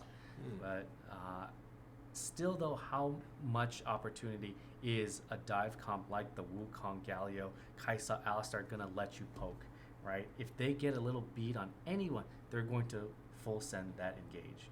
And so, really, I'm still thinking about it. Maybe Jace will be also a good option for Jace, ECA. The Alistair wants, boom. The Wukong wants to enter, boom.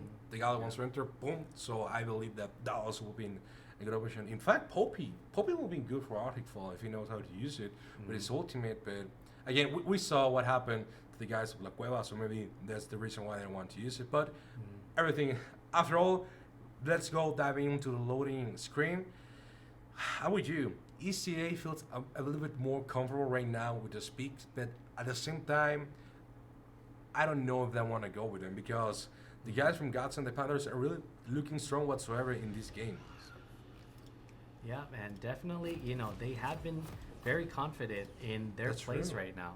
And so I know a lot of ECA's play is on the back of their jungler right now, trying to get them through that early mid game. But we'll have to see how things go with the overall comps. And so we'll see if there is going to be any level 1 cheese strategies coming out from either side, like we did before. But everything looks relatively standard. A little bit pinging on the summoners right now. They're pinging out Varus' heal. They know that if they do get a CC on him, Varus is going to be stuck in that CC. That's true. Something very important because remember, Galio has a stunt. Mordekaiser has his ultimate, but I believe that Clarence doesn't work with his ultimate. But we still have his get closer. Alistair has a stun, so that's a very important factor. And remember, Varus is a champion alongside ADCs like Jean and Ash that are known for having, practically speaking, no mobility and no way of escaping something. Yeah, and so that Aurelia Galio match is going to be one to definitely keep an eye out on. Galio just wants to build into that bruisery, tanky strat, and Aurelia wants to be all inning to snowball and get those early damage items to be able to essentially one-shot the Kaisa. And once Kaisa's gone, most of the damage on Gatson's side does disappear. Yeah. So Exactly. Mainly the early damage from this damage that you can create in the early part of the battle, because as you were saying, either the battle grow as time goes by, maybe the Mordekaiser can be a strong factor. The problem is that reaching that the battle gets so much time with an Irelia in the other side is something difficult. I'm gonna say that's one of the skins. I think I'm not wrong. That's the first skin from Varus. So yeah, the guys are really old school. yeah, no, and we're seeing if that looks like a lethal tempo, right? No, not lethal tempo on Varus. So either way, it looks like it's gonna be that 80 Varus Oh, I think it is. strategy. And Okay, let's see. Taking a kill now. We heard the mouse. Oh yeah, doesn't say anymore, right? Sorry. Okay. Well, 2 minutes and 30 seconds go by. The battles are looking a little bit well. Okay, be careful with trouble. You're gonna go to Apostle alone belong the turret. The first kill goes to got Apostle. Remember, he had Ignite. Incredible play. Salatrapper cannot make anything, and that goes to the Dick, taking that first kill for his team. And now Arctic Fall is going to try to hunt him down. A lot of damage right now, and you were saying that Spider has a lot of AP on the early part of this game. Jumping right now, taking that battle directly into his veins and nothing to do. 2-1. Ooh. And the finish, the flash to finish the kill there. Early game doesn't matter too much in regards to that, but you know, now that they have Alistar relegated on that Hex Flash, he's not going to be able to have as fast of an engage unless they allow him to jump on them from the invisibility or from the darkness of an unwarded bush. That's true. So, Again, a little problems by the guys of the Panthers without having their vision. Mainly speaking, Sir Duke, they didn't have his wards in place in order to push and win that fight against Max Rain. That is became to be the norm. Max Rain is playing Ornn. Sir Duke plays anything that he has, and he wins that lane. Now, Wookiee is trying to make active presence, just going around, searching maybe against the list, but it's a level 4 against a level 3, but be careful. As you were saying, she has a little more damage, 4 against 4, but now there's a 3 against 3 because apparently they're all going to that battle. Baby Peach and Instant Pixel Gaming going around, Music Bot a little bit more slow. Be careful, they sell the cow! Pure music Bot, they got sold by what? Like just, yeah, hey man, it's not my problem, you got yourself there and they just sell them. yeah, just unfortunate positioning when the counter gank was called off when the Elise showed up. You know, should have been the first response to get out of there. But, you know, without having Flash, you know, there's not much you can really do there. Yeah, terrible early game by the guys of Panthers so far. And that's something very sad because, let's be quite honest, after the past game we were looking to have Panthers that feel secure, in control, and knowing what they had to be done. After all, they were winning the first minutes after losing it against a Veigar that was really strong to win the game. So now, even if they try to stale this game in order to make the comeback, it looked to be very hard against what they're facing. And now a little bit skirmishing. Galio still only level 3 to the level 5 Aurelia. That is not a position you want to be in right now. But Mordekaiser right now doing a very good job. Taking a little bit of a CS lead against the Ornn. We saw the solo kill happen in top lane, and so Mordekaiser very confident in fighting that Ornn right now. And so if that Mordekaiser starts to snowball, you know, that could be their answer to a lot of the early game advantage that ECA has right now. That's true, that's true. The only problem here will be that sadly they will not have such a power in order to push towers, take them down as the guys from ECA have, mainly speaking in that area right now. But on battle terms, in damage terms, champions, they will be in a very good way. Now, the blue team has secured the first dragon, the mountain drake, for themselves. Now, Max Rain apparently wanting a second round against their Deke, putting himself in the shadow realm, taking a lot of damage, and he's only going to get away. Sir Deke said, like, you know what, man, I got your first kill, I don't care, you can go away. And right now, overall, definitely a lot of skirmish going on, and not too much jungle activity as a whole comparatively to the last game. So at least in the mid lane right now, Galio either aware or playing very far back, being down a level 2.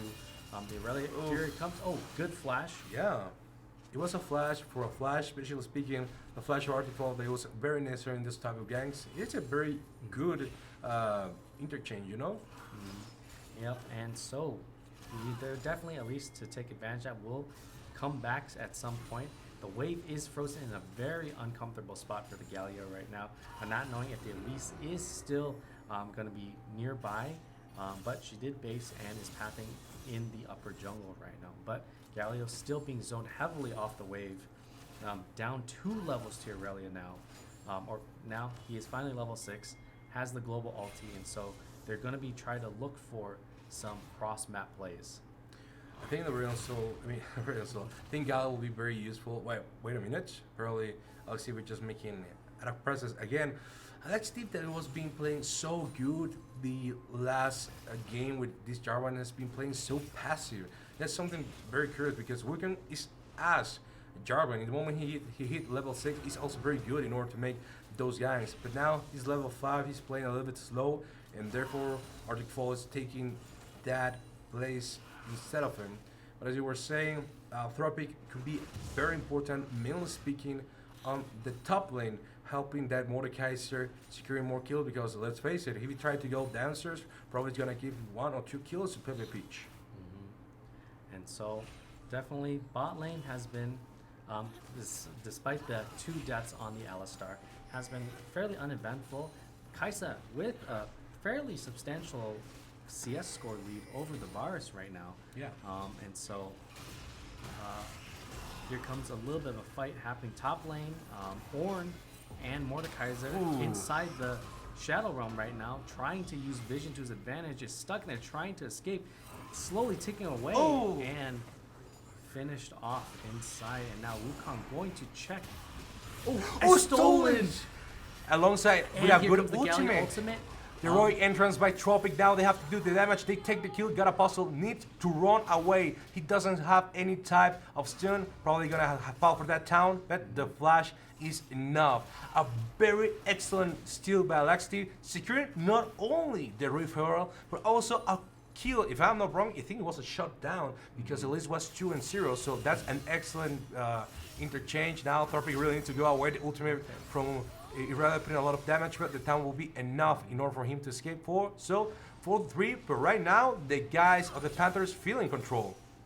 Yeah, no, definitely. We are seeing Galio start to get a little bit tanky, even without armor stats right now. Or a little bit greedy on the one running in, but Aurelia's still under turret. Shutdown does go to the Alistar, but ultimately not the person you want to be getting these kills. But Galio does get a little bit tanky when he does land his abilities, when he does have all his abilities up. But we'll see how that translates going forward. You see, I think that it was not only great, but I think it was non-functional. This idea, what is using the referral right now? The Gal is not online, not in mid lane, so he will not receive this goal difference that he really needs right now. Remember, the Galio is almost 30 creep score behind. He really needs that goal that he's not be able to get due to farming. But well, okay, 30 minutes in. Now Tropic again putting himself very in front of God Apostle, receiving that town, but I don't know if he's capable of running away. God Apostle has a ton of damage, and that wave clearance is incredible powerful. Yeah, it seems like what they're basically telling the Galio to do is just, do your best, and they might be just there to be a CC bot, ult in, get those knockups in team fights, and then just land the taunt and go do be another HP soak for the rest of the team. And so they seem to really just be leaving the Gallia out to hang right now, or it could be just a lot of miscommunication, just not timing the counter ganks and ganks properly, because Alistar a little bit late to the party when Gallia got solo killed under turret, but Now, Alexiev trying to find God Apostle. Be careful. They have the town, but I don't think they have the damage. They're going still. Even so, here he comes. Another town. Excellent double. But Alexiev, kill is going to Tropic. Again, good kill by Tropic. God Apostle seen way too much. He didn't have any flash because he already used it. So that's a very important point. And apparently, also, the Gadsden Panthers are going to secure the first Drake for themselves, the second Drake whatsoever in this Ocean Drake. Now, oh, excellent! He just hit that good ultimate barrels, but even so, Drake has a lot of damage with himself. He has to flash away from Insane Pixel Gamer and from Pepe Pig. And now, well, everything's fine, everything is Gucci, but the guys of the Panthers apparently were trying to get both the bot lane to very, very close on the line. Music Bug alongside mess up everything. They're searching for that fight. They want them. They hit on the barrels. The town. Now he's under CC. He's dead. Music Bot steal that kill. Instant Pixel Gamer need to run away because Arctic Fall is going here for only to leave a little more less pressure in there. That's everything very good. Music Bot already stole 2 kills, 2 very important kills. Mm-hmm. Yeah, and not the end of the world. Being a tanky Alistar early on can definitely help to get that extra body in front of the Kaisa, but at the same time, you really want that Kaisa to start snowballing a lot quicker. But they are putting the dual lane mid right now to try to push down or get more damage on that turret. And ECA is answering back by sending the Varus and Nautilus to mid lane right now.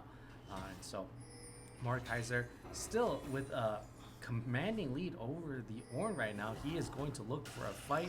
Oof. Trying to predict any movement, and nothing really happens top lane. I mean, it's the norm. I know the Max Range did play good, but it's the norm whatsoever. Now, again, they really putting a lot of damage against that pull Galio. Now behind turret, got a pause to receive 2 shots from that turret, but even so, it will not be enough. I know that Tropic was going down in order to, interchange lanes, but at the end of the day, God Apostle knows that he's a winning face against him, so he's gonna follow him every place he goes, not allow him to have any type of critical, any type of goal, and therefore even push the turret where he is in. So there's only 2 reasons right now for the Panthers. They either compromise in the mid lane, take that tower, and move out in order to pick the Irelia up, or if they stay right now and they don't take the towers, the Irelia is going to take their towers. Yeah, no, and very unusual sort of strategy going on right now by putting the dual lanes mid without any of the turrets. The outer turrets have gone down yet. Oh, a good intercept by the Wukong. Ultimate. And now they are... Ornn is slowly burning down and finished off there. And so this Ornn is not having a good time. He is not being allowed to play the game, to farm up and get those levels needed to get those passive items. And now Mordekaiser with a little bit of bounty going up. We're going to see that. We're going to have to see if Mordekaiser is able to snowball even harder and maybe stop the Irelia right now. And that Irelia is really going hard and getting out of control. Oh, counter engage. Prince. Ooh, he's dead. Now they're searching now for Nautilus, another great town. Instant Pixel Gamer needs to follow over pet, mess up everything, knows that the Nautilus is just between their reach pet. You know what? I chill out, man. I just want the tower. You can run with your life. It doesn't add anything to my own pocket. So now the guys are going to have their own turret, 1 against 1. Be careful. Oh, excellent flash. They read where Arctic Fall was. And look at that play. Arctic Fall is in high school. Apparently, this guy has like 4 or 5 years of experience in League of Legends. Yeah, no, definitely. And the at least, attention, paying attention to the map movement and being able to E out of that dangerous situation was very, very important. Because if he wasn't ready for that, at least would have definitely been another kill for Gadsden. And definitely another point of discipline for the Kaisa, not flashing in for the kill on the Nautilus. They're prioritizing that safety, that being able to flash away from engages from Elise, especially that Aurelia. You want to be able to get away from that. And so, very good discipline shown from these students right now. Now we're almost reaching this. In fact, in the 16 minute, almost 17 minutes.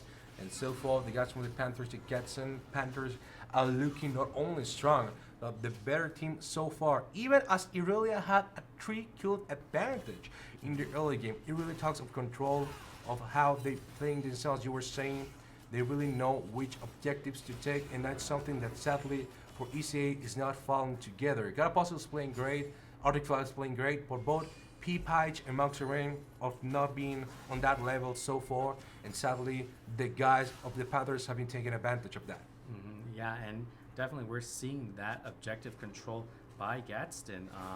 I'm sure a little bit, 1-1 Drake right now, but last game we saw Gadsden very, very proactive in moving around the map, and it seems like EC is just reacting to their map movements right now. Oren in a weird position, trying to decide if he wants to be in a safe spot to TP down.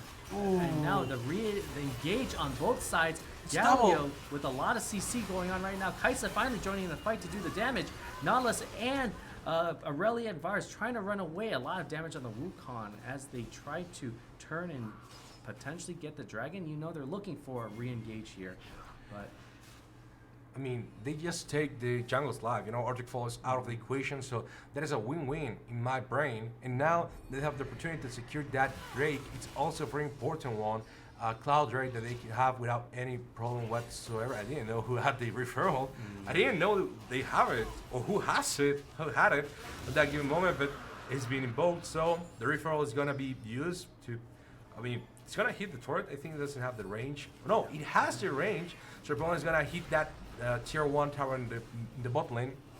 He's just gonna have a little bit like 40% of life. Now in the mid lane, look, Arctic Fall, the Spore Spider again putting a lot of pressure, and now they're gonna get that tier 2 tower without any problem whatsoever. And this is the Gadsden Panthers that we saw prior in this last game. Oren preemptive teleport to the mid lane. Very late. Yeah, and so there was initial call for them to re-engage. That Aurelia was chasing really hard, wanting to get in range of that ultimate to slow and try to get back some kills for losing that turret, but just a little bit out of range, and everyone gets away to safety. And so the gold lead slowly growing now, about 3K for Gadsden over ECA right now. Almost hitting the 19-minute mark. It was not such a huge difference in goal. We're talking 3K to the Panthers so far. 2 towers against 1, but 2 Rift Heralds against 0 and 2 Drakes. Now be careful, mess up everything, has messed it up. He had to run away, and now they got Moxerain trying to run away, but man, there are 3 against 2 against only 1. The pool god cannot escape, and now they're gonna get that kill. They're even gonna get that tower. And poor Moxerain has been playing so good all season long, but these 2 last games, the guys from the Panthers are really tearing them apart. Yeah, no, and that Oren can do nothing but run it. Oh, that Elise damage was so much.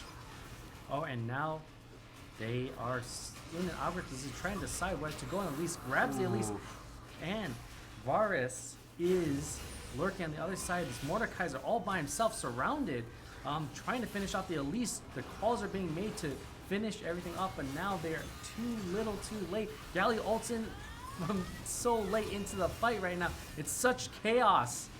But look at it, even his right, he can land another hit of his mace. Maybe he can do a lot of change of damage. Now Tropic is abandoned. They know they have to leverage the node, and now mess up everything, comes and cleans it up, takes the life of the Nautilus, and now that Barrels is gonna suffer another town, even only to gain time. I've messed up everything, secures the second kill. He's going for the triple. He secures the triple, and now he's searching for the quadra. But the problem is the Moxerain is alive, but you gotta eat goat meat right now, son, because that Red Drake is putting a lot of damage. Saturated Drake helps mess up everything, reach the quarter kill. It's an ace for the Panthers of Gadsden. It was a messed up battle, but it was mess up everything, the one who took it out.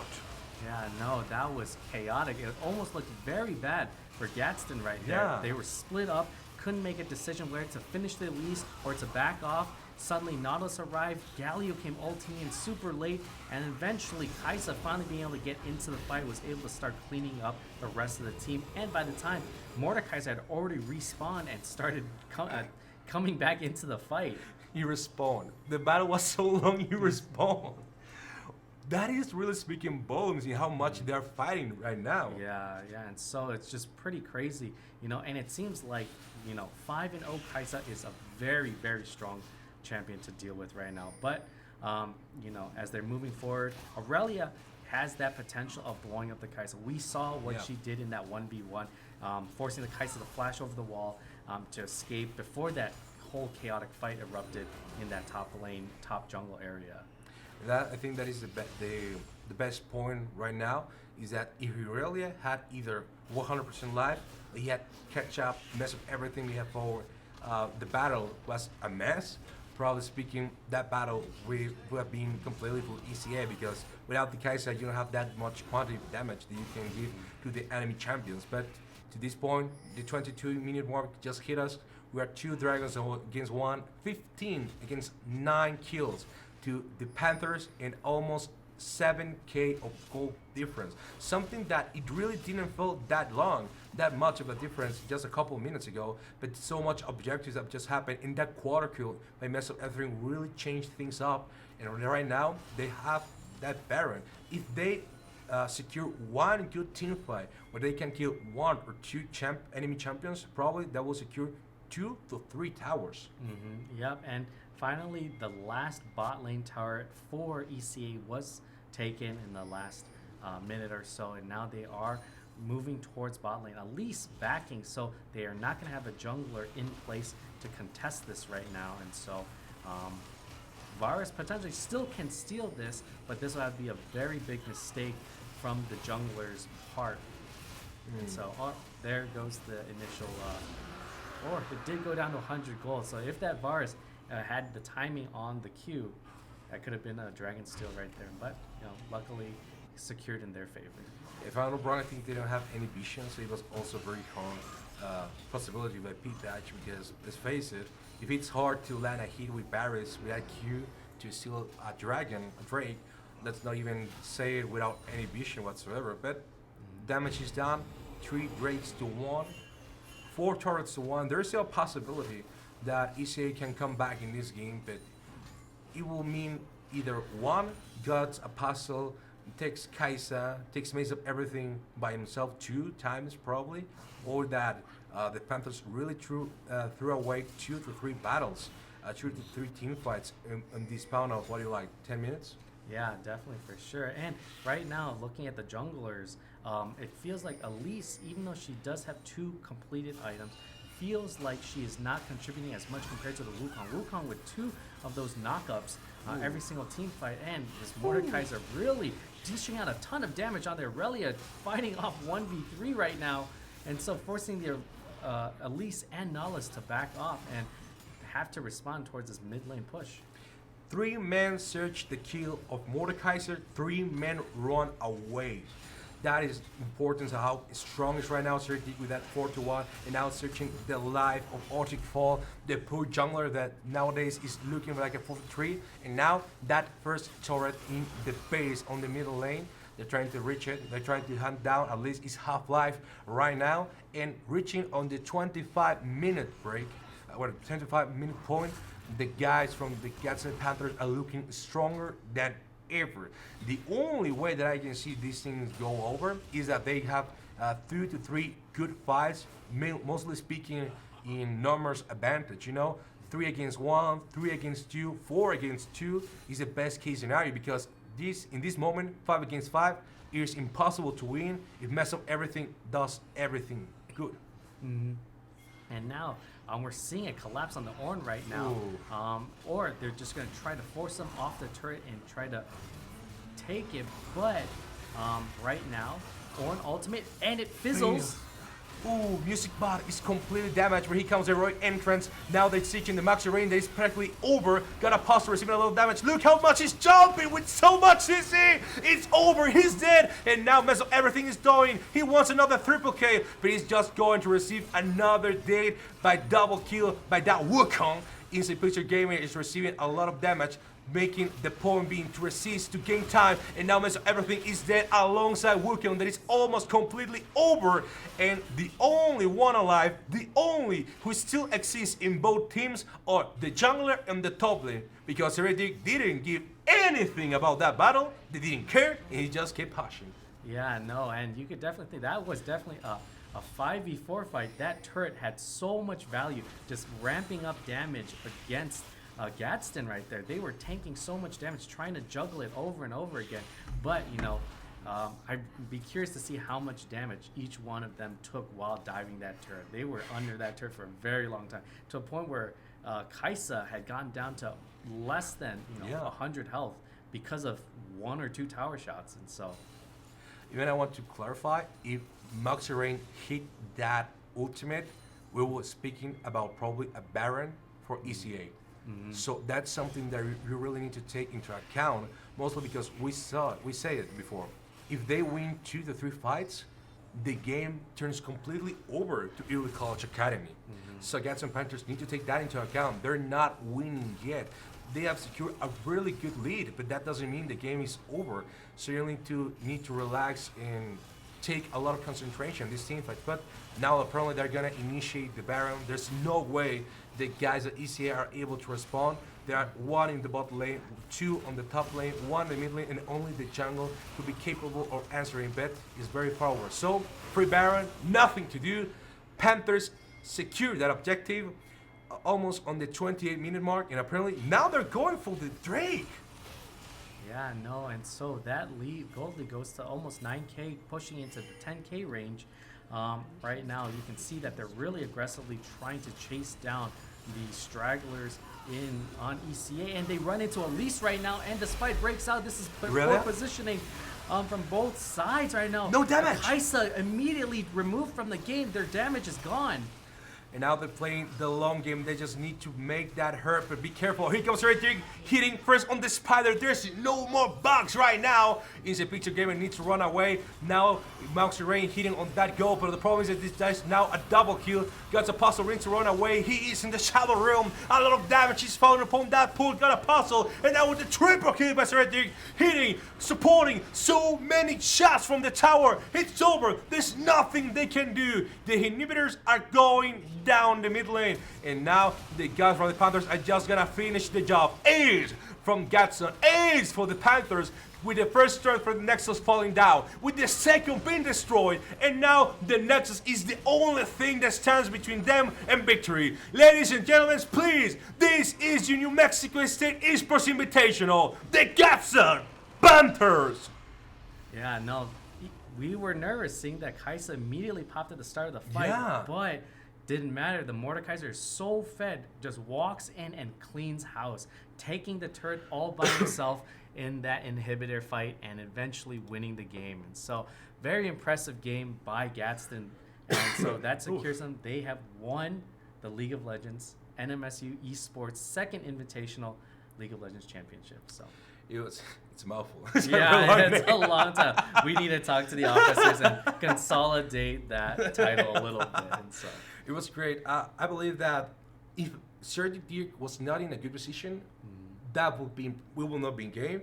But ECA will take in the advantage because everything, practically speaking, was dead the first second of that team fight. But because they were so down in life, Sergio just came in what Mess Up Everything did on 2 or 3 battles prior when he cleaned up and assured a quarter kill. Sergio came and assures the victory for themselves. Maybe they say, hey, where is the Mordekaiser just a second prior to that? We will not be speaking of the end game. yeah, Mordekaiser finishing the game at level 17. The highest level on EC was only level 14. gosh. So that was a very, very commanding lead. Or held together by the Mordekaiser, and then Kaisa took over, and then Mordekaiser wrapped things up. And so, very impressive game and very good performance from Gadsden this year. And so, Yeah, I mean, congratulations to the Panthers. Credit where credit's due. They played great, not only these finals, but also the winners' finals against the ACA. Remember, they lost the first game, came back in the second, in a sheer victory in the third. So it's very good to see the improvement from yesterday. Now they just won 2 games in a row, and it's over. Congratulations, you're the champions of this new tournament from Gadsden, the Panthers. Incredible, great, and also to ACA. You know, when you lose, you went to losers finals. You came back, you play. Sadly, you don't reach that glory, but you can learn from this and become a better team. Yeah, for sure. And then a lot of, targeted bans on the jungler. And he had to reach real deep in that champion pool to pull something. And he was showing that he is comfortable on that champion pool, that 4th, 5th pick jungler, and trying to make it happen, keep the team as in the game as he could.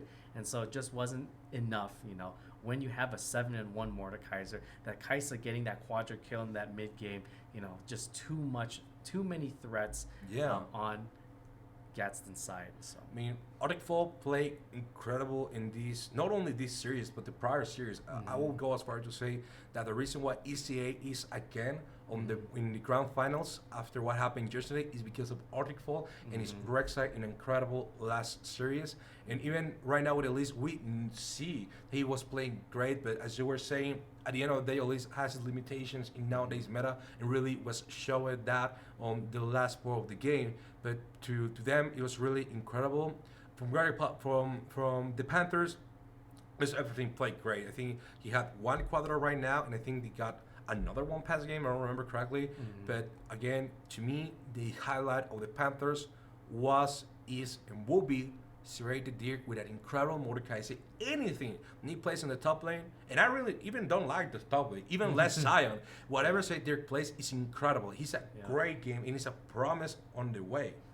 Yeah, definitely. Serrated Dirk has done great job solo killing his lane opponents, even getting ganked. He's trading out kills and drawing a lot of pressure to his lane, letting Gadsden's the rest of the map, flourish. They're able to not worry about the jungler having to babysit them and everything. And so, fantastic job by Gadsden as a whole too. And so, yeah, I mean, I think that's our that's our. I mean, thank you, the guys, for being right now. I know that it's been such a long day in the tournament, but we are so thankful for the both teams to be here to put us such an incredible show, not only in terms of League of Legends, but also with sportsmanship, because at the end of the day, the best way to show that you're a good player is to play to the maximum level, showcase that to us, showcase that to the rivals. And the Panthers and ECA have proved themselves so good, so long on this tournament, that we are so thankful to have you guys here in the New Mexico State Esports Invitational, the 2nd annual New Mexico State Esports Invitational. And I mean, thank you to you guys for being here with us, and thank you to you, Kev, to having here. Yeah, no, for sure. I enjoyed casting with you. Exciting to see hearing you cast, and then my experience in League of Legends. And we're both older players. We've been playing for a while, and we have our insights from years past the metas and everything. So it's definitely fun, and I know you have another finals to go cast, and so I can take it over from here. So if you need to go right away, I can handle from here. So thanks again, everyone. That wraps up League of Legends for today, and we do. It should be the Rocket League finals should be taking off soon, and so we're calling it here. And so thanks for tuning in. We'll see you all on the main stream. Goodbye.